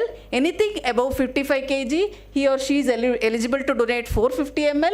And for apheresis donation or STP donation, the minimum weight is 50 kg. So no, arguments about this. Then blood pressure. Yes, I have already mentioned. So the other criteria, the pulse, temperature should be, the donor should be afebrile and the donor should be free from respiratory diseases, and hemoglobin more than 12.5 gram%. There is no upper limit which is put up in the Drugs and Cosmetics Act for blood donation, but though some centers who do a complete blood count define an upper limit because high hemoglobin level is linked to various diseases like myelodysplasia and other underlying cancers. So some centers do have a upper limit for blood donation with regards to hemoglobin. So I think there is no dispute about this. So let us move about the next case, which is a case of deferral in case of diabetes and hypertension. So diabetics and hypertensives. So this is a case of a 50-year-old male who has come for blood donation. He is a known hypertensive. He is and a diabetic, but he is not on insulin. He is on oral hypoglycemics, and pre-donation screening shows a hemoglobin of 15 gram per deciliter. So now we know, okay, so this donor is eligible for donation because the criteria is more than 12.5, and BP is 140/80. We are happy, but he's a hypertensive. Can he donate blood? Let us look at what the guidelines say. His BP is normal. He was on a calcium channel blocker, but last week when he consulted his doctor, his BP was high and his medications were changed. The doctor added one more medication and a beta blocker was also added. And now the donor is feeling fine and he wants to donate blood. His BP is normal, his hemoglobin is normal. So can he donate? There shall be no change in medications. Though a hypertensive can donate blood, there shall be no change in medications which has been done in the last 4 weeks, and the blood pressure should be normal. But in our case, what has happened, though the donor's blood pressure is normal, the medications have been changed last 2 weeks when he consulted the doctor, and a new medication has been added. That means his blood pressure is quite unstable. So this differs him from increased or decreased in the last 4 weeks. Anytime he has consulted the doctor and the doctor has adjusted the dosage, changed his medications or anything, then the donor is not eligible to donate blood. So let us get back to our case. So in our case, though hypertensive and diabetic, he can donate blood. His blood pressure is normal. His medicines have been changed, or a new medicine has been added last 2 weeks back. So a week ago. So this differs him from blood donation. Is it clear? Any confusion? No. So let us move on to the next case. So this is a case of a 10-day-old child who presented with severe thrombocytopenia. Platelet count was 13,000 per microliter. Not responding to multiple RDP, STP transfusions. The platelet count is not increasing. We did a platelet cross match of the father's platelets and mother's serum and father's platelets, which showed incompatibility that suggested of neonatal alloimmune thrombocytopenia. So this hematologist, he requested for a platelet transfusion from the mother, usually in NAIT or life. But can the mother donate platelets for her child? She has delivered 10 days back. So what does the act say? Pregnancy or recently delivered mothers cannot donate blood for 12 months after delivery. Criteria with regards to women and blood donation is abortion, which differs them for 6 months, breastfeeding, the total period of lactation they cannot donate blood, and menstruation, which has been included recently in the recent amendments. So these are some of the criteria with regards to women and blood donation. So in this case, the lady cannot donate blood for her child because she has delivered recently, and we'll have to look for cross-match compatibility. Coming on to the next case, we get many queries regarding donors who come with medication history. I am taking that medicine, I am taking this medicine. Can I donate? So let us look at a case where a 25-year-old female has donated STP 1 month back and is willing to donate again STP today. Can she donate STP today? So let us look at the interval criteria. What is the interval between two STP donations or whole blood donation and STP donation? Now the medications she's taking oral contraceptive pills, which is very common, and had headache last night. She had headache last night and she has taken one Disprin tablet. She had severe headache and she's taken Disprin tablet. She gives that history, and she also gives an history of taking antibiotics 3 weeks ago for a throat infection. Now she is doing fine. Can we proceed with accepting this donor? Now let us look at the donation interval. She has donated STP or single donor platelets 1 month back. What does her act say? So the act says that for whole blood donation, it is once in 3 months for males, and for females once in 4 months or 120 days. For apheresis, at least 48 hours interval after platelet or plasma apheresis shall be kept, and not more than 2 times a week, limited to 24 in a year. So looking at that, she has donated STP 1 month back, so she is definitely eligible to donate STP again today. So it is already 1 month since she has donated single donor platelets. So you can look at the criteria which is defined below. The apheresis plate after whole blood donation, a platelet pheresis donor shall not be accepted before 28 days. So after whole blood donation, you can go for platelet donation after 28 days, and apheresis platelet donor shall not be accepted for whole blood donation before 28 days. So if you want to move from the apheresis room, just remember like this: if you want to move someone from the whole blood donation room to the apheresis room, the gap should be 28 days, and from the apheresis donation room to the whole blood donation room, it has to be 28 days, and the gap between two STP donations should be 48 hours. So this should be kept in mind. And as sir has already mentioned, that if reinfusion was not complete in the last platelet pheresis donation, then it has to, the deferral period will be 90 days, which is again debatable. But yes, it is in the act, so we have to follow that. If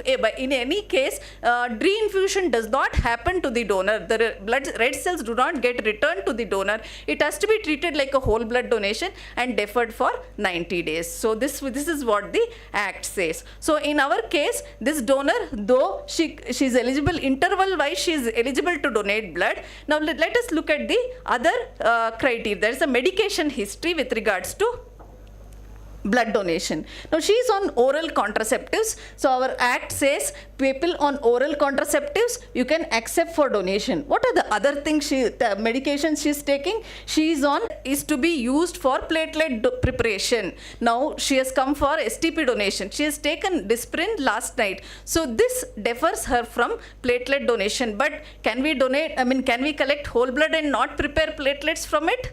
Yes, that is an option where we can collect the whole blood and not prepare platelets, but our act says you should not collect the platelets from this donor. And she has also taken antibiotics, I mentioned, some 3 weeks back. So for antibiotics, act says that defer the donor for 2 weeks after the last dose. So she has already completed her dose 3 weeks back. So in this regard, she is eligible to donate. But with regards to, the Disprin, what she has taken, she cannot donate the platelets. So this is the with regards to the interval between blood donation and the medication history. Now let us look at the next case.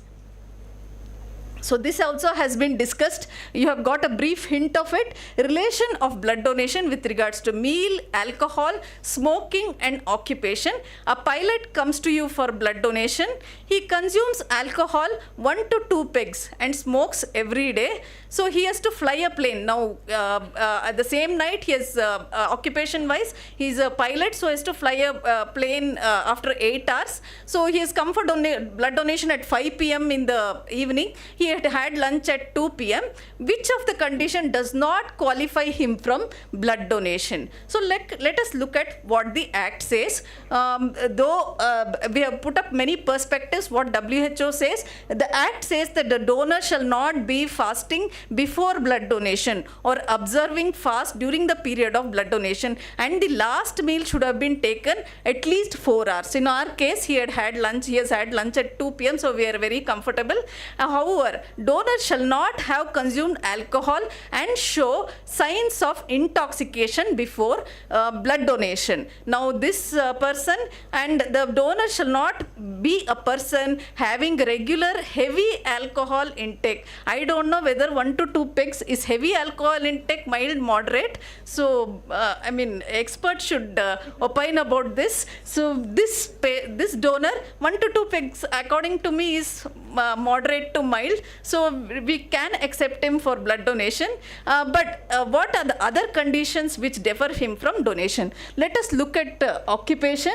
The occupation of the donor, he is a pilot who works as a air crew member he's a pilot, isn't it? So our act says that if the donor is a pilot or a air crew member or a long distance vehicle driver, either above sea level or below sea level, or in an emergency services where strenuous work is required, he or she shall not donate blood at least for 24 hours prior to the next duty shift. The donor also shall not be on night shift workers without adequate sleep. So this is what the act says. Now the donor intends to get back to work at 8 hours following blood donation. So in that case, we advise him that if he is donating blood, he should not be flying for the next 24 hours. Or if he wishes to fly, then he cannot donate blood on that particular day. So this is what the relation of alcohols and meal and occupation is regarding blood donation. The act does not mention anything about smoking, so let us not complicate it any further. And now coming to the next case, a donor says that during a last donation, he suffered from a vasovagal reaction. He went out of the blood bank, he completed his donation, went out of the blood bank. He had a vasovagal reaction. He became unconscious for less than 60 seconds and fell down. He had a head injury, but he recovered, on the same day. And he's come back for blood donation after 3 to 4 months, and he is insisting on donation. Can we collect blood from this donor? Now what does our act say? The new amendment, the condition what has been included is that donors who had a unexplained delayed faint or delayed faint with injury or 2 consecutive faints following a blood donation should be permanently deferred from blood donation. So this is what the act says, and hence we are going to defer this donor from blood donation. Now I think I have 5 more minutes, so I'll cover 2-3 cases more. So thyroid and major surgeries and blood donation. So what does the act say? Let us see, and whether this donor can donate blood. A male voluntary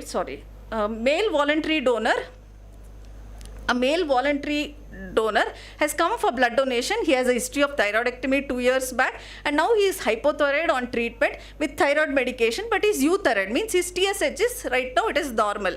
Can he be accepted for blood donation? Now major surgery, whenever there is a donor is having a major surgery, the deferral period, I think there is some, okay, I think it is going up and down.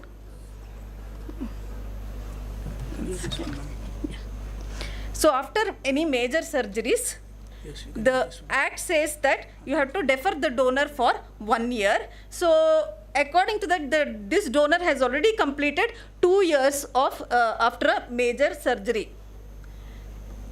2 years following a major surgery, so he is eligible to donate, and he is also euthyroid. Euthyroid means his TSH is normal. What does the act say? So the act says that accept the donations for individuals with benign thyroid disorders if the donor is euthyroid. Now this donor is euthyroid, but we do not know why the donor and thyroid. We have non-live vaccines or killed vaccines, which the deferral period is 14 days, like typhoid vaccine, cholera vaccine, influenza, meningococcal vaccine. Live attenuated vaccine, like our COVID vaccine, yellow fever vaccine, etc. The deferral period is 28 days. So let some 1 or 2 more cases. Male donor coming with STP donation with history of ear piercing, 3 months back, tattooing 1 year back, and tooth extraction 2 months back. What does our Act say? So tooth extraction you defer for 6 months, dental extraction under surgery again 6 months. So you've gone to a dental doctor, just keep him away for 6 months. I think I'm doing something. Okay, and what about any body piercing or ear piercing? The donor should be deferred for 12 months. So in our case, the ear piercing 3 months back defers the donor from blood donation. Now let us go to one last case. An Indian who has traveled to USA and come back 6 months back, and his history of dengue fever just 6 months back upon his return from USA. He has taken yellow fever vaccine, COVID vaccine before his travel abroad. And so what are the conditions which prohibit this donor from blood donation? So he has traveled to USA, but he has come back 6 months back. So yes, I think he can donate blood. But and dengue fever, again, what is the criteria? We have seen it is 6 months from dengue infection.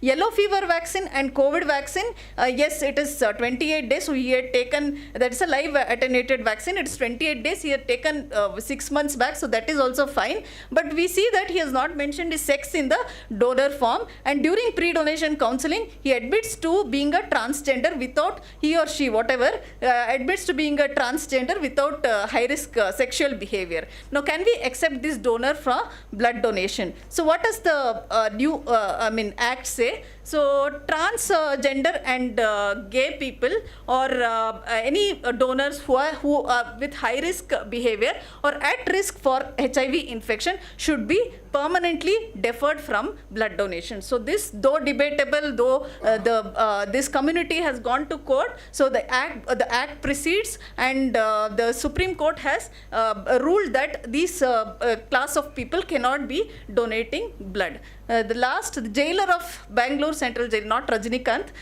wants to conduct a blood donation camp for jail inmates on occasion of Independence Day. So can we conduct a camp in this condition? Yes or no? No. Because why? Because it is said that the donor shall be in good health and mentally alert and physically fit and shall not be inmates of jail or any other confinement. Though maybe the jail inmates have very good will to donate blood, they are not eligible because they are under the coercion of the jailer. And differently abled, someone was asking this question in the previous session.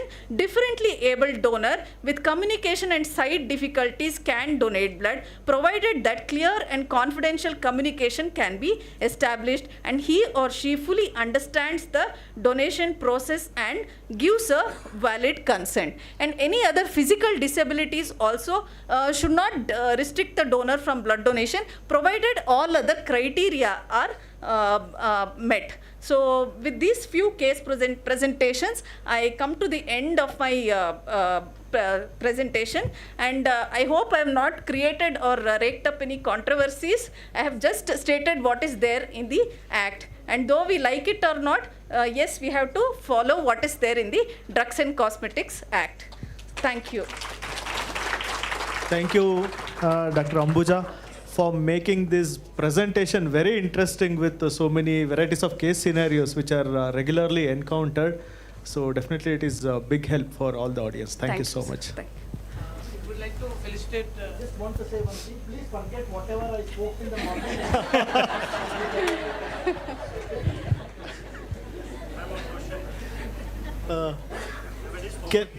Polycythemia vera in the donor.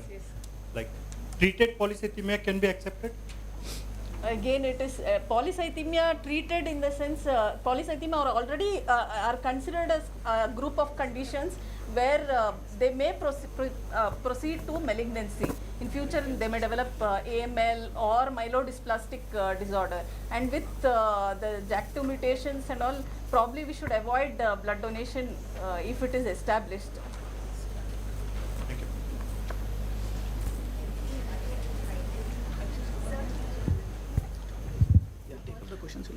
Yeah, so we will be taking up questions at the end of one more session. So now we will be moving on to the next part of the session. Again, many case-based discussions by Dr. Ashish Dhoot. The topic will be on donor hemovigilance, case-based discussion. And Dr. Ashish Dhoot He is consultant, transfusion medicine from HCG Hospital, Bangalore. So he has got many publications in his name, including many awards, Guru Award at Fortis Hospital. And his department was appreciated with the Value Championship Award for teamwork under leadership, and he was recognized as a COVID warrior from ISBTI in 2020.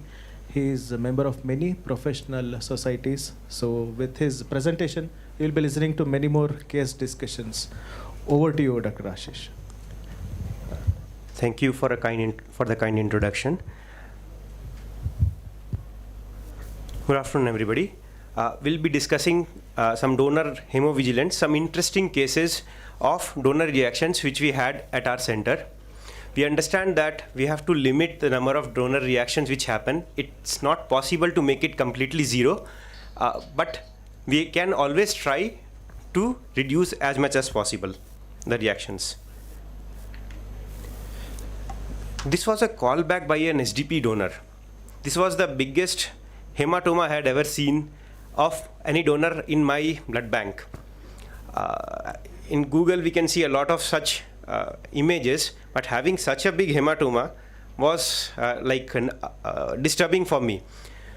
This was a callback by an SDP donor, and he had a big hematoma which developed after some time. I took an history, like what was the cause. I asked how many pricks the donor had, single prick in that hand. Then what could have been the cause? Further, he himself told that during reinfusion, his mobile phone had fallen down and he bent down to pick up that phone, and that caused that extravasation. We had to continue the reinfusion through a different hand. Now, after the extravasation, the blood which had gone, the blood and saline which had gone, obviously we asked the donor to keep the hand above, and that you can see that this part of the hand arm actually became more red because of the gravity, because the blood went down along the path of the muscles and tendon, and later on with gravity it came here. One nice thing to see was, you can see that there is a clearance area. The part of there where the phlebotomy was done was completely clear of any hematoma, which showed that the blood did not actually stay there. The needle which had moved out caused the spread of the blood. How frequent are hematomas? Now, this data is from the National Institute of Biologicals, which collect data from the entire India and presents. This was published in 2021, and this shows that of all the local transfusion reactions, hematoma is the most common. There were about 305 reactions which were mentioned in the year 2016 and 17, of which 207 alone were hematomas. Overall, the 0.013% of the donors who donated had hematoma. Our Karnataka incidences, so this was a study done by Sankalp India Foundation, and it was also published in 2016. So you see that in Karnataka we started collecting data even quite early, and we published and analyzed and published it quite early. The amount of hematoma which happened was about 0.22% overall, and we see that as localized reactions were about 1%, but hematoma only 0.22%. Here the delayed bleeding was captured as 0.6%, which many of us actually do not capture also. But as per NIV definitions, delayed bleeding is also a type of a local reaction which should be prevented as much as possible. These were more, and hematoma were slightly less. We all know how to prevent hematoma. These are the WHO guidelines on drawing blood. Best practices in phlebotomy. The article is freely available online. We know what are the reasons that cause hematoma and how we can treat it. What I want to focus on, that inadequate pressure after the donation is a very common cause of hematoma and can be easily be prevented. We understand that wrong phlebotomy techniques can be a cause of hematoma, but usually the phlebotomist himself or herself is prepared enough, trained enough. They don't want to face the wrath of the donor, so they will never try to make mistakes. They learn quick. But this is something which many a times we forget, to tell the donor to provide adequate pressure after the donation is over. Also, for how long. it should be provided for at least 10 to 15 minutes after the donation is over, considering that our needles are 16 gauge.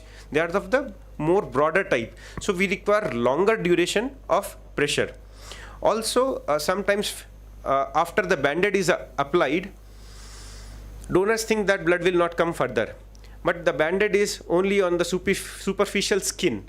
The hematoma will happen from the injured vein, which is below, and so adequate pressure is still has to be applied, and that we have to tell the donor that even after, ideally we should apply the band-aid after all the bleeding has stopped, after 10 to 15 minutes of adequate pressure has been applied, not before that. But even if somebody has applied, we have to still tell the donor that to keep on applying the pressure for that adequate duration and pressure. And definitely we have to apologize the donor and reassure the donor that this is a temporary thing. We have to inform why it happened so that the donor does not repeat it, and we also take care of that. Now another thing, this is a very common way of holding after blood donation or sample collection, but what does the WHO guidelines say? They say, withdraw the needle gently, apply gentle pressure to the skin with a clean gauze or dry cotton wool. Ask the donor to hold the cotton gauze or wool with the arm extended and raised. Ask the donor not to bend the arm, because doing so causes a hematoma. This is the snapshot directly from the guideline. So the guidelines mention, WHO guidelines mention, after blood collection, we should ask the donor to keep the hand raised, firm to finger pressure, so that the blood does not come out from the side veins. Basically, the side veins are the things which will be missing, and these do not get covered. Also, the pressure may be inadequate, and because our needles are of the broader gauze. But it's a common thing that we see this. But as per these guidelines, this is not the way which should be done. Either we can do it like raised arm, extended arm, 2 fingers, where we can actually observe also. If the hematoma is happening in this way, it's difficult to observe, but here observation is more prudent. And another way which we also follow is to automate it. Sometimes the donors will, if we ask them, they will go on a phone call after the donation is over while they are resting, and having a tourniquet attached can serve the same purpose. Only thing, the tourniquet should be of adequate tightness, so that it's not giving a false sense of adequate pressure. The next case which we had was also an interesting one. It's rare to see urinary incontinence in vasovagal reaction. We usually do not get this. So this was a young gentleman who had donated at our blood bank. He had a fainting just after the donation was completed. The fainting, loss of consciousness lasted for 30 to 40 seconds. Now usually loss of consciousness will last for 5-10 seconds only, because we react to it very quickly, but it lasted for longer duration, about 40 seconds, 50 seconds. And in that, because the fainting was of a longer duration, the donor also had 2-3 episodes of fits. And it's not a common thing to see urinary incontinence, but it is a possibility, and that's described in the National Biological's website also, and the form also, it mentions the same. So we tried to understand what was the cause, why this thing happened, and what could have been. So let's go ahead and see further how much is the data for this. Vasovagal reactions are again commoner than hematomas. They are the most common type of reactions which happen. This is again the data of Karnataka by Sankalpinda Foundation. And here they say that overall 2.14% of people had generalized symptoms including vasovagal reaction, most of which was immediate and mild. Mild is the most common, as we see. Females had the more number of vasovagal reactions. This is the data of Karnataka. Now National Institute of Biologicals, this is from their website, and they reported 0.21% of vasovagal reactions. We see a lot of difference, 2% and 0.21%, but this is most probably because the data was captured more common with a more focused intent, and nothing was missed, because when these volunteers, they were out, they were following up each and every reaction. Now for our donor, what could have gone wrong? We tried to see what were things could have been there. So he was a repeat donor. He had donated earlier also. Vasovagal reactions are more common in first-time donors. Now, we asked about anxiety. We were trying to look out whether it was donor factor, anything involved. So he was a completely calm person. He told, no, I was not anxious, because this is again a factor that causes this. Past history, did he had a reaction during his prior donation? He had no reaction. He told, this is the first time I'm facing any problem. The gender, he was a male gender, so again, less chance of vasovagal reactions there. Age, he was not of a low age, like just teens, 19, 20. He was in his mid-20s, so he was well within the donation range. He had a good body weight, around about 60-65 kgs.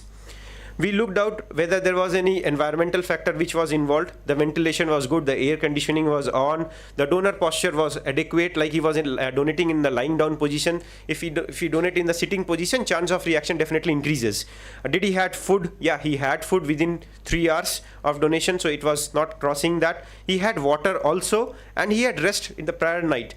The volume donated was 450 ml only, the bag was not too much filled up. So we tried to look at what could have gone wrong, and we were not finding any reason why this donor had a reaction.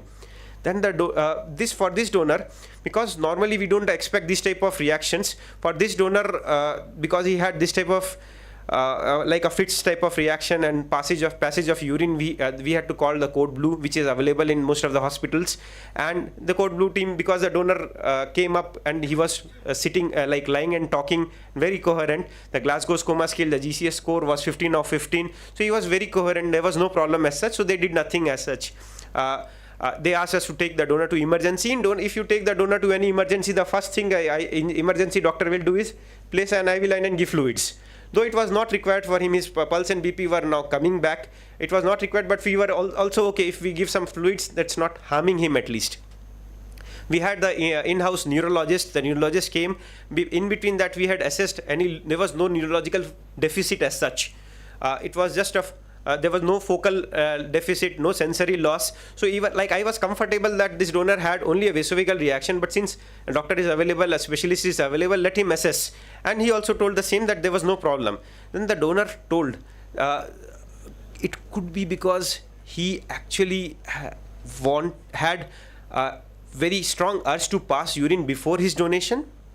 During donation, we asked him to have further water, and he told that that thing which was disturbing, he was having too much of water and his bladder was very, very, very much full. Now we did some literature search, and this review article from Japan mentions nervous influences upon heart due to over distension of urinary bladder, the relation of its mechanism due to vasovagal reflex. Another study published in 2021 is vasovagal reaction secondary to bladder over distension in a dog undergoing a unique timeline of medical and surgical treatment for Corynebacterium ureolyticum incrusting cystitis. So this dog had some sort of cystitis in which the medicines were not working, and surgery was required, and during the bladder surgery they gave lots of fluid to inflate the bladder, distend the bladder, and that dog had a vasovagal reaction intraoperative. Vagal induced complete heart block during coronary angiography due to bladder distension. Bladder distension, an overlooked cause of vagal induced hypotension during coronary angiography. So we see that a lot of published cases are pointing out to something which we do not usually look at. This is the last thing I will look at. Our micturition nervous system shows that the bladder sends sensations to our CNS via general visceral afferent fibers through both sympathetic and parasympathetic fibers. So there is parasympathetic stimulation if the bladder is full. And similarly, the motor functions are also through sympathetic and parasympathetic fibers. So I will say that it caused a vicious cycle where too much of parasympathetic stimulation caused a parasympathetic, again, motor functioning and volume loss, micturition happened, and a lot of reactions and fits happened. Difficult to explain because we have less data, but as per this looks like that. We usually will ask all our donors to have at least 2 glasses of water before your blood donation. It's mandatory. to avoid vasovagal reactions. But now we have started asking them, do you want to use the washroom? This is mandatory for all apheresis donors because the procedure lasts for 1 hour. We cannot disconnect the procedure in between so that they can go to washroom. But now we have started asking, do you want, just a single question, do you want to use the washroom? Some people who have traveled from outside, have been working or traveling outside, will like to use the washroom, and there is no harm in taking this prophylactic measure.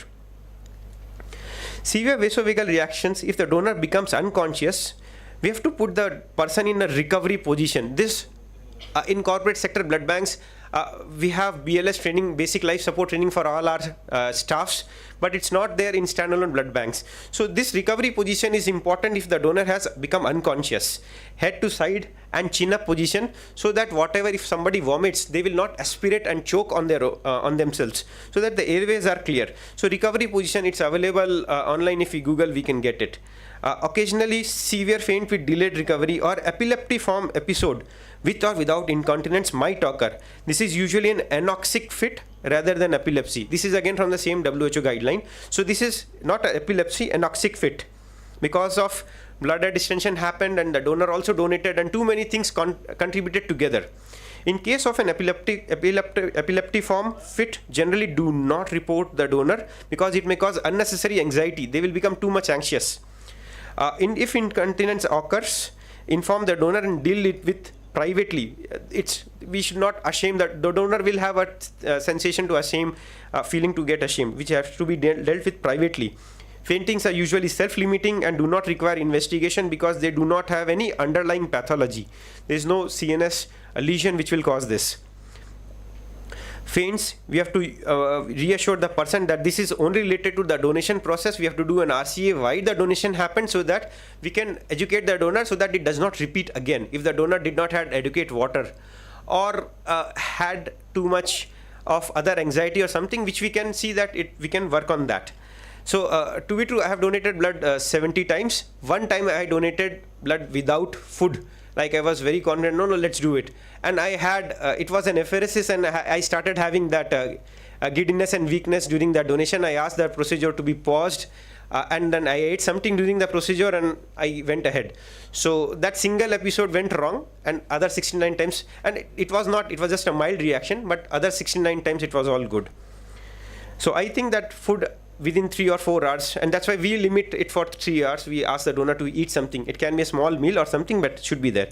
Pre-donation hydration, again from the Sankalp study, has shown that if the donor has pre-donation hydration, the reactions get reduced from 78 to 62%. That is 18%, 16% reduction, which is a good reduction in vasovagal reactions. So it's mandatory for the donors to have water before donation. For future donations in donors who have fainted, severe faints person should not donate again. Mild faints person may donate, but if it gets repeated again and again, as Ambuja madam mentioned, that it should not be donating again, because we do not want to harm the donor. Our case 3 is again an interesting one. This is our last case for the day before we break for the lunch. This is something which will unnerve any blood bank medical officer. Hemoglobinuria after a blood donation. And how can it happen? It's a rare thing. It's not even like very frequently reported also. So this was a hemoglobinuria post-granulocyte apheresis.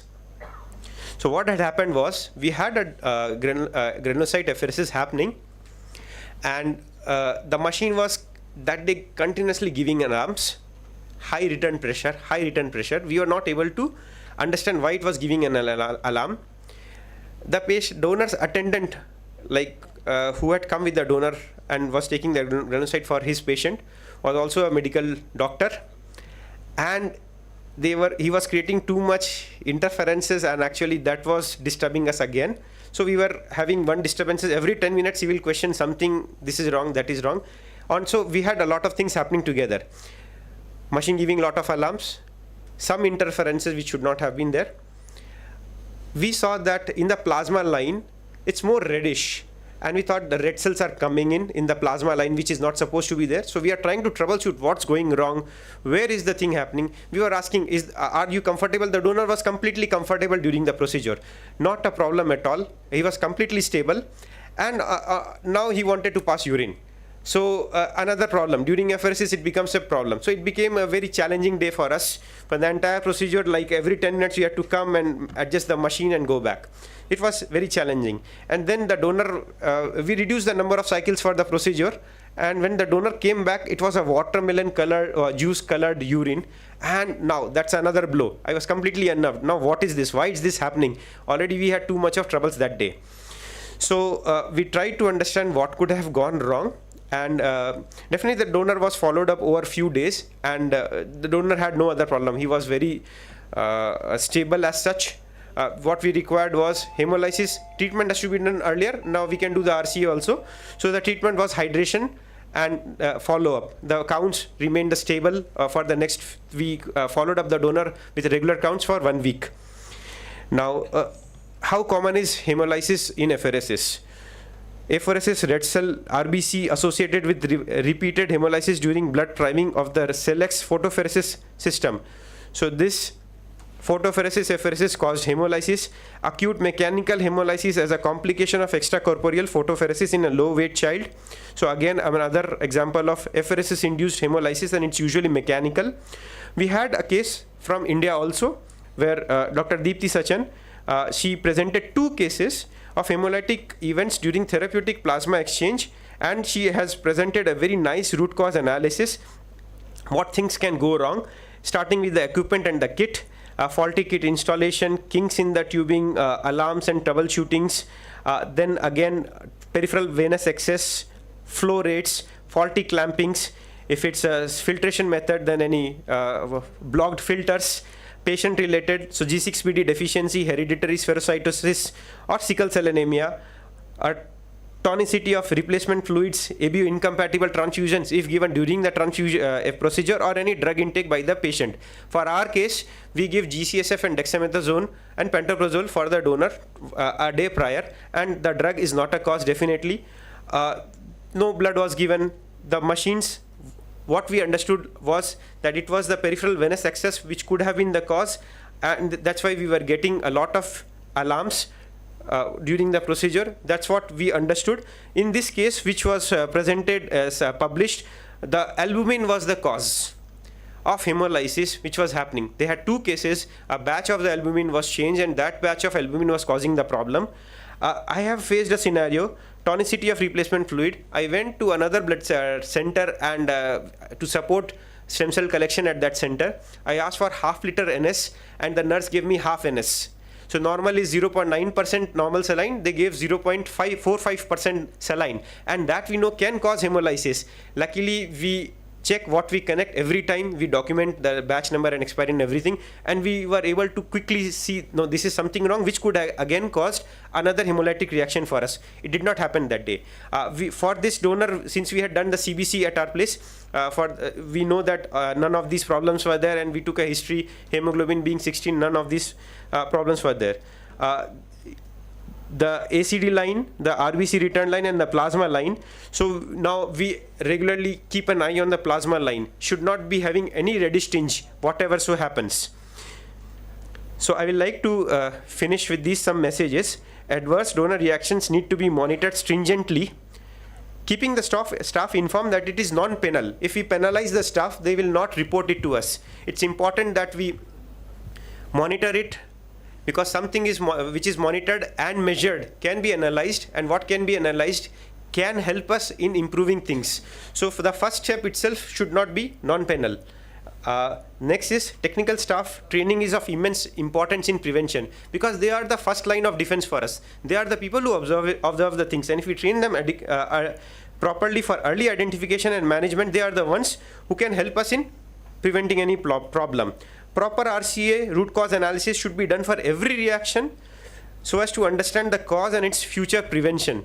It's just not the measurement of the or documentation. The buck does not stop at that. We have to do a RCA every time so that it does not happen. Actually, even a minor vasovagal reaction at our center, we ask the donor, like, what was the cause? Did you have adequate water? Sometimes they might have missed, or they lied. No, I had food, or but actually the entire day they were fasting.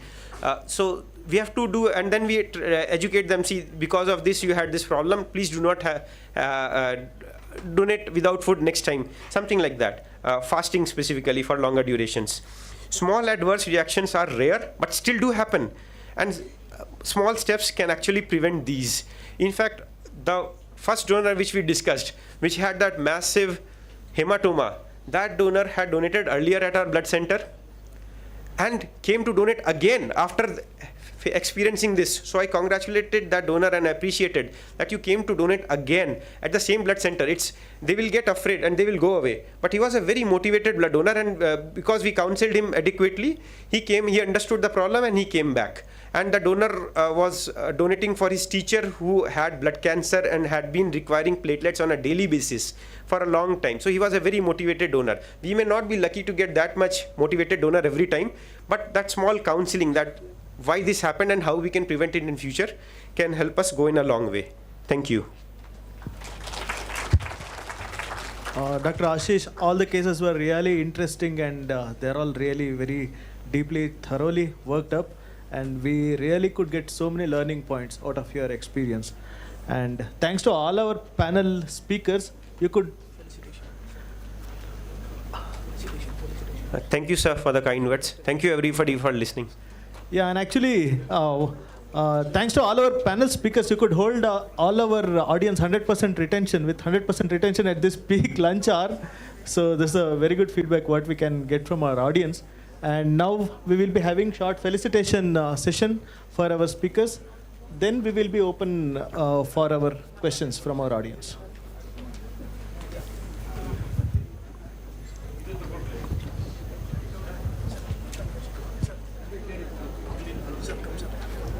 बंद कर दीजिए पहले हो गया sir, सबका हो गया. Any doubts regarding the 3 sessions which were concluded related to donor selection or criteria or donor reactions? So then thank you all. We'll take a 45-minute break and then we'll meet by 12:20 p.m. Yes. 2:20 p.m. Yes. Thank you. 2:15. Yes. We'll meet for the scientific session at 2:15 p.m. Thank you all.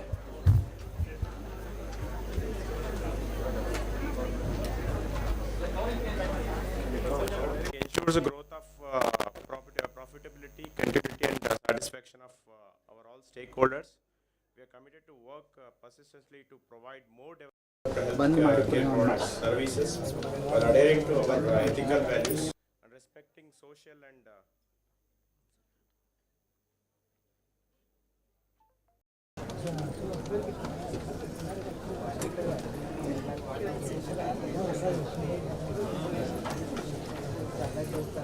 so environmental concerns.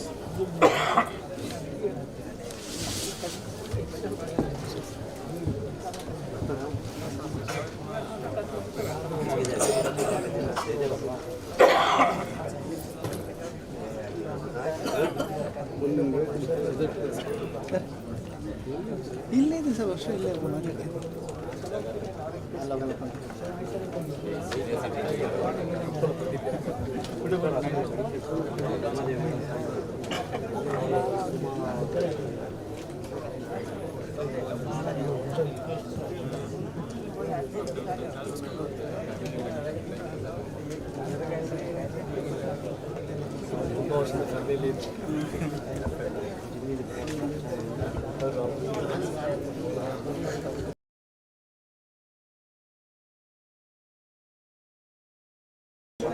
We have product for collection, we have product for screening, storage, and issue.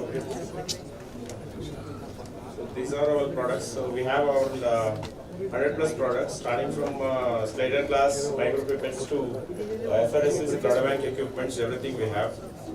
So you can say it's a one-stop solution for the blood bank products. So we have wide range of products with multiple vendors. Usually we keep 2 to 3 vendors for each product. So we do the turnkey projects as well. So almost around 12 blood bank setups we have done within 6 months, last within 6 months. So we take care of after sales service and the application as well. So, almost 1.5 years back, we started our first branch office in Belgaum. So now we have our head office in Bangalore as well. So within 1 year, we could able to gain around 40 plus customers. So hoping we'll increase the numbers. So I take everybody, if you have any request or requirement, please do let us know. So I mentioned our email ID.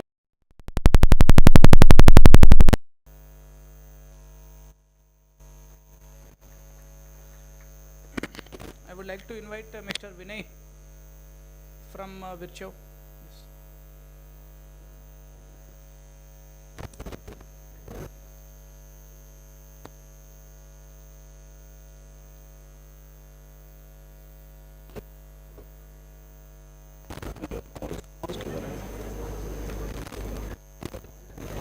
Mouse.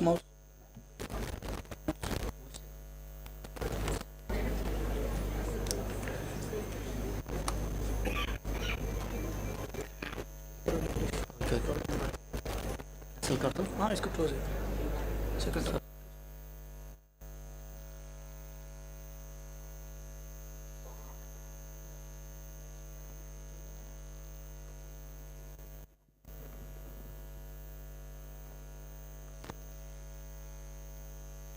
Good afternoon to everyone. Here Yeshwanthpura. I am representing in behalf of Virco Biotech. I glad I got a chance to introduce our Virco Biotech, and we have established in 2001, and we have 12 groups, and we have started in 2012 as a plasma fractionation company. We have got a license in 2012 with 5,000 liters of capacity.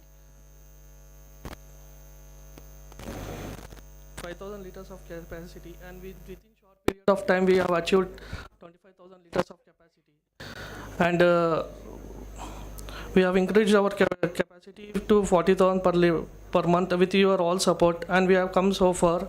We would like to forward with your support in future. I would like to conclude my note after thanks for giving me this opportunity. Thank you.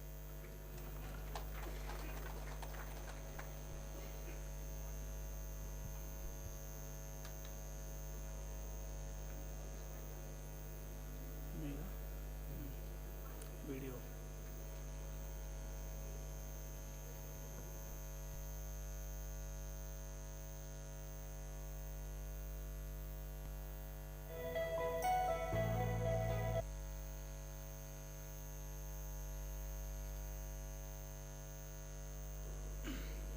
I would like to invite Mr. Pradeep from Biolytics.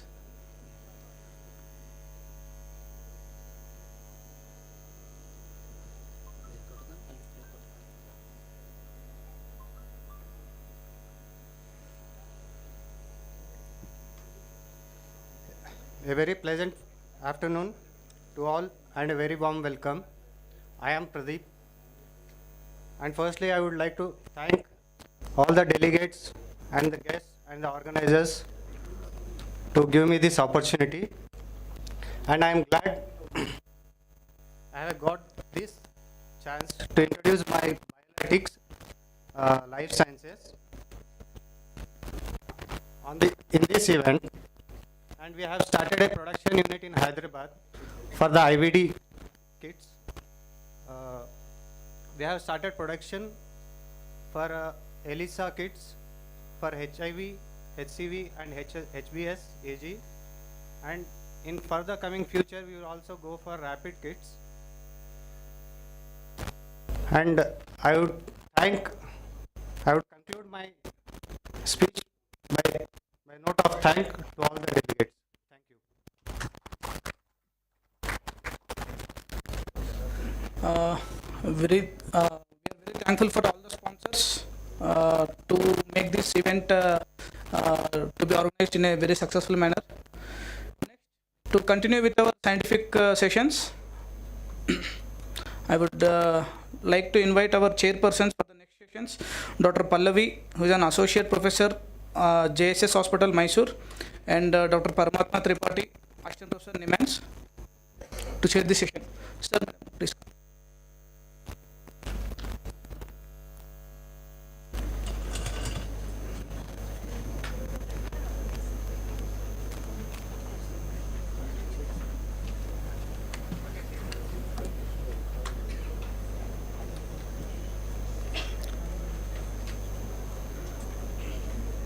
Over to you, chairpersons. Thank you.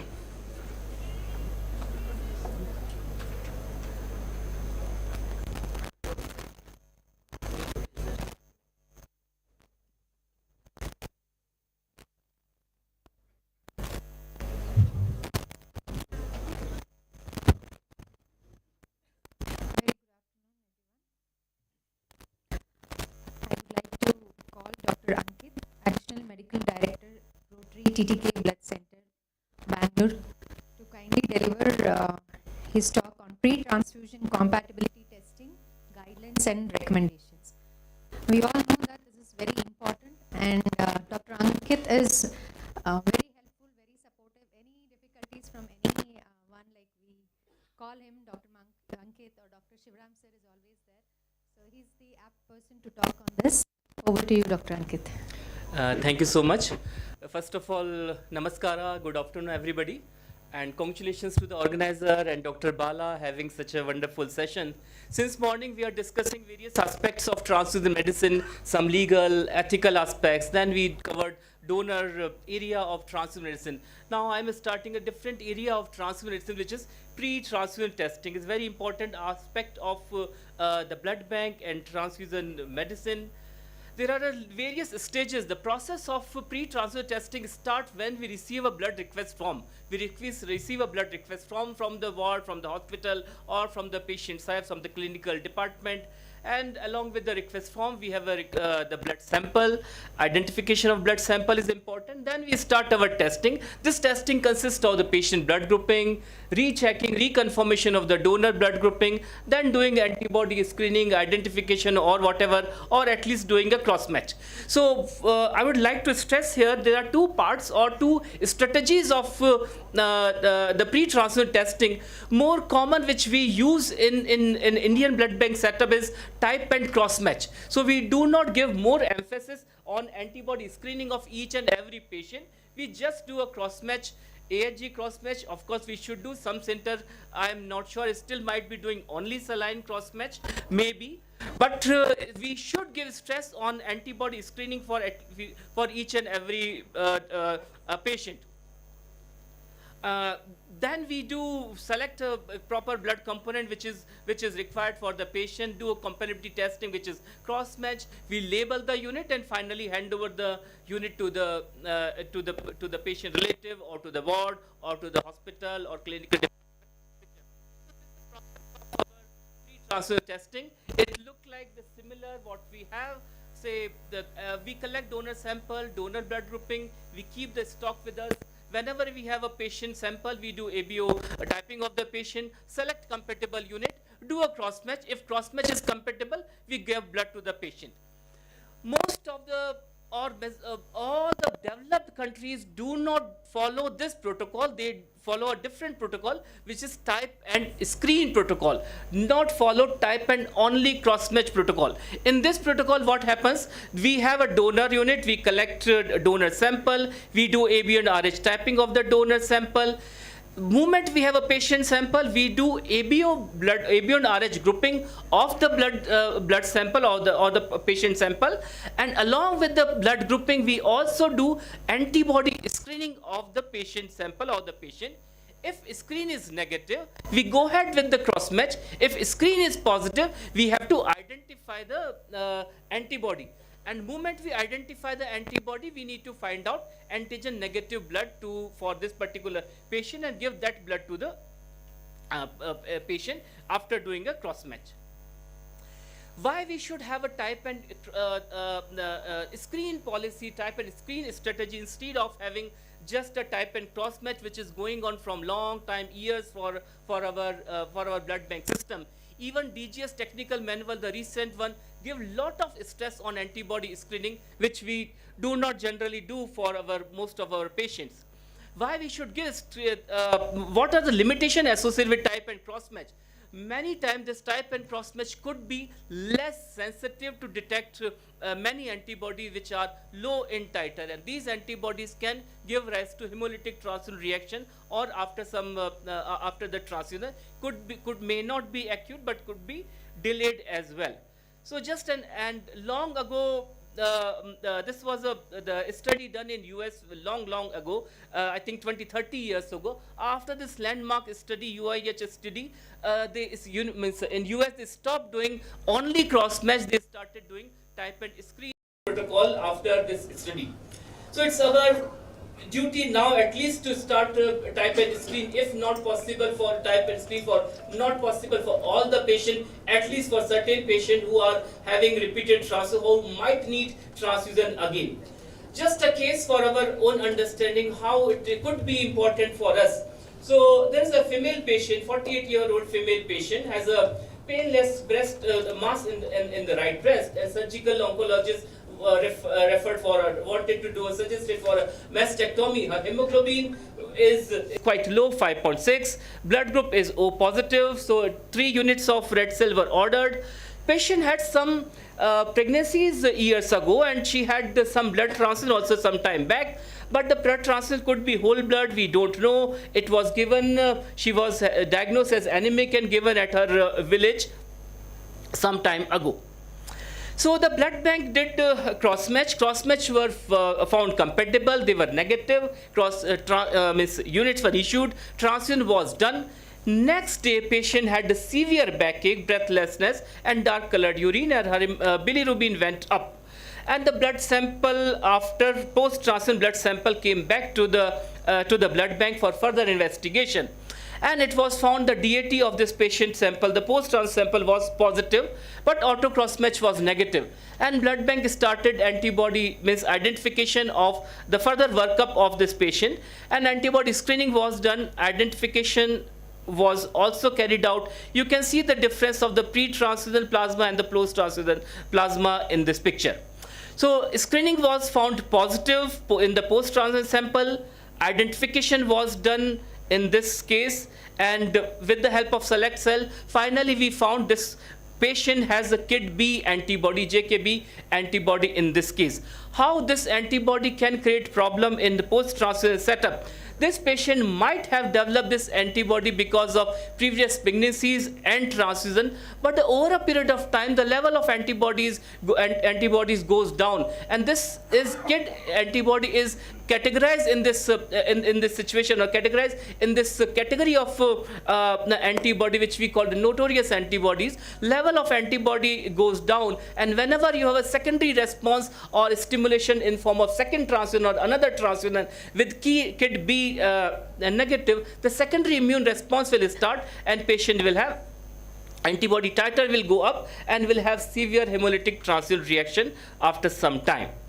So what we could have done, we could have prevented this situation if we could have done type and screen in this patient. If we have screen, we might have found KIT B antibody, and we should have given KIT B negative blood only to this patient.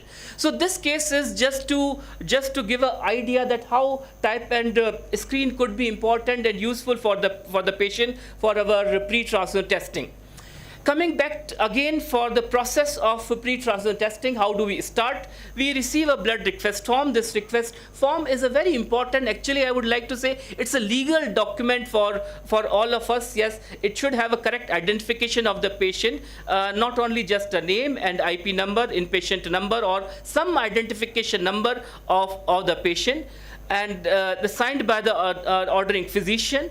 Along with this, we also require the patient diagnosis, transfusion history, what is the current lab value in form of hemoglobin, or any special request if this patient has, whether this patient needs leukoreduced blood component, irradiated, saline wash, any specific need for this patient. And we need to check this the completeness of the form, whether it's there or not. This is again from the DGHS technical manual. This is the kind of the request form which we can adopt for our blood banks.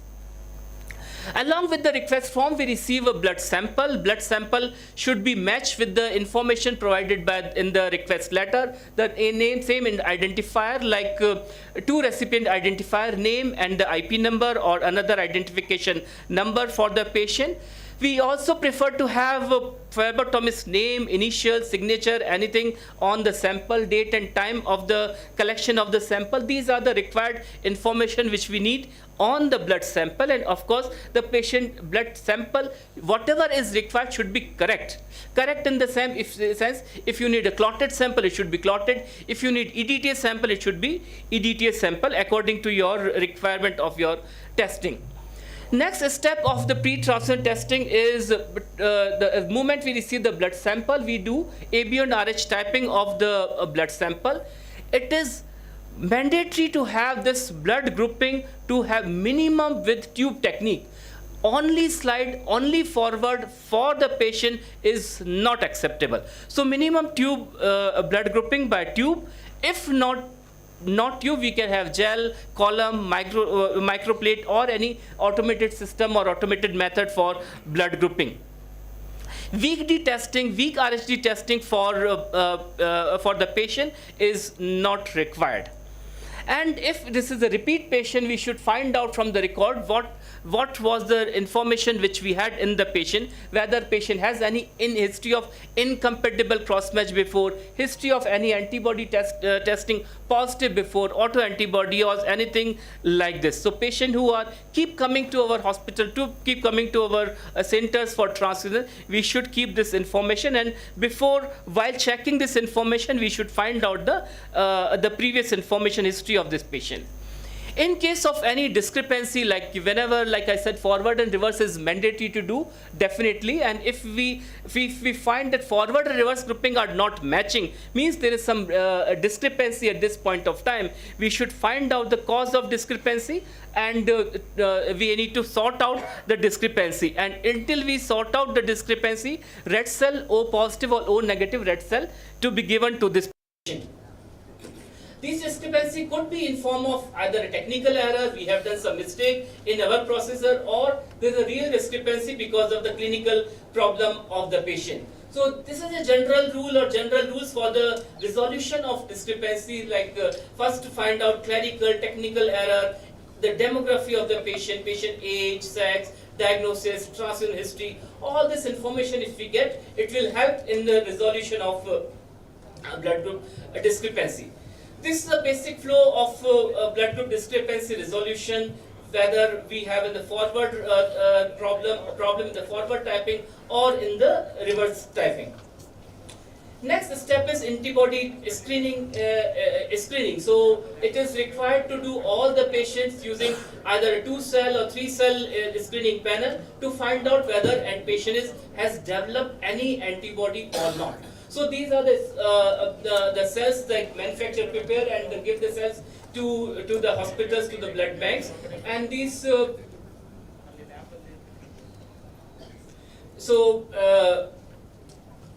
so these panels could be a 2-cell or 3-cell, right, and covering all the clinically significant antigens in the antigram. This is the antigram provided by the manufacturer with the cells. So we use this cell like we do IAT cross-match. The procedure remains the same. If we found any cell is positive, we consider antibody screen is positive, means patient is having some antibody. It could be allo or it could be autoantibody if every cell is positive. The next step is identification of this antibody using 11 cells. So first we use 3 cells for screening, and then if a screen is positive, then next step is to use to identification of this antibody using 11 cells. So these are the clinically significant antibodies which we try to find out in every case before we go for transfusion. These antibodies can cause hemolytic disease of newborn or hemolytic transfusion reaction. These are RH, Kell, Duffy, KID, MNS, and Lewis blood group system. And all the reagent red cells panel, they try to cover all the clinically significant antigen. Like I said, the procedure remains the same like we do IAT cross-match, and interpretation, if we see the agglutination, if it is a positive interpretation, if there is no agglutination, is a negative reaction in the screen. So like I said, first do the screening and then do the identification. For identification, this is just the form of this is how identification could be done. If we have we try to rule out using all the non-reactive or the negative cells. Whenever any antigen is in double dose, we rule out that particular antibody, corresponding antibody in this patient. So cross out is done in by using all the antigen non-reactive cells in the double dose, and corresponding antibody is ruled out. So this is how it is done. For example, if you see cell number 1, which is negative reaction, so we can rule out a D antibody, capital C antibody, and small e antibody, and small s antibody. So this is how we do the identification of antibodies using all the negative cells in the panel what we have, and the positive reactions give us some indication this might be the antibody present in this patient. So this is how these identification panel help us in getting this information which antibody my patient is having. After having this reaction, we need to prove which antibody. To proving this antibody, we have 4 rules here which we need to follow. We have to have 3 antigen positive cells which are reactive. We have to have 3 antigen cells negative which are non-reactive. All the clinically significant antibodies we need to rule out, and the patient should not have that antigen. So these are the 4 rules which we need to follow once we decide, yes, this patient might have that antibody. Along with the identification panel, we must do an auto control to find out whether this antibody is in auto antibody or not. If we find auto cross match or auto control positive, DAT also has to be done, and the interpretation has to be done according to with the DCT positive, and the identification panel is also positive. So once we have identification done, if it is negative, when we go ahead with the cross match, to go ahead with the cross match, we need to find out the correct unit for the patient. Which is the correct unit? Most of the time we follow FIFO, means the oldest unit is used used first. There are some exceptions for this rule. We try to give a fresh unit to the thalassemia patient. We try to give fresh unit to intra-uterine transfusion. These are some indication where we prefer to give a fresh unit to the patient. In case of neonatal transfusion, we give, for exchange transfusion, we give red cell, and neonatal abiohemolytic disease of newborn, group O cell is preferred.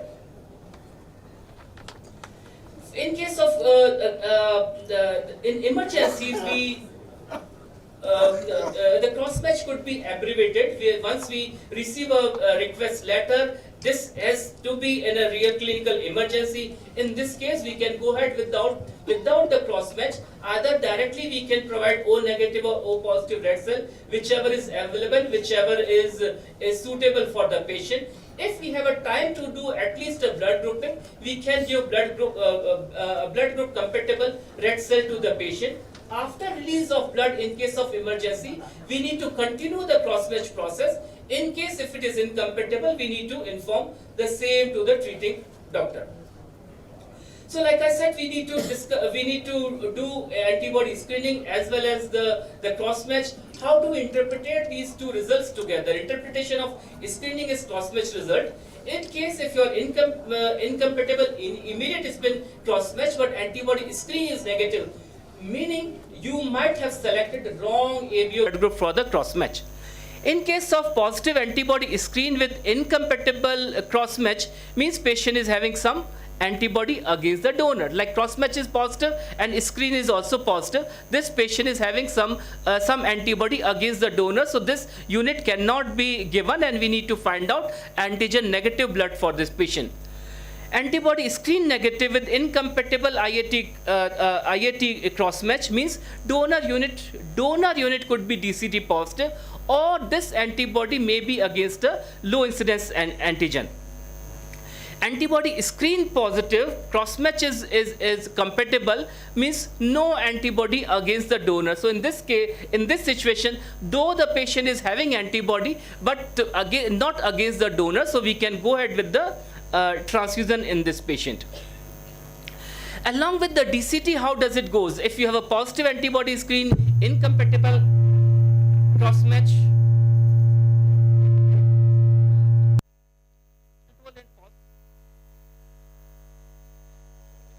of autoantibody. So we need to find out what kind of autoantibody it is, whether first of all patient is having AIHA or not, whether this autoantibody is warm reacting or the cold reacting. So these are the information which we get from along with the autocross match or DCT when we have the incompatible cross match and screen positive. In case of whenever we have a correct ABO type is not available, these are the options for the transfusion which we have. Like for A, we can give, definitely we give A, and O also red cell could be given. These are the alternate blood group system which we can definitely offer to the clinical department and treating doctors. Well, like I mentioned, for neonatal transfusion, we need to do a cross-match or comparative testing with the mother. And the blood which we select for the unit which we select, group which we select, has to be compatible with the mother and the baby both. The last part of the pre-transfusion testing is labeling of the unit. So label which has to be clearly mentioned about the patient, hospital name, identification, the unit number, and what was the cross-match result, and so on. Before releasing this unit, we need to do the visual inspection of the unit. If there is any gross hemolysis or anything wrong with this unit, we need to find out. So these are the requirements which we should do at the time of labeling and before releasing blood to the patient. So this is the complete process of pre-transfusion testing. Again, I am repeating the same thing. So these are the steps what we have. First is we receive a request letter.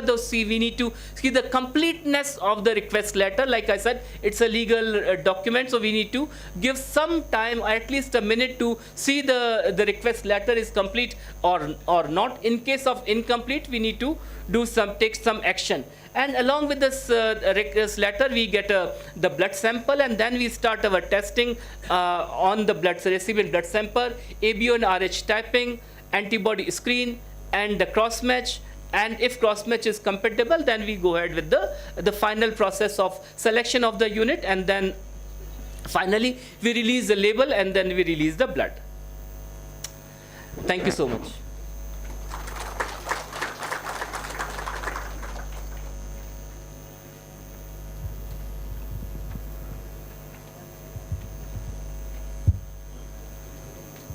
Thank you, Dr. Ankit. It was a wonderful session, especially our post-lunch and the refreshment of our MD times, pre-transfusion compatibility testing guidance. Thank you, Dr. Ankit. Any questions? The session is open for discussion.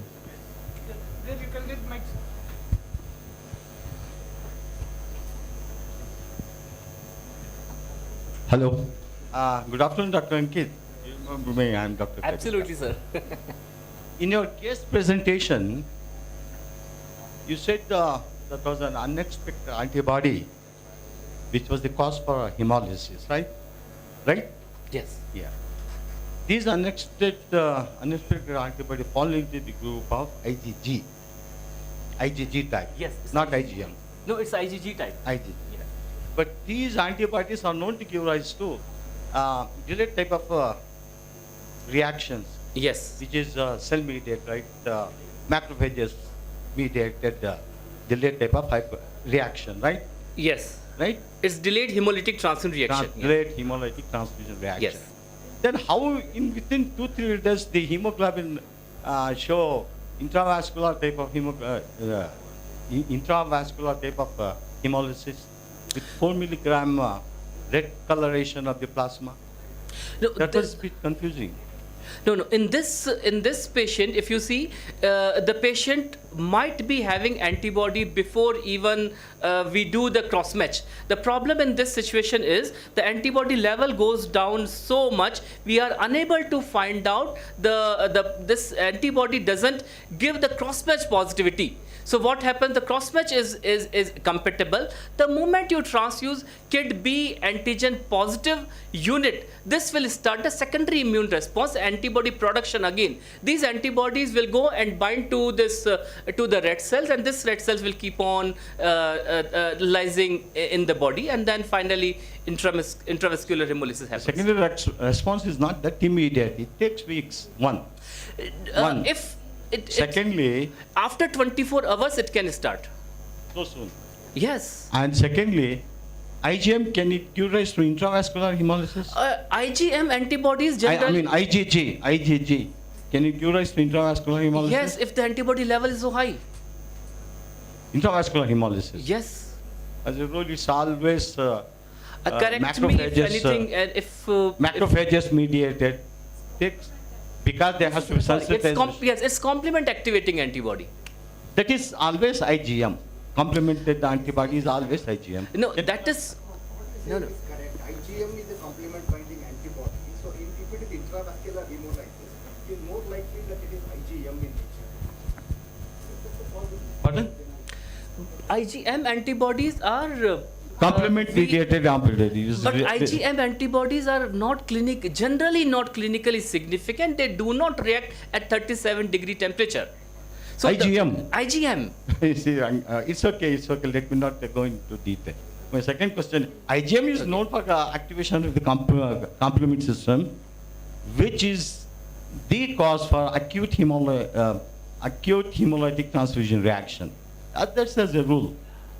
You see, hemolytic reactions are of two types: delayed and acute. Correct. Acute is always complement associated. IgM associated, complement activated, right? This could be both. No, it cannot be. IgM cannot be. This could be it's both. only IgG which is delayed type. Just this is what I feel. So in this case, it's IgG and it's delayed. Okay. Now my second question is. Yes. You see, transfusion in newborn still is an enigma, particularly for me, because sometimes for newborn the treating clinicians request for some blood group and we follow certain protocol. In your comment you said transfusion. We should, now suppose a request comes, newborn is A group, mother is B group, okay? The mother will have anti-A antibody. Now when you allot, which group you want us to allot? Because it will give incompatibility with the mother serum. Then what is the logic in transfusing with the mother's serum when you know mother's group? No, in this case we'll use O.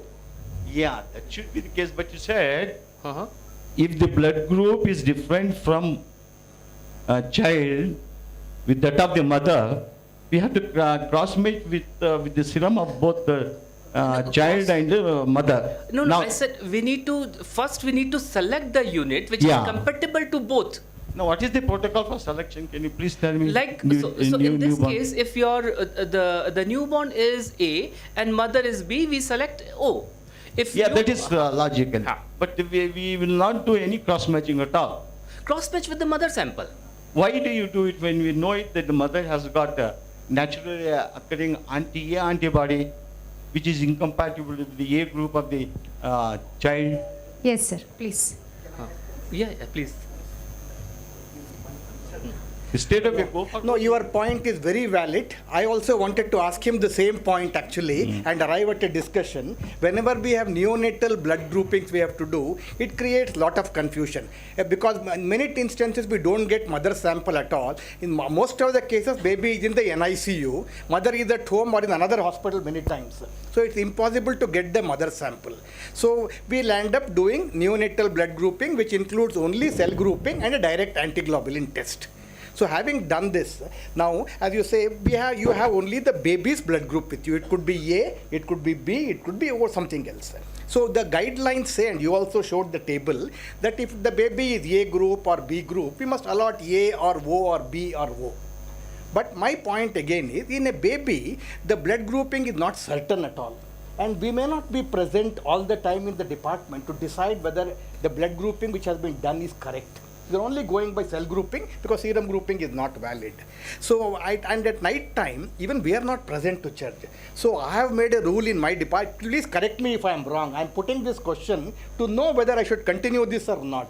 So, I have made a rule that irrespective of the baby's group, whether it is A, B or O, first initial few times we'll only give you O group only.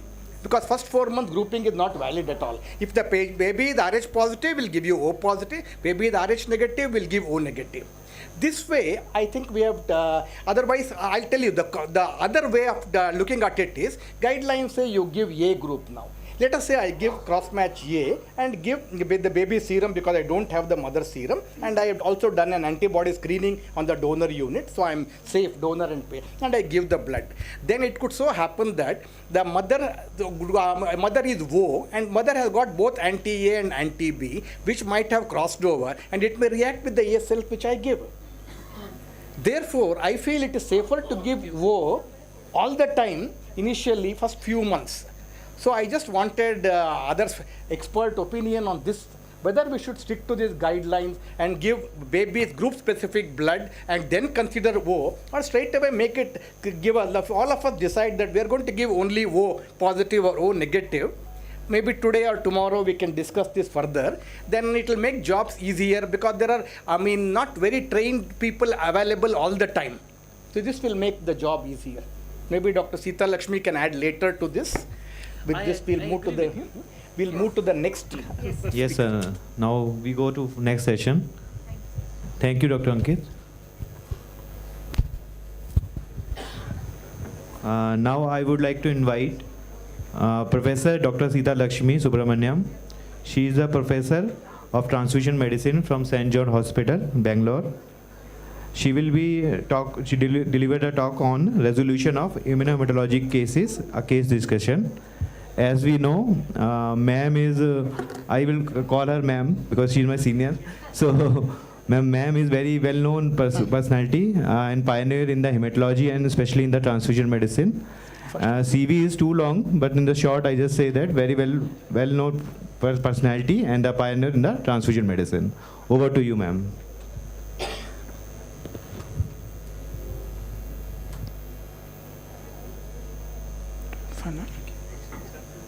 Yes, ma'am.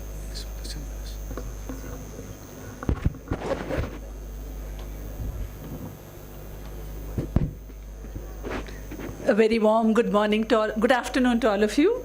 Sorry, I came now, so for me it is still morning. I'm really sorry about that. Yeah. So thank you all for this opportunity to be here amidst all of you. I must congratulate Dr. Shivram before and the organizers, because I have in Bangalore, we've had any numbers of CMEs, workshops that we have conducted.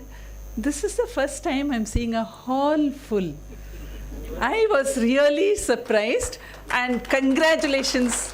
Lot of efforts, I think, to get everybody together, and I'm really happy, and Sir, I must thank him. I think Sir is spearheading the whole thing. So I think congratulations to Sir. And actually, I'm scared. I'm nervous. I hope I'll be able to do justice. And I accept if I don't know something, I'm going to say I don't know. And we will discuss and learn from each other. So I think Dr. Ankit has set the pace for this session.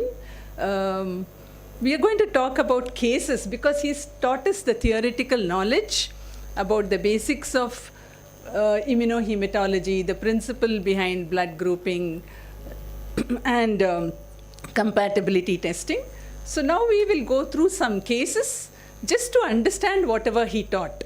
So actually he has covered everything that I want to say, but we will use some examples to reinforce what we have learned in the previous session. Are we okay? So I want to ask in this group before I start again, how many are PGs in transfusion medicine in this group? Any other postgraduate? Yes, 1, 2, that's all. Any other postgraduate, irrespective of the department? You could be in medicine, pathology, anyone, pediatrics. In fact, this is very relevant to all of them.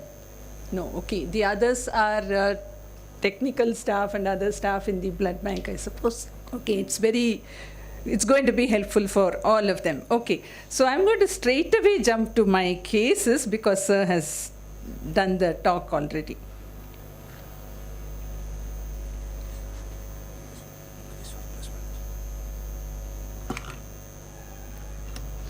Yes. This one. This one? Okay. Yeah. So let's look at the first case, and remember that whatever case that I speak about will always be simple. So what I want us to learn is the basic approach to the case. Okay? So using these cases, I just want to emphasize certain points, that our approach has to be simple, straightforward, systematic, logical, and therefore our conclusion will be correct. You have to think straight, think simple. If you think of an unusual, rare case, you will rarely be right. This is what I have learnt. Okay? Once you've ruled out all the routine things, then you can think of rare things, but straight away do not think of rare things. Always approach should be simple, systematic, logical, and you will obviously lead to the conclusion. So I'm using some examples just to drive home these points. So most of it, all of you would have experienced. There's nothing new in what I'm going to say. So I'll read out this case to you. A 30-year-old lady who was scheduled for an emergency surgery. So this physician has ordered for cross-match of 2 units of packed red cells. So some little background history, although all of you will agree, most of the time we don't get much clinical details. I won't say any because some of our clinicians do give, but by and large we may not get much clinical information. But I am being nice and providing those details to you. This patient has never been pregnant, nor has been ever transfused blood. Okay? And we have no previous records from the blood bank also on the patient's group and so on. So this is the result of the forward and reverse grouping. So you will notice that the forward grouping results, I would take it for granted that all these are done by what Dr. Ankit told us, never do blood group by. So let's assume that we have done by tube method. Okay, so the results of forward grouping with anti-A is 4+, anti-B no reaction, anti-D is 4+. The reverse grouping, A1 cells, there is a 1+ reaction. B cell shows a 3+ reaction. So what should be the interpretation here? You must ask me questions.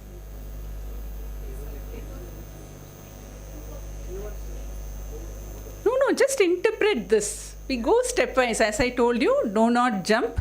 Go stepwise. Yes? So one interpretation is A positive. Any other interpretation? Looking at this, I said go stepwise. Reverse is? So what is the, now let me take you stepwise. What's the interpretation of forward grouping here?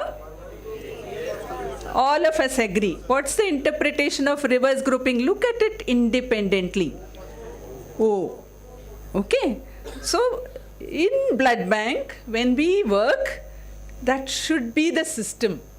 There will be one technical staff doing forward grouping on the EDTA sample of blood. There will be somebody else independently doing the reverse grouping, and then you need to ensure that these they match, they correlate. That is very important. Independently one should do, and then ensure that the results correlate before you interpret. So here what's our problem? Forward grouping and reverse grouping do not match. But there is a big flaw here. What is the flaw? All of you should ask me, ma'am, something is missing there. O cell is missing. O cell is missing. So you should find fault with this thing. Okay? So O cell is missing. That's important. In reverse grouping, always include O cell. So these are, using this little example, I'm teaching you many lessons which we already know. Okay. So let's look at reverse grouping alone in isolation. For the time being, forget that the forward grouping is A. Now reverse grouping, are we happy to call it O? Why? A cell reaction is weak. So these questions should crop up as you look at the reaction and make your notes. Oh, here there is, let's assume that O cell was done and it shows no reaction, therefore I am happy. However, my reverse grouping is not the way it normally is. I'm sure you'll have tested O sample groups any number of times, and the reverse grouping should always show a 3 or a 4+ reaction. So there is another message that I'm giving you. You should grade the reaction correctly. It's not enough to just say positive, negative. It's very important to grade the reaction, which is going to direct you to do what next. Okay, so this one slide, one table taught us how many lessons? Are you all making notes? Okay, this is just a reminder. I'm sure you're doing this every day, every minute. Okay, so now I'm just revising the history. So in the history, is this history useful to us? Yes. So the fact that this patient has never received transfusion, no history of sensitization by the way of pregnancy is a useful history, and we are stuck with the interpretation of her blood grouping. So now what next? What next? Dr. Ankit taught us a very, very useful lesson. What did he say? No, I will never jump into antibody detection. As I told you, my approach is always simple. You don't need that in this case. What did he tell us? Repeat. No, not just by another method. Think of it. Any discrepancy, any mismatch, any lack of correlation, first, he said first sentence in that 10-point slide was, most of the time it is error due to technical error or maybe sample error. Okay, most of the time it is that. So the biggest lesson that you learn is always when there is a discrepancy, when there is a mismatch, always repeat. Now, will I repeat with the same sample that I have? Will I repeat with a new sample? Okay, by the time a new sample comes, it will take some time. I'm worried, so I will recheck. It depends on the emergency, but always good to repeat with a fresh sample. Okay, so that's very important. And if you're lucky enough to have more than one method in your blood center, you're welcome to retest with another method. Okay, otherwise it's not mandatory, but very important to repeat before you proceed further. So the results here, the test was repeated with a new sample, repeated with one more method, and the results remained the same. Okay, so what next? Now question is what next? So somebody is saying we have to test with O cell we discussed. So we need to resolve blood grouping in this, as I said, repeat to ensure clerical errors, technical errors are ruled out. Okay, this time we got the same. So the next step is that we have a patient in whom forward grouping is A and reverse grouping is O. And I already told you, and even Dr. Ankit taught us, that you always suspect the weak reaction, that is something wrong. Okay, so the first rule of the thumb, it is the weak reaction that is a discrepant one. So that's something you should remember. So here forward grouping is A, reverse group is O. So with this kind of a strong reaction in the forward grouping, which is unlikely to be a problem, so now comes the testing with the So having an extra antibody or missing an antibody reaction is more common than an extra or a missing antigen. This is another fact that you should remember. What is the fact? Having an extra antibody reaction is more common than the other way. So this patient looks like A group who is making an anti-A1 antibody, and that is why you need to test with the lectin. So the second rule of thumb is that antibody problems are much more common than antigen problem. So having an extra antibody reaction is likely here. So this patient it's likely that the forward group is right. So we should know why did this patient have anti-A1 antibody, and that is when we need to test. So the third step should always be done to investigate the ABO discrepancies, why this patient has an extra antibody. So we need to understand the importance of patient's history that I already gave you. Okay. So remember that in this patient, somebody rightly pointed out that it could be A2 with anti-A1 antibody. Remember that that could be resolved by testing with anti-A1 lectin. So when you do that, not all A2s will have anti-A1 antibody. Okay. So 80% of the group A individuals are group A1 and 20% are A2. Out of the A2s, not all of them will have anti-A1 antibody. Therefore, it can go unnoticed if we don't test the A's with A1 lectin. Okay. There are also other subgroups of A that we should keep in mind, but they are rare. So some group A2 individuals can make anti-A1, like I already told you, either naturally or as an immune response. Now this lady is a 30-year-old lady who is in the emergency room, has been scheduled for surgery. Physician is requested for blood. We have looked at her history, no history of sensitization.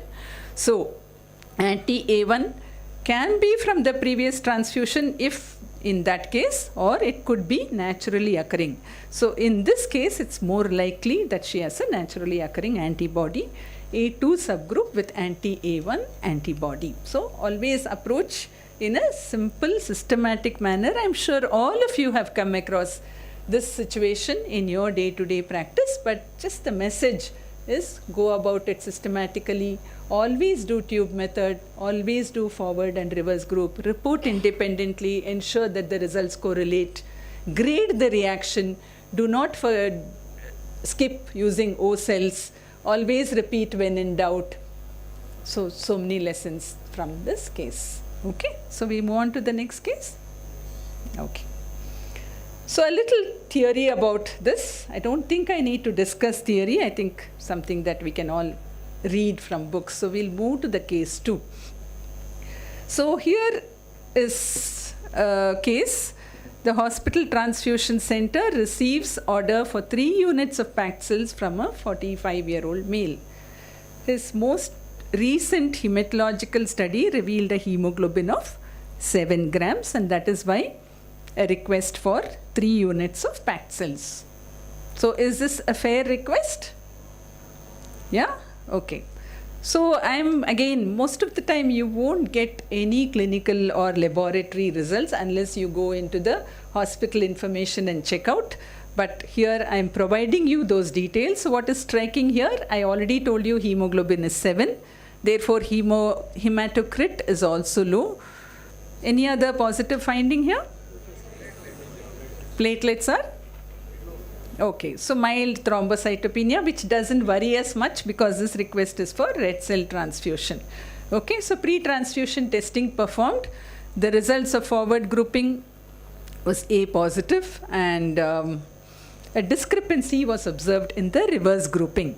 Okay, so here there was agglutination with A cells and B cells producing agglutination. So forward grouping is A, reverse grouping is showing agglutination with both A and B cell. Let's assume O cells also I have missed out. So what do you think is the problem here? How will your next step be? Forward grouping clear, no problem. A, RH positive. I have given you some clinical background. Patient has anemia, hemoglobin 7. I have not told you other information which may be relevant. Reverse grouping showing agglutination with A, B and O cells. So what is the interpretation of reverse grouping? Okay, so let's assume, yeah, we have learned some lessons from case 1. So we've repeated. So fresh sample, repeated, same results. What next? Correct. So we have done O cells, we check. So it shows agglutination with O cells. So will you still want to check with H? So what is the problem here? So sir is saying history of transfusion is very important. Okay, so this is the reaction. Okay, so look at it here again. Some mismatch. With A cell there is 1 plus reaction, B cell is showing a stronger reaction. I don't know whether it's significant, let us see. Okay, yeah. So antibody screening was done. Somebody said yes, we have to do antibody screening. Okay, so antibody screening with 3 cell panel was done. Look at the reaction. Anyone wants to interpret this? Immediate spin is showing a 1 plus reaction. Look at the Coombs phase. Coombs phase. Look at the AHG. The last column is AHG control. That is different. Okay? That is showing a positive reaction. So keep that in mind. So there are two important useful information you've got from this table. One is there is an immediate spin 1 plus reaction. Coombs phase, no reaction, important. Coombs control cells showing a 2 plus reaction, equal reaction in all. Okay, so the results indicate agglutination in the immediate spin, and that's what I said, but no agglutination at 37 in the Coombs phase. Now I am giving you, by this time I have time to find out patient details. Okay, so I have got patient details. So what are all the useful information that you got here? Peripheral smear shows Rouleau formation, very, very important. Maybe there are some plasma cells occasional. ESR is very high. Benzstone protein positive. Now you all know the diagnosis. What is it? So why is it affecting my blood group? Yeah, so there is this immunoglobulins which are produced, which are interfering with our reverse grouping. And that is the reason for the discrepancy here. And very importantly, what has happened? You're picking it up at saline, you're getting a 1 plus reaction, but you're warming it up. What is happening? It's getting disappearing. So which should not happen if it is a true antigen antibody reaction. Another important thing is you add saline. So what is called a saline replacement technique, which will disperse the red cells if it is due to just coating of immunoglobulins. In contrast to an antigen antibody reaction, you're going to add saline. It will make the agglutination more prominent. It is not going to allow the agglutination reaction to disperse. So that is very important. Another point is that the positive patient control cells. Okay, so that is something, there is coating of the red cells, and that is why you got the control cells showing positive. So after repeating the forward reverse grouping with wash cells, patient's blood group confirmed as A positive, roulette disappeared in all phases of testing, and therefore it's easy to proceed with the next step in compatibility testing and issue safely A positive blood to this patient. This is again one of the common problems that we face quite often. So it's important to remember, actually, do you think antibody screening was required in this case? It was not required. So quite a few times we do certain things which are not really required. In this case, actually, whether I did the 3 cell panel or not, will it make a difference to my interpretation? No. So we must be careful, use our tools appropriately. Lot of tools are available to us. Which test, when to use, how to interpret is entirely up to us. So if you do certain things which are not required, you may get lost interpreting and it may misguide you. So go about it systematically. Here another important message is there was no need for me to use those 3 cell panel. I am wasting my reagent. Okay. Had there been no laboratory data, yes, then I think that would have been useful. True.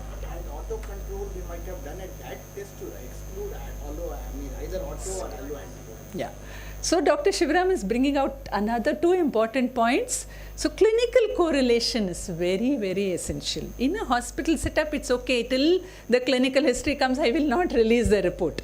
But that may or may not hold good, especially if it's a standalone center, very difficult to get all the clinical information, in which case it's relevant to you do and resolve the problem. Okay, but in a hospital-based blood bank, you will, there is every possibility that you can get the history that is required before you release the report. Are we okay? Yes? Okay, I'm not seeing fine from everybody. Thank you. Okay, so this was a case of myeloma, right? So just to summarize what we learned, okay, unexpected reactions in the reverse grouping. In both situations, we had unexpected reaction in the reverse grouping causing a problem, okay? So unexpected reaction in the forward grouping, weak or missing antigen can also be a problem. We saw plasma protein causing Roulet and affecting our results. Dr. Shivram spoke about alloantibody, autoantibody, Bombay group. These are all the various causes for blood group discrepancy. Okay, so we move on to the next case. So here again is a 20-year-old lady who was referred with complaints of icterus and breathlessness, jaundice and breathlessness. Okay, she had similar complaints a year ago. She was treated for jaundice in a local hospital. Prior to referral, she was transfused with 3 units of AB positive blood over a week's time. Okay, on examination, she had marked pallor, obviously, icterus, tachycardia, tachypnea, and she had mild hepatosplenomegaly. So, lot of useful information here.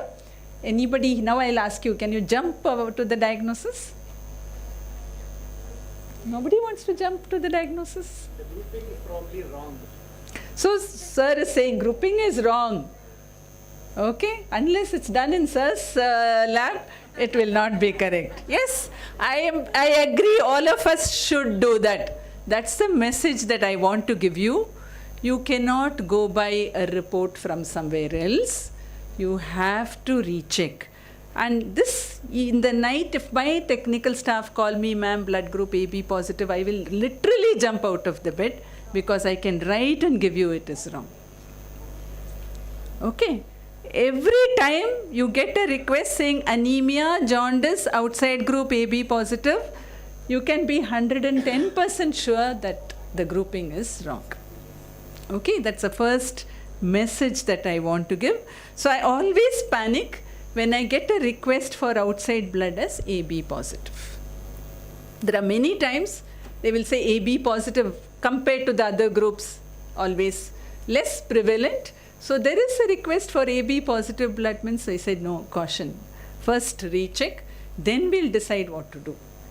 Okay, so that's very, very important. In this case particularly, because it's AB positive, anemia, jaundice, I just want you all to brush up a little hematology, so I'll show you some blood smear because this is something that I do every day. Okay, so what all do you see? Anyone wants to attempt? So there are those arrows point to big cells, those are polychromatophilic cells. There's this arrow which points to a nucleated RBC. There are some spherocytes. There is red cell clumping. So this is, sir is pointing out to schistocyte. So what is this? Diagnosis is, so there is red cell clumping in the setting of anemia, jaundice. There are spherocytes. Polychromasia means there's more production of red cells, nucleated RBC. So there is hemolysis. This is a case of, come on now at least tell me the diagnosis. Yeah, no, just hemolytic anemia can be anything. It can be thalassemia, sickle cell. You have to say that this is autoimmune hemolytic anemia. Because if you take any textbook and look at hemolytic anemia, it will run into 2 pages. So hemolytic anemia does, even HDN is a hemolytic anemia. Okay, so you have to always try to pinpoint. This is a case of only autoimmune hemolytic anemia. Okay, right? So this patient has come with severe anemia. Sir says blood group is wrong. So what should we do? Next question, we need to give her blood. So blood grouping was AB positive by forward grouping, and reverse grouping showed agglutination with A, B and O cells. So typically fitting into the problem, there is an autoantibody causing mismatch between forward and reverse grouping. Everything is showing agglutination. So we are quite sure that this is an autoimmune hemolytic anemia. There is a discrepancy. Autocontrol is positive. So what are we going to do next? So I said do a direct antiglobulin test, which is positive. So we do not stop there. Now we have the advantage of reagents which are specific to IgG, IgM, C3 and so on. So initially you do a polyspecific reagent testing, which is, if positive, proceed to testing with a monospecific reagent. Now this patient, remember, patient has a positive antibody screen with all the reagent cells in the Combs phase. So we are confirming our clinical and laboratory suspicion that this patient has an autoimmune hemolytic anemia. So this is life-threatening. Why is it life-threatening?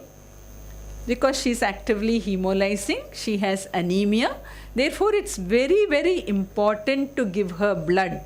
Although you're going to find cross-matching very challenging, it's not easy to find a compatible group, leave alone compatible unit, you don't even know the group of the patient. So we will always cross-match with, in this case,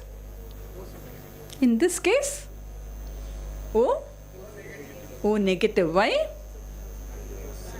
She is young in the reproductive age group. That is why we gave history as she, 30-year-old, anemia. So we must just remember to give her O negative blood and least incompatible. What do we mean? We keep using this term least incompatible. What do we mean by that? Sorry? Okay. So if you cross match, especially if you have gel card, it's easy. Even in tube, the degree of incompatibility could vary. You may get a 3+ reaction, 2+ reaction, 1+ reaction. So usually we cross match 6 or 10 units at a time and see in which you get the least incompatible. That is less than 1+ sometimes. Okay, of course we have to resolve. I'm sure experts here will say you have to ensure there is no alloantibody, you have to do elution, you have to do a lot of things to identify the problem. But what is our immediate request is to stabilize her because she's anemic, she's hemolyzing. We need to stabilize her, correct her anemia, and therefore it's important to issue least incompatible O positive blood if it is a male, O negative blood in a reproductive age group. That is important. Okay, and I will just share that whenever we have done this for many autoimmunes throughout, we have never lost a patient by giving her blood. In fact, if you don't give her blood, the risk of losing the patient is higher. But one has to be very, very careful in choosing the correct unit, monitoring the patient very carefully, and subsequent steps to resolve the problem. Okay, so this is one of the typical cases of warm autoimmune hemolytic anemia. I will skip the theory part of it. Okay, so the next case, request for 2 units of red cell concentrate in a 67-year-old lady. So there is a difference. What's the difference? Age. But both are ladies. Okay. So let's see what happens here. Here also anemia, HP7, platelet count normal, 2 units of packed cells ordered. Look at the reaction. Same or different? All my examples are A today. So any difference from the previous cases, or is it the same? Forward is A positive. Reverse? A cell, B cell, O cell. What's the interpretation? Pan-agglutination. Is it O? Why? Yeah, but suppose I gave 4+ with A cells, then it's likely. Okay, but here I have given 2+ with A cells. So that's another clue. Sometimes it could be O, but that is why carefully recording the strength of the reaction will become important. Here it's unlikely to be O. Okay. So cross-match was done, major cross-match at saline phase itself, incompatible. So what does it tell us?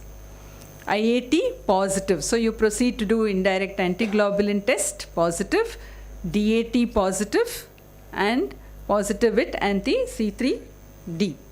Okay, you're getting a 3+ reaction. So what's our interpretation here? So you have a situation, elderly lady, anemia, discrepancy between forward and reverse grouping, the DAT positive, anti-C3D is positive, IAT positive. Interpretation is we just went through a case, warm autoimmune hemolytic anemia. What do you think this case could be? Why? Just because I finished warm, this has to be cold?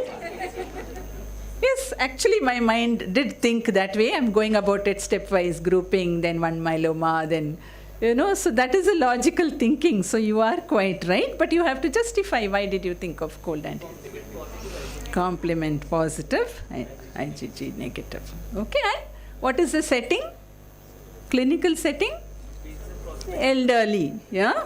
Okay, so I'll give you, so I won't release this report till I get more history. Okay, so this lady is in the ICU with upper respiratory infection. She's breathlessness, tachycardia, tachypnea. She had undergone CABG some time back. She's been having a recent upper respiratory infection. However, she's never received transfusion. And examination reveals jaundice, LFT deranged. Okay, so now everything fits in or not? It does fit in. So it's important. Laboratory, your testing may yield some results. Always correlate clinically, and if there is something which doesn't click, you have to figure out what it is before the reports are issued. Okay? So what is the blood group of this patient now? A positive? Sure? Yes? How will we confirm? Is any additional testing required? It's important to do a cold agglutinin titer in this case. Why? Why should I do a cold agglutinin titer? Yeah, so we need to know that. And secondly, you also, it will give you an assessment of the severity and monitor future. You may have to repeat the testing, assess response to treatment, whether the titers have come down.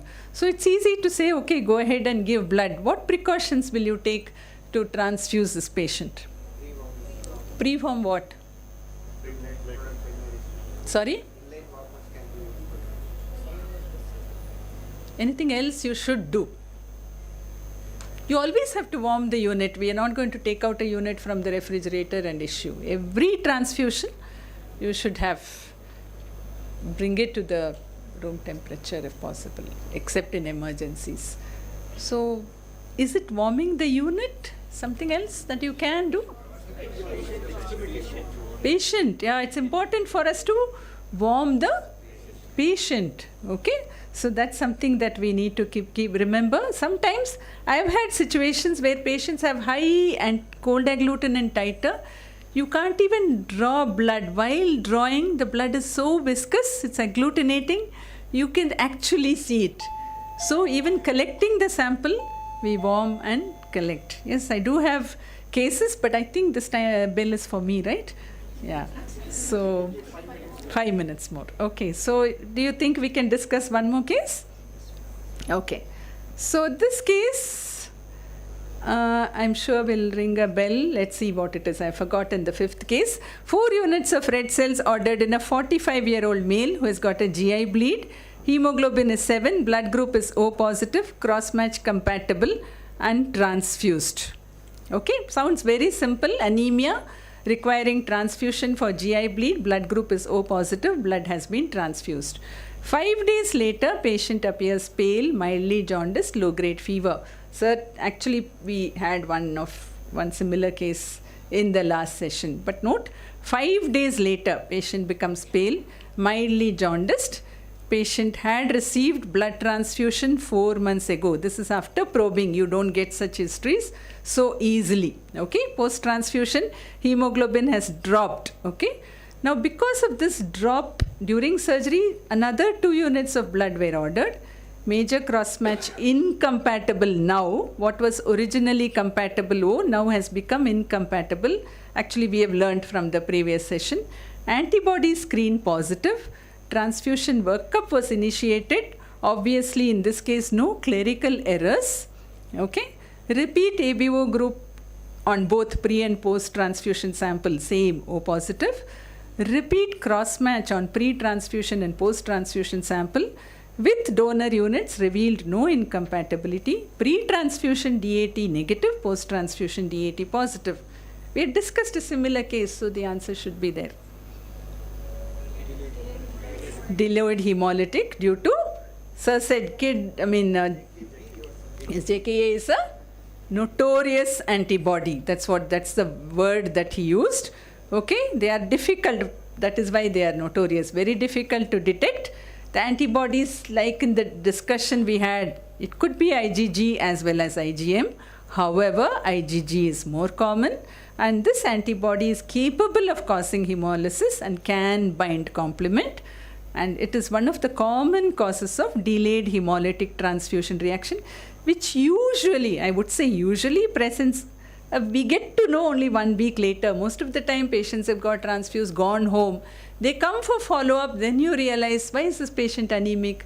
At the time of discharge, he'll be pale and somewhat mild icterus. So you don't always have visible intravascular hemolysis. So it is the delayed transfusion reactions are very, very, this sounds very easy, say straightforward, but very, very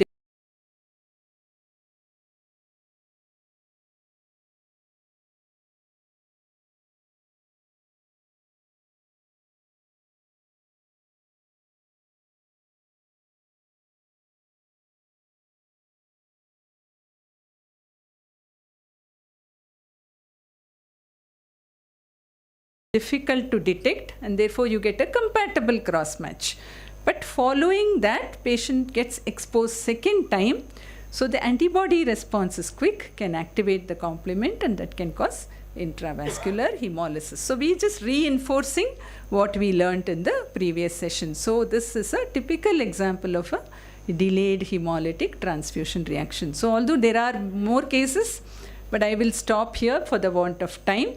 I think we just learnt certain very basic principles of interpreting blood grouping compatibility testing. Like I said, I just want to reinforce, always go about it stepwise, do forward reverse grouping, always do tube method, do the complete testing, do not skip O cells, grade the reaction, ensure that the results correlate, and if get clinical history, very, very important. These are the messages that I want to give.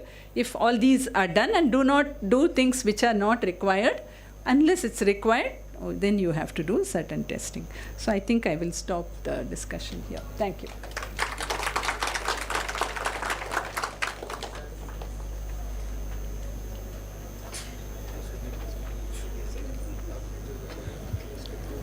Thank you very much, madam. Any questions?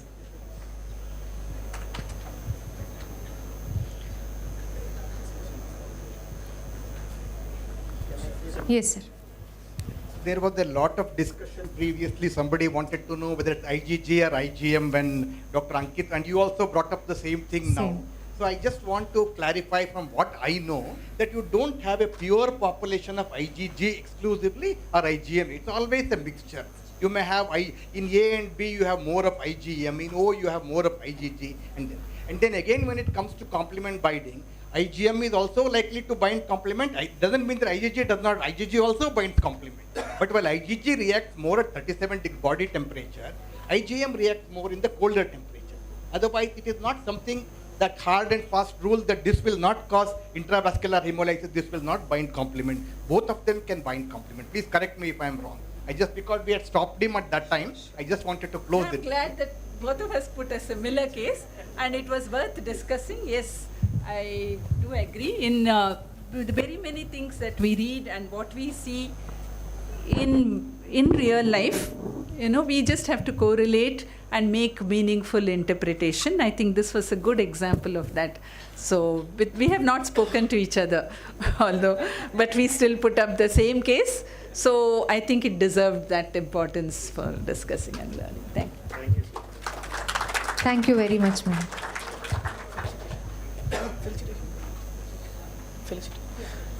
We would like to felicitate our speakers for this session, Dr. Ankit Mathur, sir.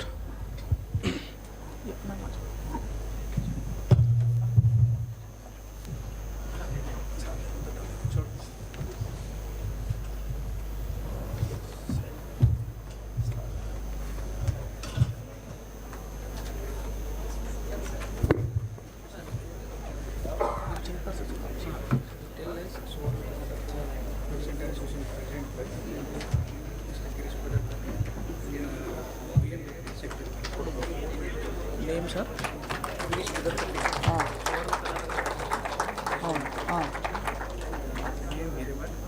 VM. Okay. Okay.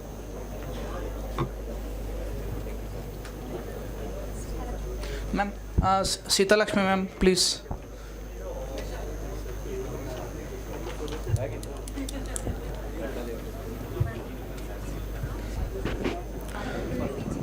I would like to invite from Suvarna Karnataka Blood Bank, Mr. Girish and Secretary Mr. VM Hirawat to felicitate our chairpersons for this session.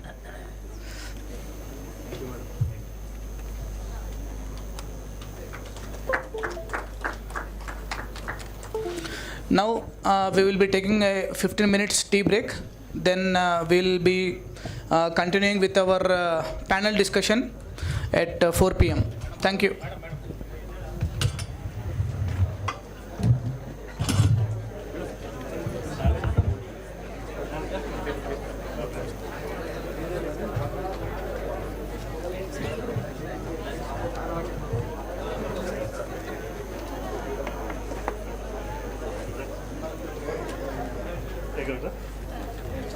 Hello everyone, welcome you all to Jeshra Instruments Private Limited, one of the leading manufacturers of blood bank equipment. Presenting to you Texonic Blood Bank Refrigerated Centrifuge. Texonic Blood Bank Refrigerated Centrifuge is specially designed for the separation of blood components. It is specially designed to separate packed cells, platelet-rich plasma, platelet concentrate, cryoprecipitate and Buffy coat. Built-in brushless induction drive motor ensures low level of vibrations and noise with smooth acceleration and deacceleration.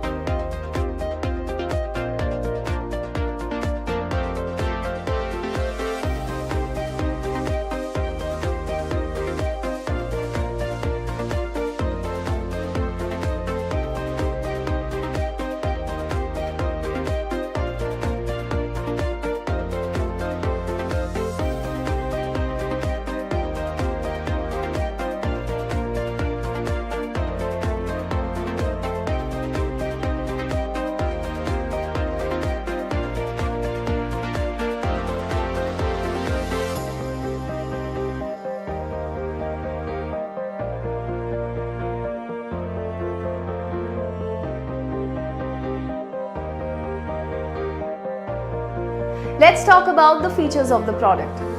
It is available in two versions, microcontroller and PLC.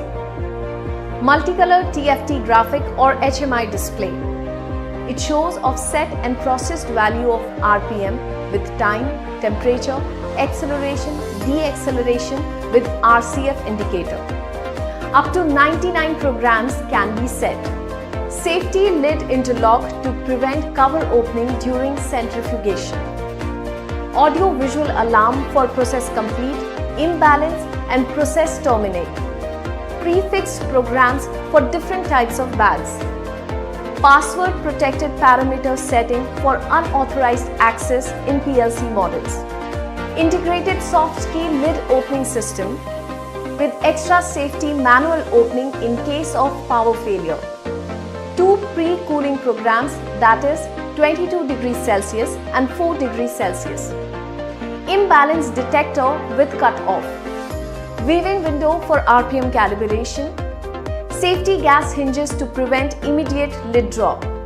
Brushless induction motor with frequency drive.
Hello everyone, welcome you all to J. Shra Instruments Private Limited, one of the leading manufacturers of blood bank equipments.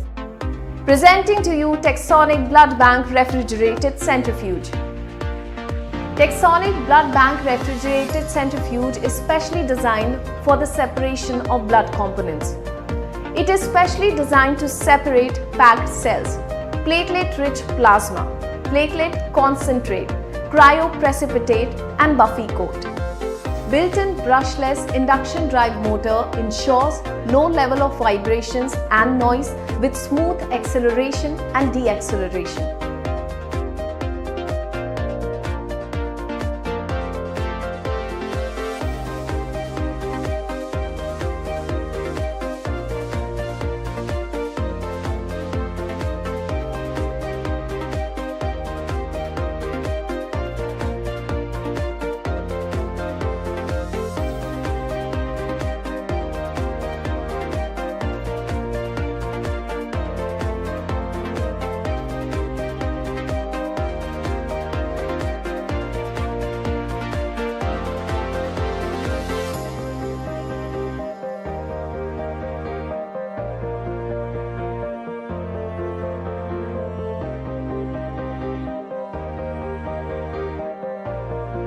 Let's talk about the features of the product.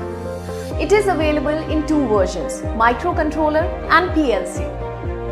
Multicolor TFT graphic or HMI display. It shows offset and processed value of RPM with time, temperature, acceleration, deacceleration with RCF indicator. Up to 99 programs can be set. Safety lid interlock to prevent cover opening during centrifugation. Audio visual alarm for process complete, imbalance and process terminate. Prefixed programs for different types of bags. Password protected parameter setting for unauthorized access in PLC models. Integrated soft key lid opening system with. Hello everyone, welcome you all to J. Shra Instruments Private Limited, one of the leading manufacturers of blood bank equipments. Presenting to you Texonic Blood Bank Refrigerated Centrifuge. Texonic Blood Bank Refrigerated Centrifuge is specially designed for the separation of blood components. It is specially designed to separate packed cells, platelet-rich plasma, platelet concentrate, cryoprecipitate and Buffy coat. Built-in brushless induction drive motor ensures low level of vibrations and noise with smooth acceleration and deacceleration.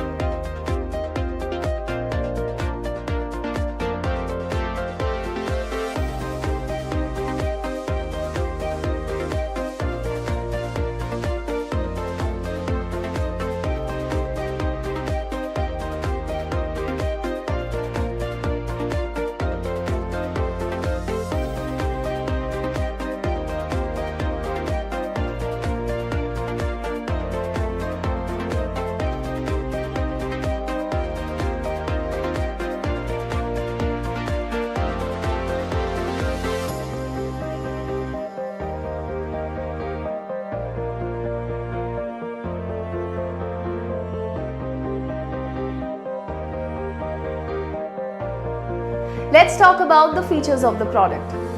It is available in two versions, microcontroller. Hello everyone, welcome you all to J. Shra Instruments Private Limited, one of the leading manufacturers of blood bank equipments. Presenting to you Texonic Blood Collection Monitor. Texonic Blood Collection Monitor is a compact instrument. It provides smooth and gentle rocking for homogeneous mixing with anticoagulants without a clot formation from the blood donor.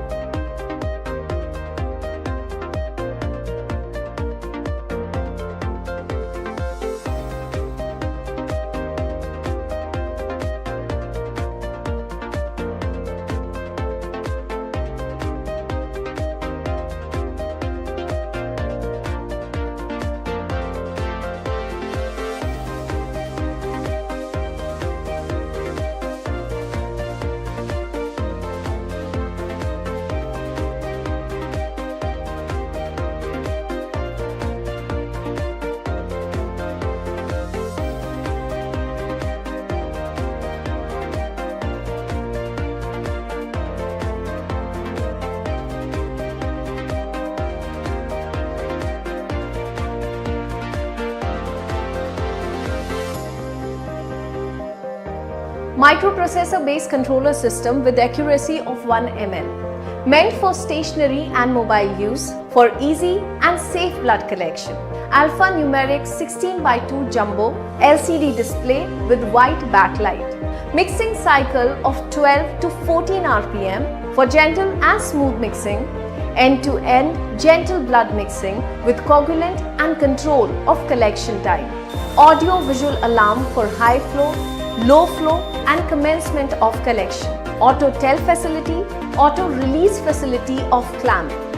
After completion of collection, automatic check on blood flow rate and collection time during collection. Motorized clamping with manual pause. Clamping to temporarily suspend the process. Available in 2D and 3D movement. Display of set volume, processed volume and weight, flow rate, time and current status and battery percentage. Targeted volume set range from 1 ml increment with 2 set points, 350 and 450 ml. Volume can be set from 1 ml to 999 ml. Provision for pause, collection and change program. During blood collection, adjustable low flow and high flow point.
For more details about the product, please visit www.jshrainstruments.com.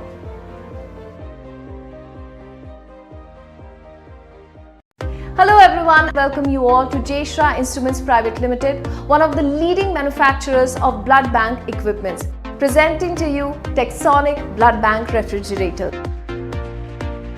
Texonic blood bank refrigerators are available in 6 different sizes and designs to meet the requirements of whole blood storage.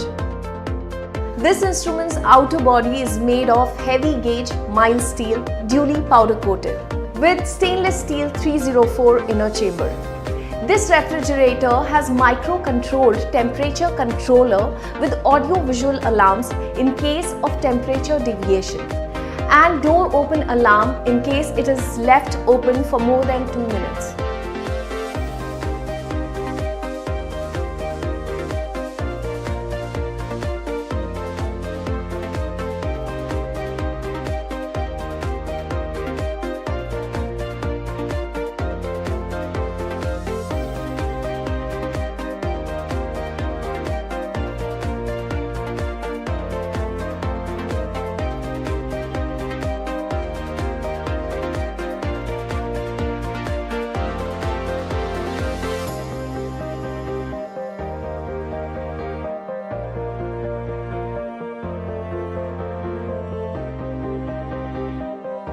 It has a micro-control temperature controller with audio-visual alarms in case the temperature deviates or the door is left open for more than 2 minutes. It has heavy-duty stainless steel 304 trays, display of set and processed value at the same time. Extra strength non-CFC refrigeration system. The unit is mounted on caster wheels for easy mobility.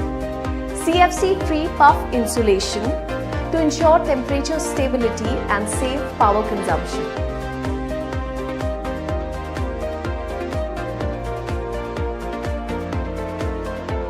Multi or single channel data logging system with RS485 port. Battery support for temperature display and temperature recorder up to 6 hours.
everyone, welcome you all to Jeshra Instruments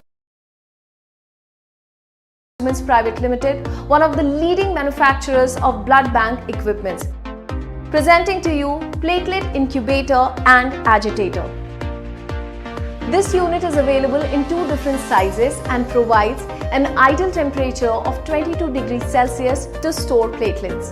The platelet agitator is specially designed to maintain a continuous motion of platelets of 70 RPM. Maximum 48 platelet bags can be accommodated at one time. We have two models of platelet incubators. In one model, we can place one agitator at a time, and in the other model, we can place two agitators at once.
It has a microcontrol temperature controller with the display of the set and process value both together, plus an alarm which is an audio-visual alarm in case the temperature deviates or the door is left open for more than 2 minutes. 7-day circular chart temperature recorder. The unit is mounted on caster wheels for easy mobility. CFC-free puff insulation to ensure temperature stability and save power consumption.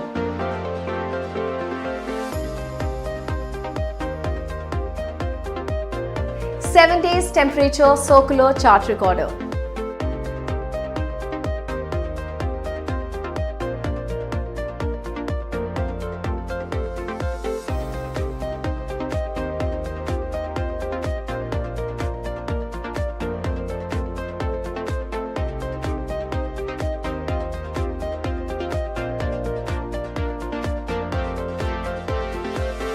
For more details about the product, please visit www.jeshra.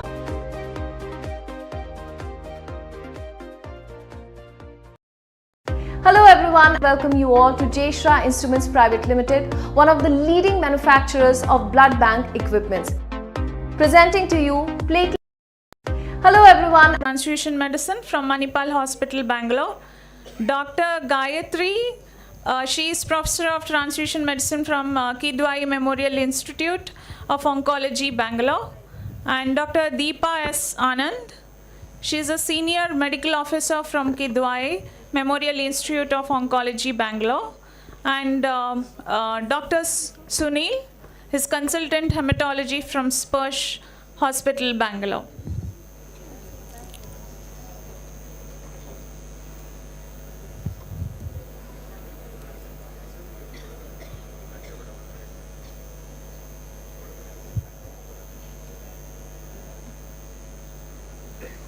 So I welcome all the panelists, and I'm sure you all like stories, right? So let us begin with a small short story. It is from the early beginning of industrial revolution, and this is story of Mr. Anderson, the watchmaker. So Mr. Anderson had a factory, and they used to make watches. He had several co-workers with him, and they used to make okay quality of watches. But each one of them used different tools, their own technique to make watches. So though they used to sell good number, there was quite variability in the quality. So some used to lag behind and some used to run fast. So somehow this Mr. Anderson, who took good care, or he was very particular about the precision and the quality. So he learned about the concept of quality assurance from mechanical engineer Mr. Tyler. So he wanted to introduce this concept to his small factory. He called all his co-workers and said, from now onwards, we would follow a standardized set of procedures for crafting the watches, and each step of the watchmaking process, from the assembling, the intricate gears and the parts, till the polishing and the final step, we will carefully document every step and follow it. But initially his co-workers were really skeptical about it. But friends, the outcome was remarkable. So quality is not an accident. It is the result of an intelligent effort. And quality assurance is the systematic process and activities that put in place to ensure that the products or the services meet specified quality requirements and standards. It's really a very broad term. Quality assurance is a broad term, and a good quality program includes ways to detect, investigate, and assess, prioritize, and also the correct errors. So when we talk about quality assurance in immunohematology, it covers almost every aspect, starting from pre-analytical parameters, the analytical, and the post-analytical. So now we have panelists who are experts, and let us learn some of the aspects of quality assurance in immunohematology.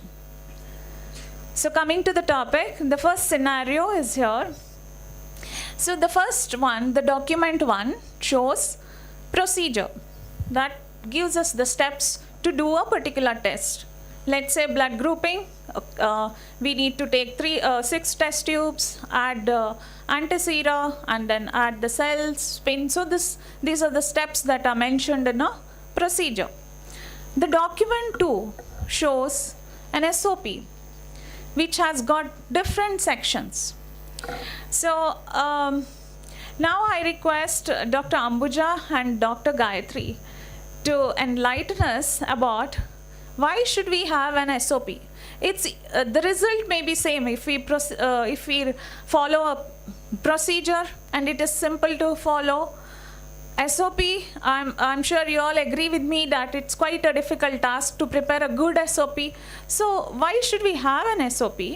And what are the different components of SOP? And how frequently are we supposed to revise these documents?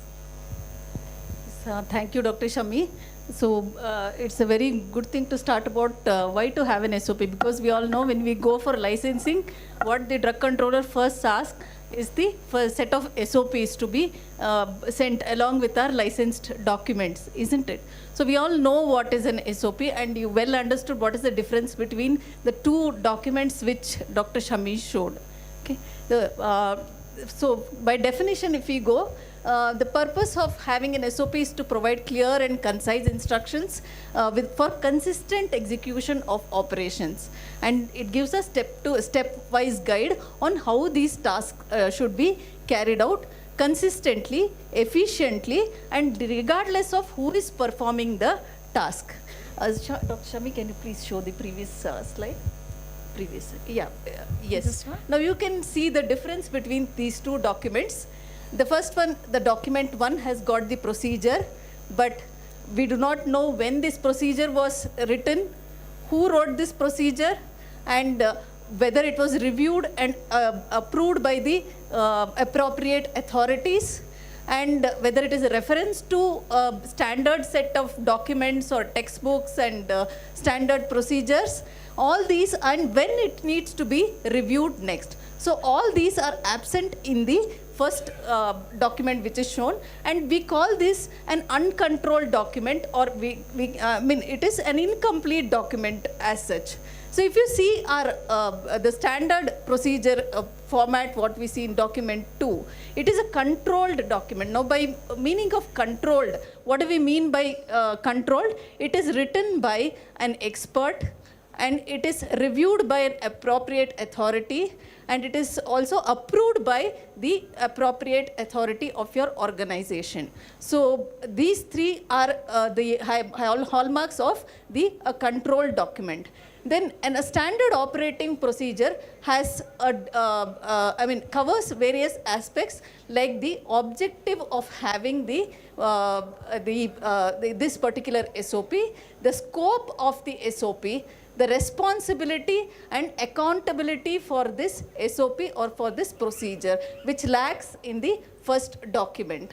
As well as the next thing is the annexures and the SOP references. So the references are missing in the first document. So you can very well make out the difference between these two documents, and as well as the distribution of the SOP. Now it is very important, in a control document, we have a distribution list regarding who is the authorized holders of this SOP and whom we have given these SOPs to. And with this distribution list, it is very easy to revise the SOPs and recall and issue the relevant documents. So what are the benefits of implementing SOPs? Yes, it is a control document, I have already told you. It is periodically revised, it defines responsibility, and it is reference to standard books and procedures. And so it ensures adherence to best practices, ensures consistency and efficiency, ensures the quality assurance and proper training of our staff in a consistent and uniform manner, and preservation of organizational knowledge, and reduces miscommunication. And also, of course, it complies to our regulatory compliance, as well as by reviewing these SOPs regularly, we can mitigate risk and improve safety and have improved procedures. Dr. Gayatri, want to add something? Yes, ma'am. Actually, SOPs are really very important in blood banking. So the problem is, ma'am, mostly the recall of SOPs are not done in a proper manner in most of the blood banks. I can take example of my blood bank. We were following gel card grouping or the gel technique, that is CET method, and right now we got the CTT, that is the microplate.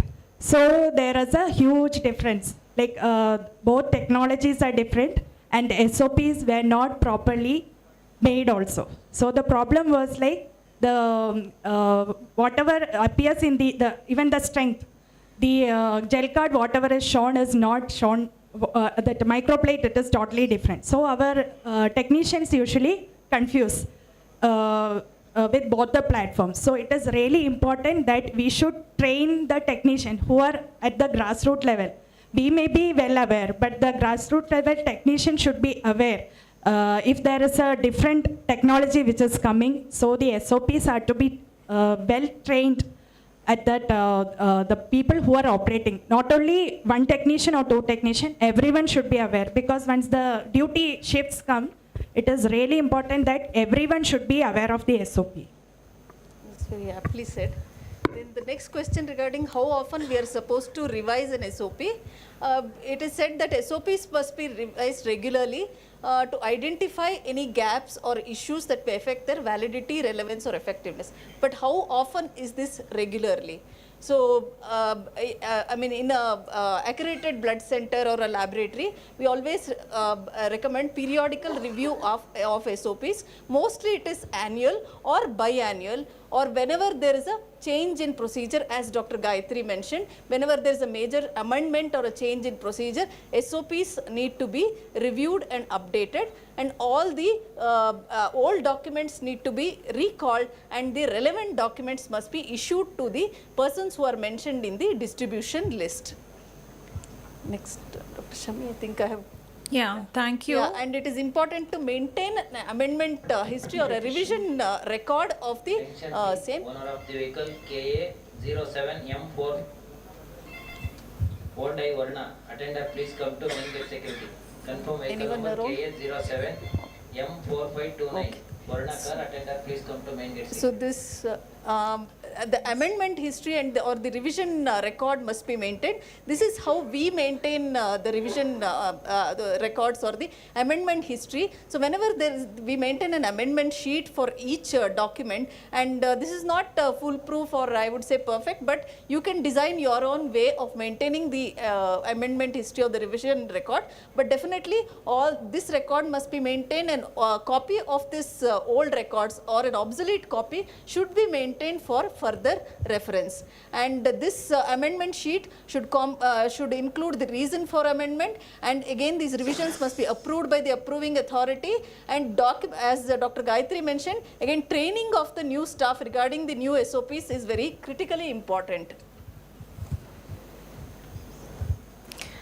Yeah, thank you. Yes, SOP is a controlled document prepared by an expert and reviewed frequently. Another thing is SOP, when we follow them judiciously, it can even support us. When we follow the SOP, it can be a supportive document for us as well.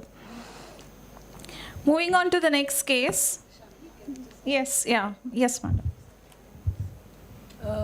If you had noticed the first slide which Dr.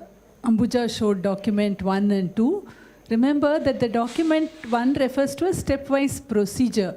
So procedure is an integral part of an SOP. It's one component of the SOP. So SOP, as she highlighted, has a lot more components, and procedure is one component. And we also should remember, many times we all, I'm sure, even when I have prepared SOP, we want the document to be safe. It shouldn't get lost. It will usually be in the HOD's room. So the SOP should be available for everybody's use. That's important. So you, like and ma'am said, distribution list. So even the technical staff should be given. Another important thing is we cannot have a 3 or 5 page SOP and each time refer. So what we usually have and what is recommended by standard also is work desk instructions, which will tell you clearly at the bench what exactly to do, and which can be displayed at the work desk. So that's another important aspect that we should, it should match the SOP. SOP will be a detailed document where it will talk about reagents, the sample rejection criteria, validity of the test, interferences, what causes false positive, what causes negative, when the result should not be interpreted. So many components are there. But work desk instruction will be very crisp to the point, something that I can stand there, refer to, and do. So that's equally important. So I just wanted to add these few points. Thank you. Thank you, ma'am, for the additional points. Yes, sir. SOPs need not be written by an expert. They should be written by the user Users. and reviewed by the expert. Yes. Yeah.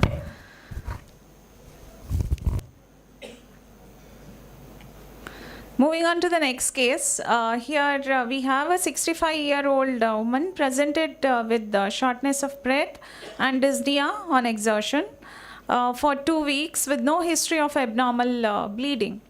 On physical examination, revealed tachycardia, and she was having pallor and icterus. There was no bruise or hepatosplenomegaly and lymphadenopathy. Hemoglobin was low, and all the signs of hemolysis were present, like raised total bilirubin and raised LDH, etc. Peripheral smear also showed signs of hemolysis with clumping, and there was spirocytes, polychromasia. And when we did immunohematology test, DAT was positive, mainly for C3D component. And the previous session, they discussed about cold agglutinin disease, and this case was very similar to that, and we advised cold agglutinin titer. Madam said it is important to do titer. So in this patient, for titration, when we advised, after all this workup, it took time, and at around 4 p.m. in the evening, we advised titration. So the sample of the patient was collected at 9 a.m. They collected 2 samples. One was kept in refrigerator so that for future testing they can easily send the sample without pricking the patient once again. In such a scenario, Dr. Ankit, will you accept this sample for cold agglutinin titration? If not, why? Thanks, Dr. Shami. So we discussed similar case some time ago. So this case is, like you said, cold reacting autoimmune hemolytic anemia, giving typical picture of hemolytic anemia. And then when we saw the DCT result, DAT is positive only for complement and negative for IgG. So this is giving me a picture of cold AIHA. But if you see, when the sample is collected at 9 o'clock and we want to do the testing as 4 o'clock, we don't want to accept this sample. In this kind of cases, we want to do a pre-warming technique for sample collection. So we want to keep even the syringes and the tube used for sample collection should be kept at 37 degrees centigrade, and then sample to be drawn. And throughout the process of sample collection till we do the testing in the laboratory, in the lab itself, should the warming at the 37 has to be maintained. The washing, saline washing, has to be done for the sample, for cell suppression, red cell preparation, cell suspension has to be done at 37 degree warmed saline. Sometimes 3 times, not even 3 times saline wash is not enough to get rid of whatever autoagglutination we see in the sample. So it's good to have if we do the pre-warming technique entirely, then if we have an ABO discrepancy or any problem related to this, we will be able to solve if we do pre-warming saline. So going back to your question of whether we will accept this, we cannot accept the pre-warming technique on this particular sample has to be done, then we can do the cold agglutinin titer with this. Sometimes we want to do thermal amplitude test also on these sample, whether they are reacting at which temperature. This makes sense for us to find out whether we will be able to get a clear compatible unit or we are not going to get. Most of these cases, the common anti capital I is the common antibody which we see in this case. That's it. Yeah, so there are several variables that can affect the results of a test, immunohematological test. It may begin from the type of the request that we receive. So we need to look into various aspects of pre-analytical aspects as well. Moving on to the next case, continuing from the same point. So the next step is testing. So when we do a test, which reagent are we supposed to use? So choosing an appropriate reagent is very, very important. It influences the result. So Dr. Deepa, I have listed few tests here and some of the reagents. So will you throw a light on this, choosing a reagent? Next slide. Yes. Good afternoon. Yeah, Madam has given different scenarios and different reagents. We'll just go one by one. We'll just see. So antibody titration in an antenatal case. So in an antenatal case, we are worried more about the IgG antibodies, which can easily pass through the placenta from mother to the fetus and target the fetal RBCs, causing hemolysis and HDN. So here the reagent most applicably used is monospecific AHG, particularly anti-IgG. So this will give a positive agglutination only if there is IgG antibodies, and it will also avoid any positive results due to clinically insignificant antibodies. Next is the secretor study. Here we'll be using polyclonal antibody. Polyclonal antibody has high sensitivity to even minimal amount of protein or antigen, and also high affinity to multiple epitopes of the antigen. Secretor study will be usually used in forensic studies where the sample will be very less or lysed or dried. So polyclonal antibody will be much useful in such scenarios. direct antiglobulin test, both monospecific AG, either anti-IgG or anti-complement can be used, or polyspecific AG. In case of antibody screening of donor, 3-cell panel, 11-cell panel using pooled O cells. Here 3-cell panel will be useful in detecting or screening for any antibodies if present in the serum. And if it is present, we have to identify the particular antibody using the 11-cell panel.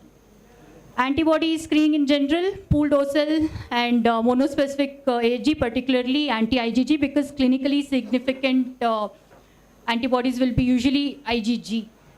And pooled O cells, because we are doing antibody screening to detect unexpected antibodies and not the naturally occurring ABO antibodies. So pooled O cells will eliminate agglutination due to ABO antibodies. Lastly, adsorption elution test to detect A subgroup. Madam has very well discussed about it actually. Yeah. Pooled O cells are used in this case also. If the eluate after adsorption and elution, it agglutinates or reacts with specific A cells and does not react with O cells, then the test cells will be having active antigen on their A antigen on their cell surface. So that will be a subgroup of A. Yes, thank you. So audience, if you have any questions, please don't hesitate to interrupt us. You are welcome.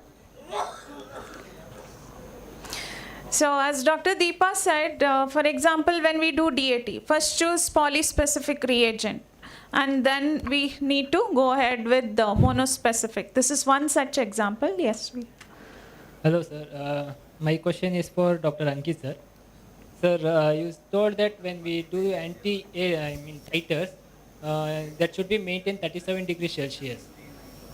In the room temperature, that should be tested. No. This case is only for the cold reacting autoimmune hemolytic anemia case when we want to do cold agglutinin titer for that patient. This is not for ABO titration as a routine. This is only for that particular case. Thank you. So next we have a question for audience. Whoever answers first will, Dr. Bala is going to give a prize. Yes. So DMAIC, DAMIC is acronym that stands for? Define, measure, analyze, improve and control. Option C. Yes, correct answer. So this is one of the strategy to implement. Yes, Six Sigma. So Dr. Tapti, can we use this Lean and Six Sigma concept to improve the efficiency of IH lab, and what are the major steps that we need to take under this concept? Okay. Thanks, Dr. Shami. So as we all know, DMAIC is, you can go to the next slide, ma'am, is define, measure, analyze, improve and control. It's a roadmap for Six Sigma used to improve quality. It's a set of management techniques that improves process. Lean essentially focuses on efficiency and Six Sigma focuses on quality. So the term Six Sigma it breaks down to Six and Sigma, and Sigma refers to one standard deviation in a data set. The idea is that 6 such deviations should occur before the process results in a defect. So the goal of Six Sigma in the lab or the blood bank or any lab in general or any process in general is to reduce the deviation for optimal quality control. So this is just breaking down. When you define, you figure out what the problem is. When you measure, you map out your processes. When you analyze, you identify the cause of the problem. When you improve, you implement your remedy. And control is maintaining what you have implemented. You continue to maintain it, maintaining the solution, and that is just the summary of DMAIC. So how can we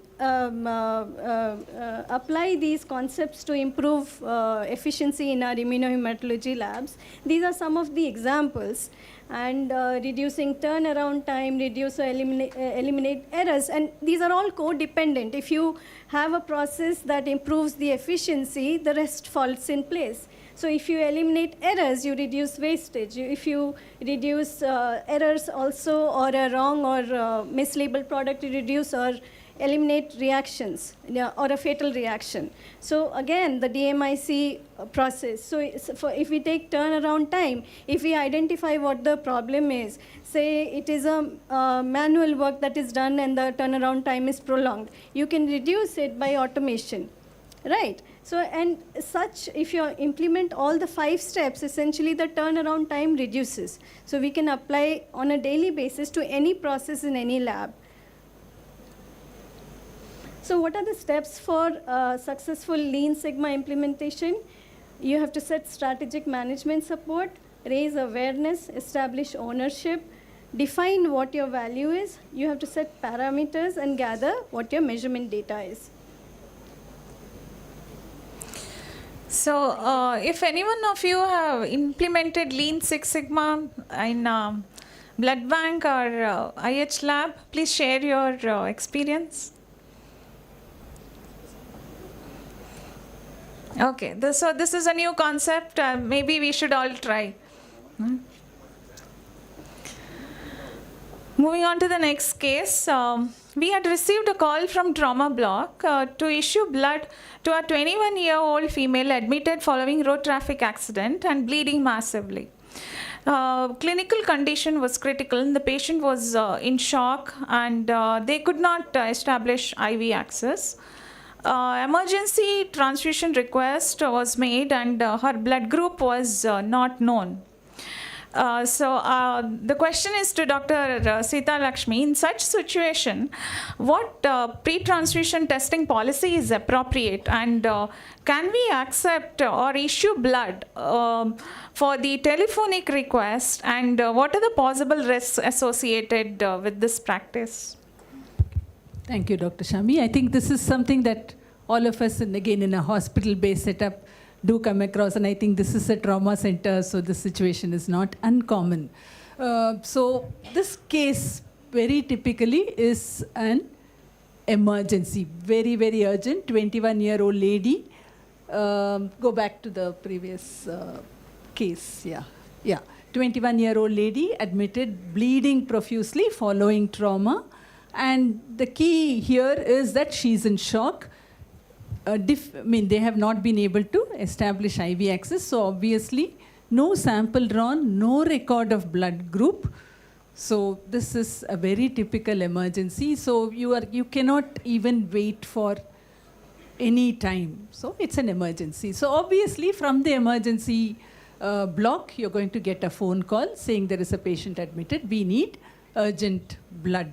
So what are we going to do? You don't get a sample. You don't know the blood group. So what is the choice of blood for transfusion? Here is the first question. Now before that, Dr. Shami has asked a very important question. Would you accept a telephonic request? And what is your pre-transfusion testing policy? So let's answer the first question. Would I accept a telephonic request? Any response? Anyone wants to answer? Trauma center? No? Would you acknowledge it? Yes. Yeah, I would definitely acknowledge it and be prepared. Okay, I get a call, I'm going to sensitize everyone. See, there is a trauma case, O positive blood, or in this case, O negative blood. So I'm going to quickly go through my inventory, check whether I have O negative. If not, I'm going to start thinking, oh, what am I going to do now? Okay, and there's no time to call a donor, collect. So what is the next step if I don't have O negative? Am I going to call nearby blood banks? If so, how much time is it going to take, because this case cannot wait? So I may have to, if I don't have O negative in my inventory, will I give O positive becomes a question. So that depends on it's a life-threatening situation. Here, saving the life is the most important thing. So although I get a verbal telephonic request, I have to ensure that I get a written request Now, it may not be written in certain hospitals. You may get an electronic request from wherever the ward is. The doctor could order for an electronic request, and if that is the policy in that center, fine, we can accept it, as long as there is a proper system of receiving a request with a correct patient identification. In most of these situations, especially trauma, road traffic accident, you may not even have any patient identification. Somebody unknown may bring the patient to the hospital, so you have no clue about what the patient name is. So you still have to register as unknown, give that patient a unique hospital ID. We always go by two identifiers. One is the name and a hospital number. But this could be an exception to that general rule, where you will just have to go by a unique hospital ID. First step is to have a wristband quickly, have that hospital number, and here there is no access, IV access, so they're going to start IV fluids by the time a verbal request is gone, followed by a written or an electronic request, and there is no time, so we are going to, first choice would be to give O negative uncross-matched packed cells whole blood, depending on what your inventory has. So by which time, obviously, they are trying to resuscitate the patient, maybe IV fluids, crystalloids, colloids, whatever, and start the blood transfusion, which is uncross-matched. And when you issue this uncross-matched O negative blood, the label should be written uncross-matched O negative emergency. And it's always important, along with that request, you should get a consent letter from the treating doctor who is managing the emergency. Do you think, we always say O negative is a universal donor. Why am I taking a consent? Yes?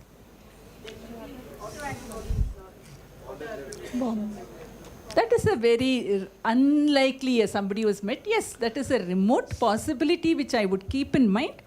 But I have never encountered so many years in a road traffic accident having to, pick up an autoantibody, at least in my experience, no. What else? Yeah. Okay, although Bombay group is rare in our country, yes. Compared to other countries, in our country, Bombay group is more common. So one has to keep in mind, what would happen if I give O group blood to a Bombay group individual?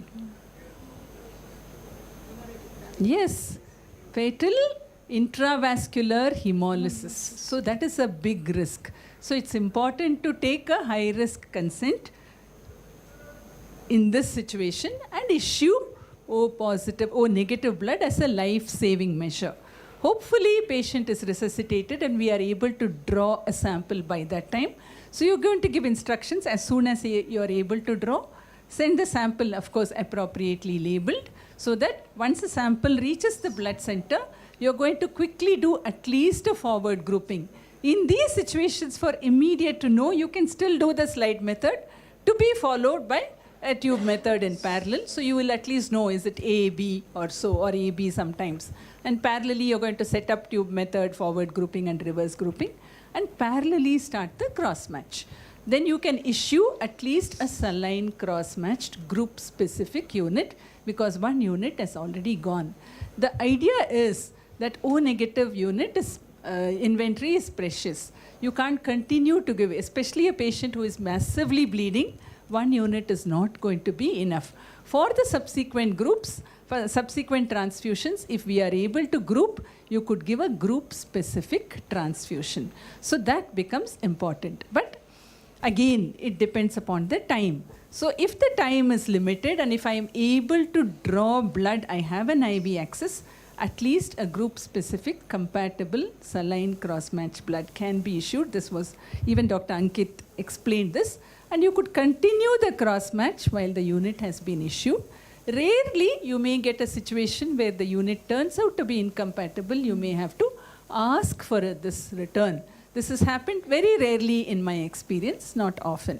So this can happen in a rare situation.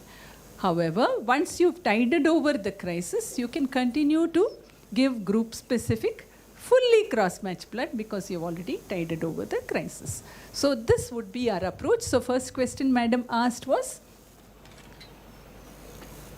is it appropriate to have just a telephonic request? Definitely not. You need to follow it up with a written request with the consent, Yes, the risk we have already explained.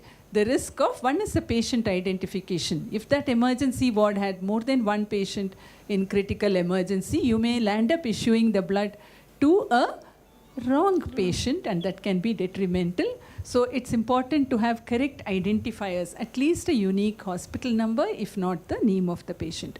And when you record this in your cross-match register, you would probably enter it as unknown with the hospital number, group not known, cross-match not done, O negative blood issued in an emergency. The blood bank officer will have to sign. The cross-match report will say not cross-matched. Label will have uncross-matched blood. All these documentation becomes very, very critical in this situation. So the risks are, if we do not follow these steps, it is there is every possibility that the unit is identified and given to a wrong patient, or this patient can receive some other blood which can cause a reaction. So I hope I have tried to answer your question. Yes, Dr. Shivaram, would you like to add? No, I just wanted to apologize to Dr. Sita Lakshmi, because when she circulated this question, I told her don't ask this question to Dr. Sita Lakshmi. She is very strict. She will not issue blood against telephonic advice. So, but I'm very happy that you proved me wrong with this one. But at the end, you may still disappointed with one small point. Because you said, I want to get a consent from the patient. In such a massive blood loss, not from anybody. Treating physician. Treating physician also is as much responsible as us. So when he is treating and is so busy, why should we insist on a consent from the treating physician? If we can lay it down as a hospital transfusion policy, in an emergency, informed consent is not required. So I think we should forego this informed consent also in such a life-threatening emergency when the patient is in shock. Although this would be written in our SOP that you can give O negative and widely accepted in the transfusion committee, but if it becomes medico-legal, you will still require a consent. The treating team is always a team. It is not one person. An emergency department would have more than one staff, people on duty. So while one is collecting sample, one is run to give the blood, there would always be one more person. In fact, we have created a format. That format is there, they just have to fill the number and send it. It is one step to ensure that people are careful about their procedures. And secondly, yes, hospital has its own policy and safety, both from the treating doctor's perspective as well as protection is important. But we don't insist on a consent in an emergency. And at least fortunately, for last 25 years, we have never had a problem. So that's why I said each hospital will have its own policy to ensure this. All that we are concerned is about safety. Thank you, ma'am. So the learning point is let us have a clear policy on telephonic request and how we are going to respond to it. The next case is about a 45-year-old female diagnosed to have multiple myeloma, and the sample was sent for pre-transfusion testing. Previously, she was transfused 15 days back. Her lab parameters showed anemia. Blood grouping was done and it was ORHD positive. There was no discrepancy. However, cross-match was incompatible. Antibody screening and identification was performed, and both were pan-reactive. It reacted equally with all the panels, all the 3-cell panels and the 11-cell panels. DAT, direct antiglobulin test, was negative. We performed enzyme treatment, and that particular reaction was resistant. There was no change in the strength of the reaction. So at this point, we had a transfusion request, and where the sample is reacting with all the donor cells and the panel cells. So we suspected antibody against high frequency or high prevalence red cell antigen here. At that point of time, the next option that is available with us is to perform random cross match. So we did random cross match. All the units were incompatible. So at this, in this particular case, actually this entire workup and struggle to find a compatible unit went on for 2.5 days. Further, on further discussion, especially on interacting with patients and her family, we got to know that she received some special drug. That's what she said, and that was DARA. So at that point of time, we came to know that it was the drug that was interfering the immunohematological test. So the main thing that we missed here is a very important history. So Dr. Sunil, what are the challenges in ensuring effective communication between treating physician and the immunohematologist? Who should take the lead and how can we improve it? So I think it is a difficult question. This is a classical case where you are getting false positive indirect cum test, and that is the reason there is a incompatibility. This just for the audience, mainly this is a daratumab is one monoclonal antibody which is anti-CD38. And what happened, this is the mainly used for the high risk myeloma. So that is the indication, either it is a relapse multiple myeloma or those who are high risk multiple myeloma. We are now using this upfront for this patient. This is very costly. It is costing around 4 to 5 lakhs every month. That is the treatment cost. So that is the reason everyone, relatives are knowing most of the time the name, because they are spending so much on the medication. And what is happening, this molecule, it goes and attached to the CD38 on the RBCs, and that is blocking your antibody testing, and that is the reason you are getting incompatibility. And that is, but definitely ABO and RH is not affected in terms of the checking for the blood grouping. So blood grouping will not be altered. Definitely minor blood group you can't identify because it cover most of the time that antigens, minor antigens, but definitely ABO-RH can be identified. So I think when it comes to the communication, who should start first communication? Because see, every time the clinician expect that blood bank officer should call if any problem in the cross-matching or any, if they want to know about the patient. But I feel it is a dual responsibility, okay? So sometime if the treating physician, they should prime them, okay? If you know that you are using this particular drug and you know there are chances that patient is have a false positive result, and we have similar case, I think Bala knows, we use this daratumab for our high risk myeloma, and that patient actually went for transplant also. So first thing is they flagged out, okay, there is a positivity, and that is how the discussion initiated. So here also the first thing is we need to intimate blood bank, and before giving this medication, I think we should have a proper cross matching, so that we should not miss any minor ABO incompatibility. And this thing should be documented and intimated to the blood bank. So even if there are other technicians, they should know that this particular patient has received this medication, and there are chances of false positivity, and it should be cross-checked with the blood bank officer. So I think the communication should be two-way, and if treating physician forgot to ask, definitely any positive that and you are having this pan-reactivity, just a one phone call, ask the treating physician what is the clinical condition. It is matching to the clinical scenario where there is a autoimmune hemolytic anemia, and if it is that, then usually then you have to give whatever the least incompatible blood which is required. And how to improve, I think this is the one-to-one communication. This is a team effort, and I can say the hematology and the blood bank, it is a team effort, and everyone, they are interacting almost on a daily basis regarding the transfusion requirements and the availability. So it is important to have a discussion open. Already other ways are, I think, WhatsApp communication also now, the groups are there. So definitely with the hematology team and those who are more encountered with the blood products, definitely transfusion medicine, we can made one group and we can communicate. Thank you.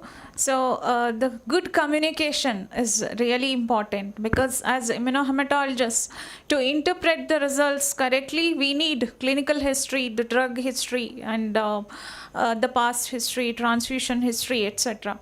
So we shouldn't restrict ourselves to the lab. We need to communicate well, and similarly we expect the details or the information about the patient and the medication he receives from the clinicians as well. So now we have a solution for this kind of problem where patient is receiving DARA. Can anyone explain what do we do in such patients? Yes. So in the next case, here a request for blood grouping was received for a 24-year-old antenatal case. She was preemie and with a gestational age of 12 weeks. There was no history of transfusion, and this is her blood grouping results. So forward shows AB with mixed field reaction with anti-D, and reverse was in accordance with the forward grouping. So there was no discrepancy for AB O blood group, whereas RH there was mixed field reaction. So in this case, it was interpreted as a serological weak D or variant D. However, the historical blood group from different labs showed it as AB negative. As you can see here in the image, we see 2 cell population with the anti-D.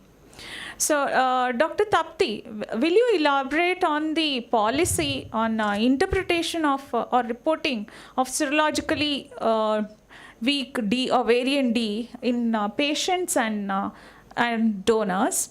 And in this case, what advice would you like to give it to the patient of obstetrician? So, do you want to treat her as a RH positive or RH negative pregnancy? And mention few such scenarios. So as Dr. Shami mentioned, all samples of RH negative or discrepant reactions, we subject them to weak D testing. Although the frequency of weak D is very low, why it is important? It's around less than 1% actually. The strong immunogenicity of RH antigen requires the need for testing, mainly in obstetric patients. So for this is particular concern in RH negative pregnant women, as it can produce alloimmunization if accidentally given D positive blood. So next slide. The policy is as a general rule, when we donor RBCs, if the weak D is positive, we label them as RH positive, and if it is a recipient, we label them as RH negative. AABB standards state that you do not have to perform the complete D-typing of recipient blood because either way we label them as D negative. Most weak D patients can receive D positive blood without forming anti-D, but that's not the case. I'll talk a little later about this. So what do we do when we have a weak D phenotype? If it's a recipient or a donor you classify as D positive. If it's a recipient and you transfuse, in this particular case, transfuse D negative PRBCs and consider RHIG, the immunoglobulin administration, until molecular investigation is complete. Molecular investigation, obviously most labs here we don't do typing the weak D 1, 2, 3 and the other variants. It is actually shown the types 1 to 3, you can transfuse D positive units. So that's why I mentioned that a lot of these can be safely transfused, but we should not take a chance because we do not do molecular testing. So recipients, obstetric recipients, you need to transfuse RH negative units. This is again another algorithm for the same. What advice we give to the patient and the obstetrician? To the patient, we confirm the blood group as Rh negative. If he can understand, we do tell them it's a variant of D, which is weak, and all those, if he can understand. But it is important to make him understand that the risks that are involved if your baby is Rh positive, and the risk for future pregnancies, and how we can prevent this. So, ma'am, previous slide. So to the obstetrician, we have to tell them the blood group report, lab tests as needed to be done, the Coombs test, the titers, immunoprophylaxis, they have their own protocol, D negative units to be transfused if the transfusion is required, and D negative status of the newborn post delivery. So this is just the algorithm, and this is mainly for the obstetrician.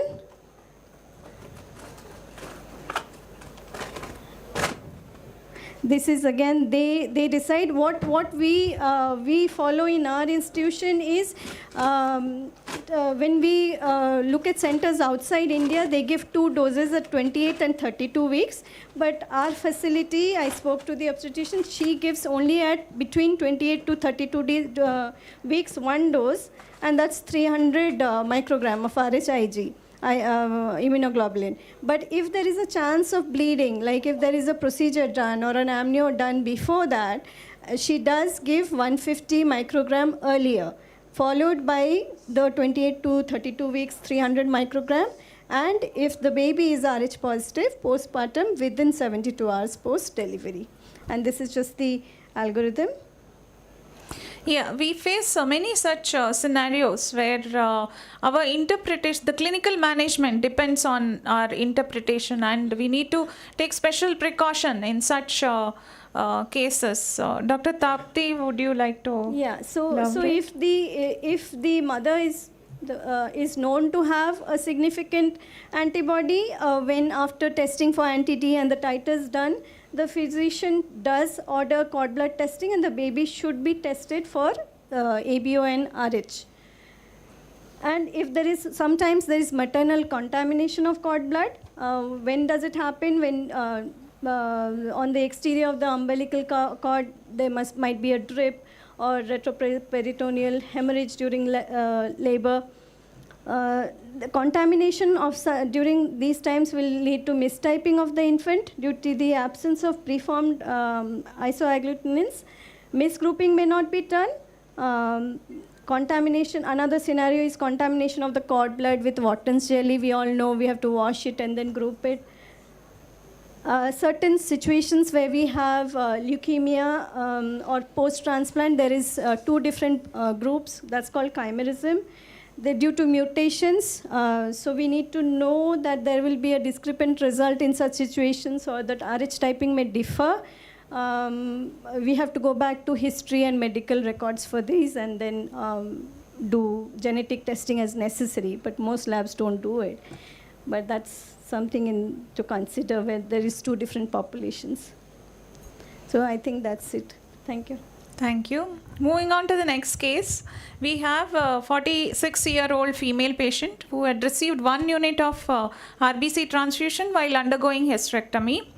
And the request for transfusion for another RBC unit was sent on day 4 following surgery. Details of the previous lab work is as follows. Blood group is ORHD positive. Antibody screening was positive. Antibody identification showed anti-capital S, and cross-match was performed with S negative units, and they were selected, and the compatible units were transfused or issued to the patient. So, Dr. Deepa, will you ask for a fresh sample or continue with the same sample that is stored in blood center for pre-transfusion testing? And what is the guideline or policy on storage of blood samples at blood center? And what are the sample requirements for pre-transfusion testing in case of neonates? We'll go to the second part of the question first. So what is the guideline or policy on storage of blood samples? So sample validity refers to the period where a pre-transfusion sample may be held for testing and used to provide cross-matched blood. And this depends on the patient's transfusion, that is previous transfusion and obstetric history. If the patient has been transfused with red cells or is currently or previously been pregnant, then pre-transfusion sample collection will be valid only for 72 hours. This is known as the 72-hour rule.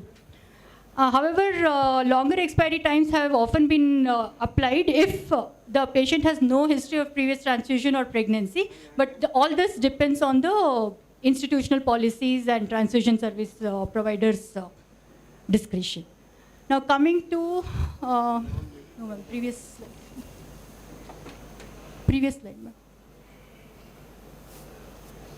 Okay, yeah. So coming to our scenario, will we ask for a fresh sample or continue with the pre-transfusion testing with previous one? Of course, a fresh sample is asked for when previous. Next one. Okay, anyways, in this scenario, patient was transfused during the surgery, and on day 4 after surgery, next unit was asked for. So 72 hours was lapsed, and also hence fresh sample is asked for. And what are the sample requirements for pre-transfusion testing for neonatal transfusion? There are two things to be seen: before first transfusion and before subsequent transfusions. Before first transfusion, maternal blood sample, if available, is asked for to do maternal ABO and RH grouping and to screen for the presence of any atypical antibodies. And neonatal blood sample is asked. Here, cord blood sample is asked for. Already Dr. Tapti has mentioned about it. And this is for neonatal ABO and RH grouping and DAT to again find any antiglobulins presence.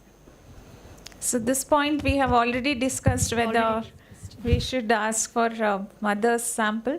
Whenever it is available, always it is better to test with the maternal sample, because the mother can have antibodies against other minor blood group antigens as well. And in subsequent transfusions, additional cross-match samples are usually not asked until the baby is 4-month-old. But in case of exchange transfusion or massive transfusions like more than 50 ml per kg body weight, then it will be asked for. And after 4 months of age, fresh sample, again 72-hour rule is applied. So next, your chance, audience question. This image represents, I have 2 images here.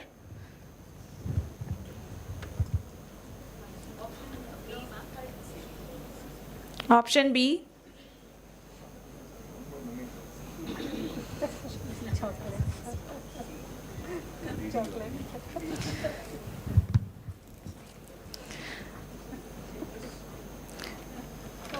So that image was about calibration, right? Calibration of equipment.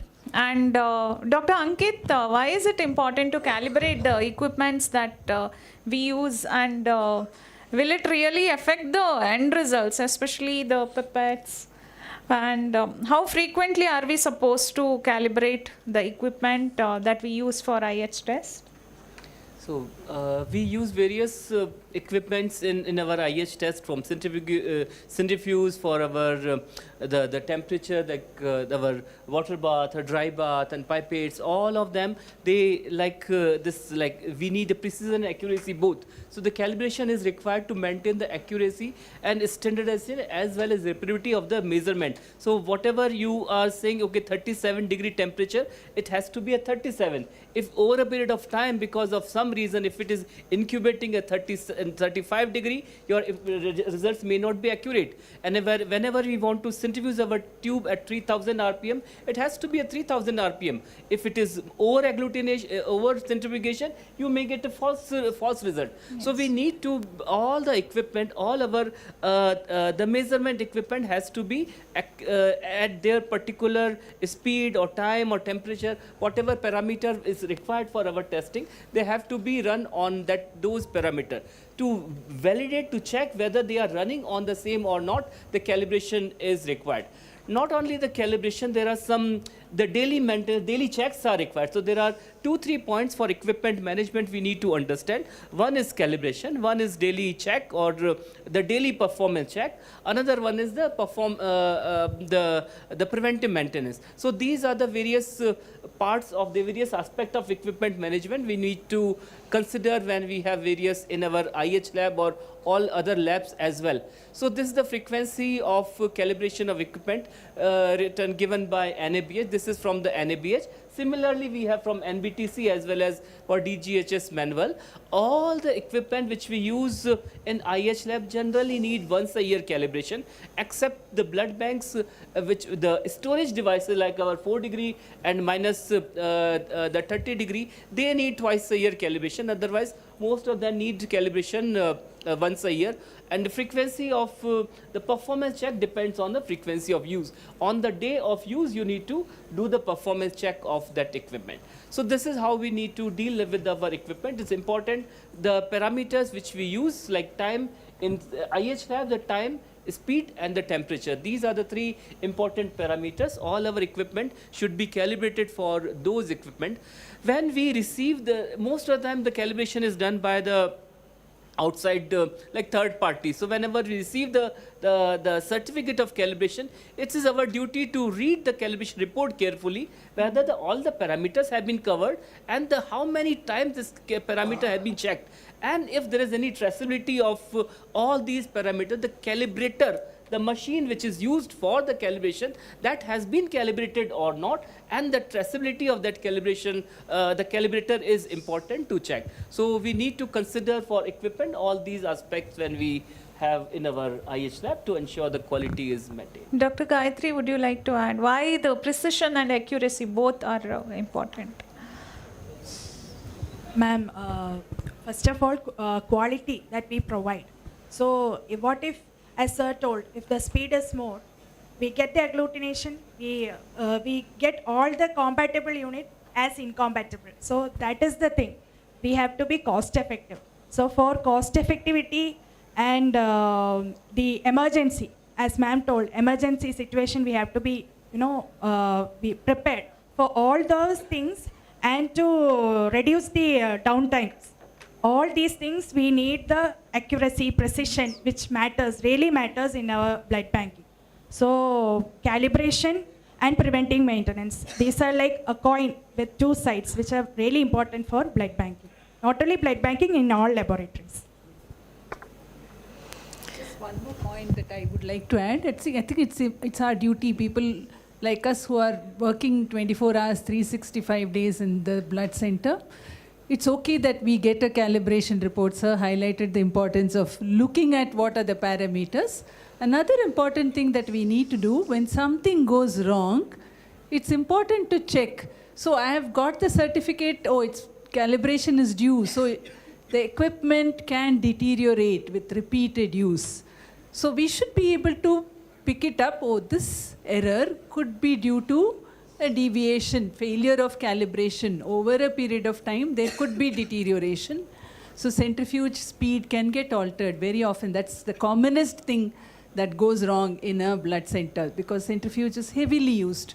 So one has to be sensitive to that fact.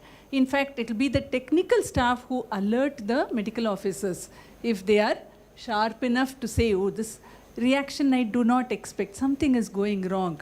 So an unexpected reaction or unexpected test result should alert us that it could be, when you do a root cause analysis, it could be a sample error, it could be an equipment error. So when you have to analyze it in a stepwise manner and alert, and there may be a reason why we need to do a recalibration over and above the scheduled plan for calibration. So this is important that we need to keep in mind. Thank you. It's a common trend that we go and check the calibration sticker just before the audit or inspection, but as our experts shared, we need to be vigilant about these aspects as well. All of a sudden we'll start getting unexpected antibodies on same day. Even the titration report can go wrong if our pipettes are not accurate.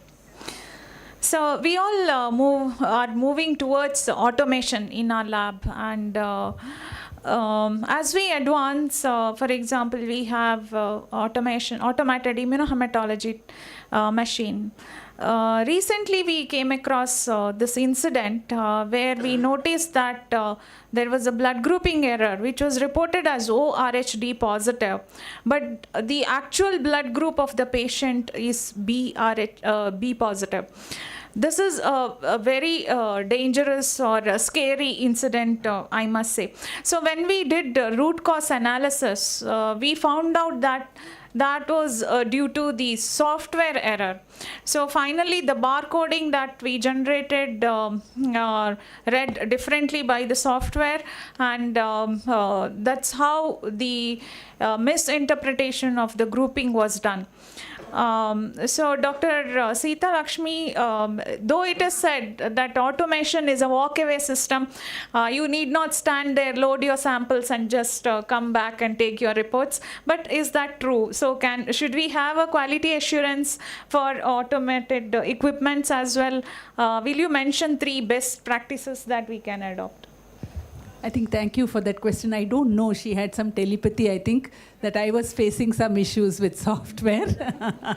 Yeah, okay. So I'm just recovering from that. So I think we gone through a lot of trouble with regard to software. So quality assurance, like Dr. Shami is trying to point out, is not integral to just a test or a procedure. It starts with patient identification, sample collection, transport, analysis, of course, result interpretation issue. So it's a continuous chain. So sometimes you see, oh, this room is for quality assurance. I beg to differ.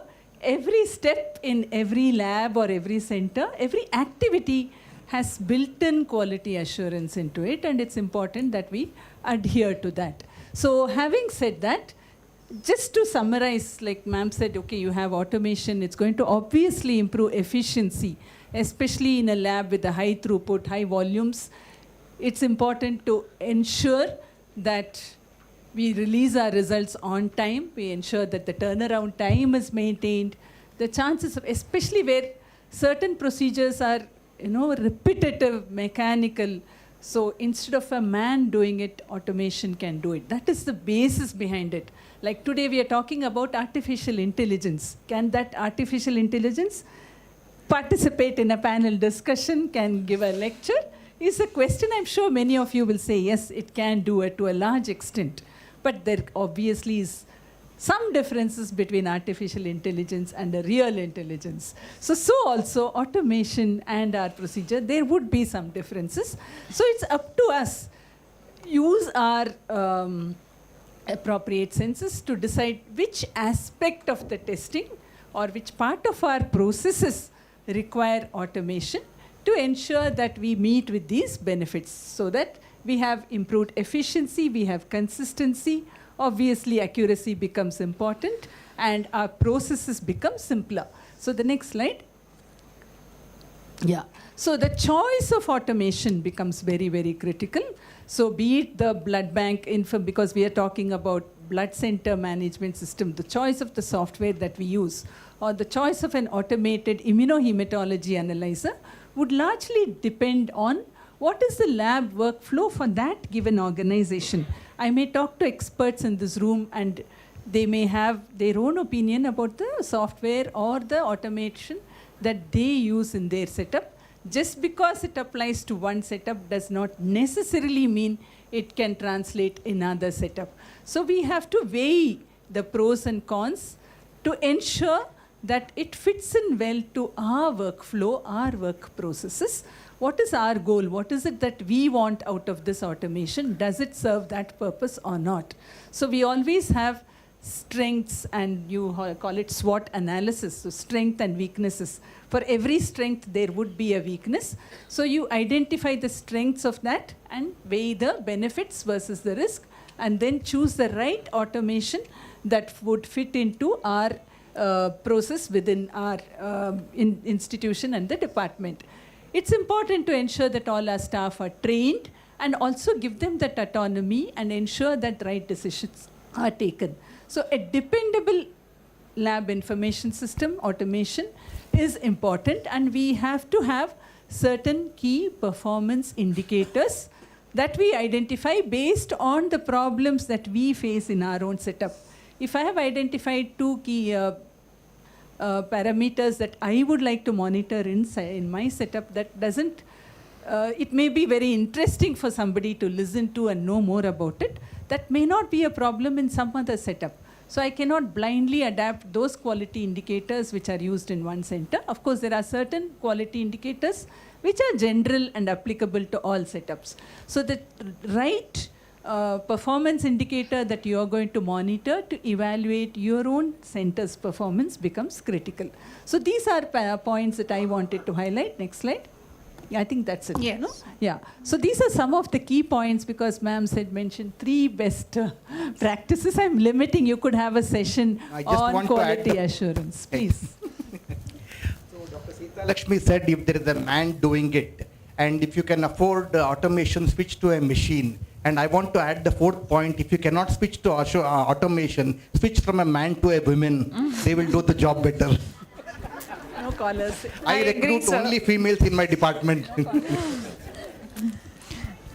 Yeah, another point, like you must have experience when you use column agglutination technology for blood grouping. You see small dots appearing, and you are confused whether it's 1+ or weak plus, what it is. So when I asked the manufacturer, they said the power of the camera that the equipment has is 300 times is more than our eyes. So sometimes maybe our eyes are better, and it will lead to less of confusion. So moving on to the next case. So we all monitor quality indicators at blood center, and however, unfortunately, we have only one indicator for immunohematology that is relevant to the immunohematology. That's turnaround time. So Dr. Ambuja and Dr. Deepa, what are the quality indicators that we can have, and why is it important to have them? Dr. Shami, though NABH has defined only one quality indicator for immunohematology, we can identify and pick up a number of indicators from the IH lab and apply them and start capturing them and monitor them. Some of them we've already discussed. One of them is a sample acceptance and rejection criteria. On a monthly basis, we can monitor this and analyze our reasons for rejection and address the problems. Then define critical alerts for your department, for the hospital, and like the historical blood group is not matching, or antibody positivity where we are not getting compatible unit. So such things can be defined as a critical alert and be captured and retained and replicate sample testing, which NABL laboratories, they are used to doing this. So replicate sample testing, you divide the sample, the original sample, into 3 parts and repeat the testing, as well as retained sample. Historical sample, you repeat the blood grouping, and that becomes a retained sample testing. We have already enforced the importance of the pipette calibration or performance qualification of pipettes. Not only calibration, even monthly basis, the performance qualification of pipettes should be checked. Of course, the turnaround time, which NABH has included. Then laboratory safety indicators like adherence to PPE, needle stick injuries, etc., which the hospital monitors, is also part of the laboratory safety.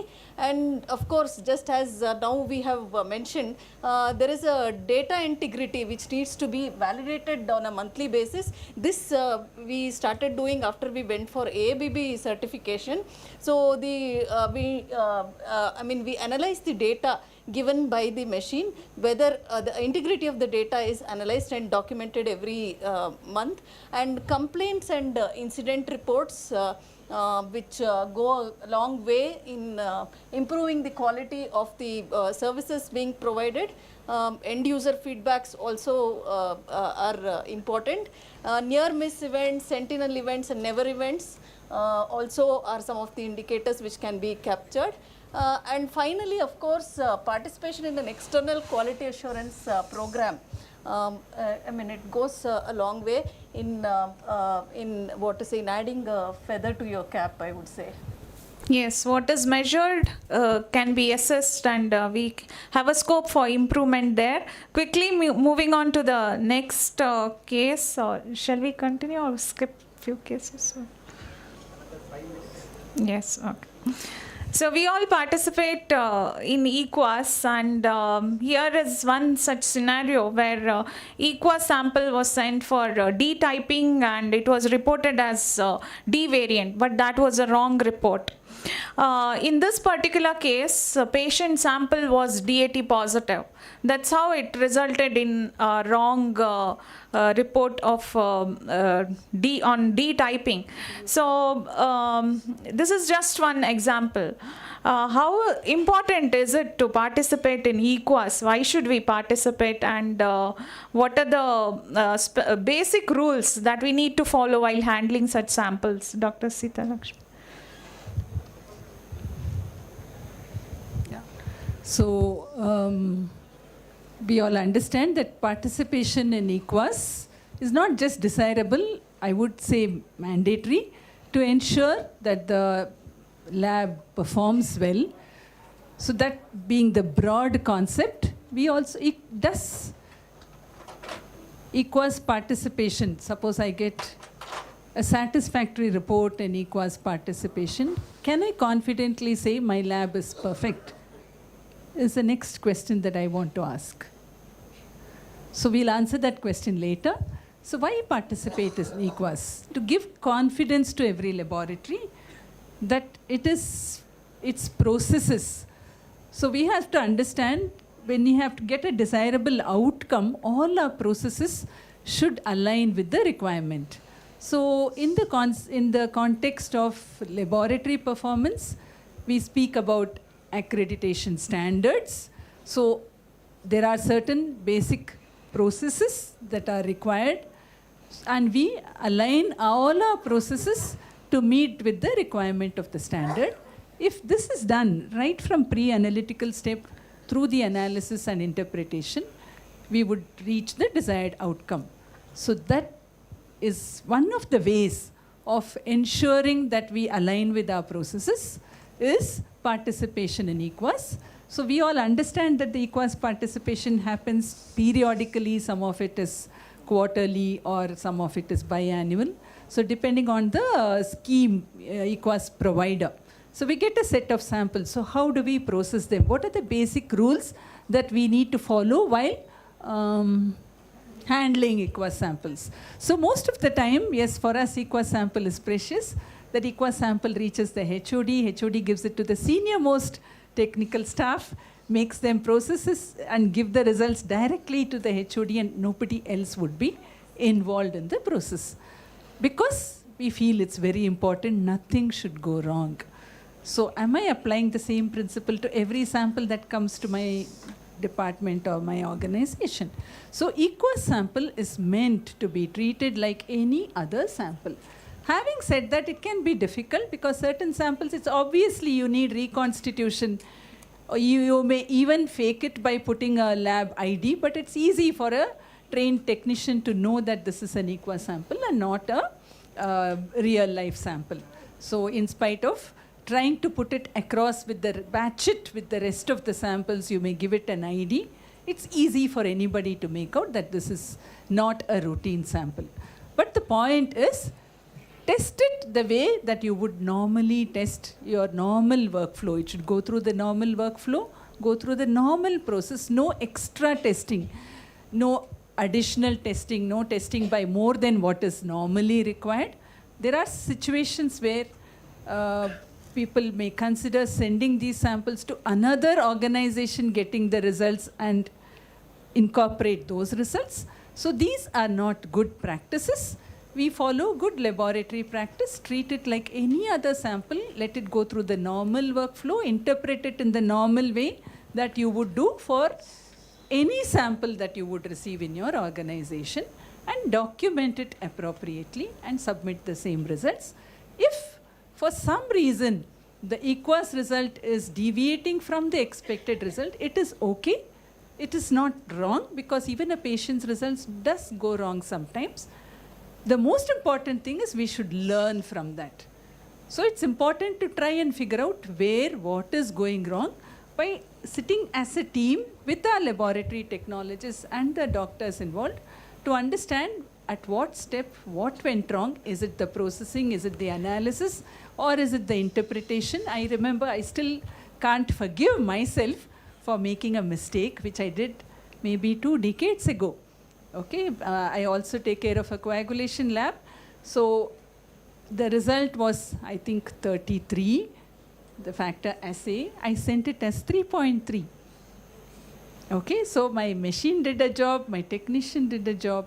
It was me who submitted the result, who made that mistake, and it was a hard learnt lesson. Even today, I have not forgotten, and I'm telling that in front of a big group. So I've really learnt my lessons. All of us can make mistakes. So what is the lesson that I learned? After I document it, I always ensure that there is one more person to recheck the results. So for every step, you have to have a system. And does that happen for every sample that I process in my lab? Is something that we need to ask ourselves and learn from our experiences. So that is the purpose of EQUAS. Now I'm coming back to my question that I asked in addition to the questions put up by Dr. Shami. Does just EQUAS participation only satisfy, ensure that your lab is performing well? Can anybody try to respond to this?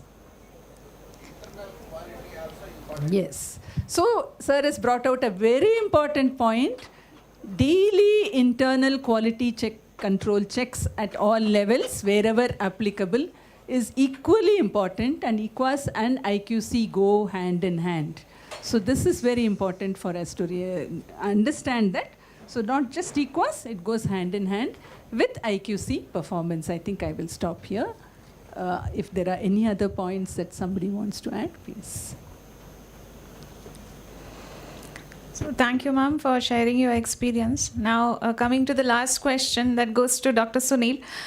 We are all curious to know this fact. So if you have a chance to send a sample to a immunohematology lab, which one of them would you choose, accredited or non-accredited? I think after hearing a long session, I think I go with accredited labs. Okay, that is how the quality assurance and things are perfect.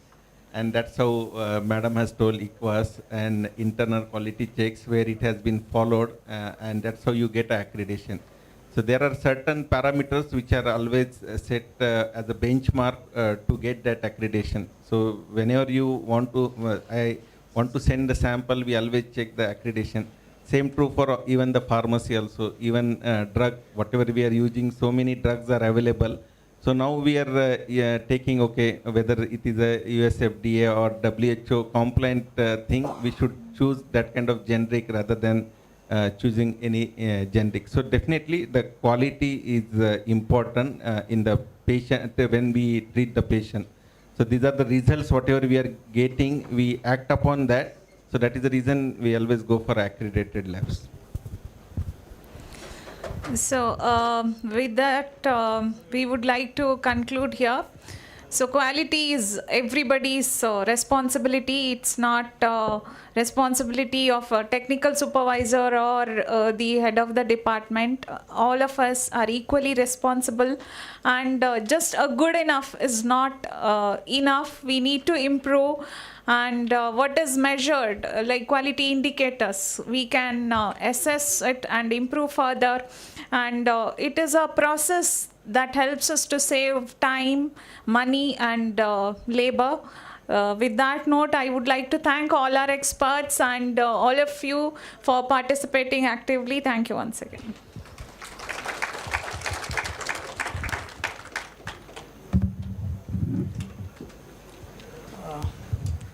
Thank you so much, Shami ma'am, and all the panelists who are actively participated. And we would like to felicitate our panelists now.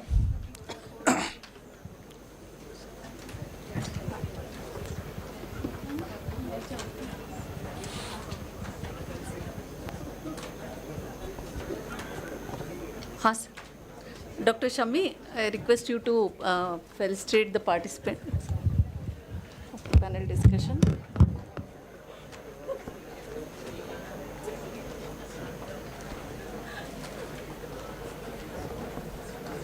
Thank you, Dr. Sunil, for your time and participation. Dr. Deepa.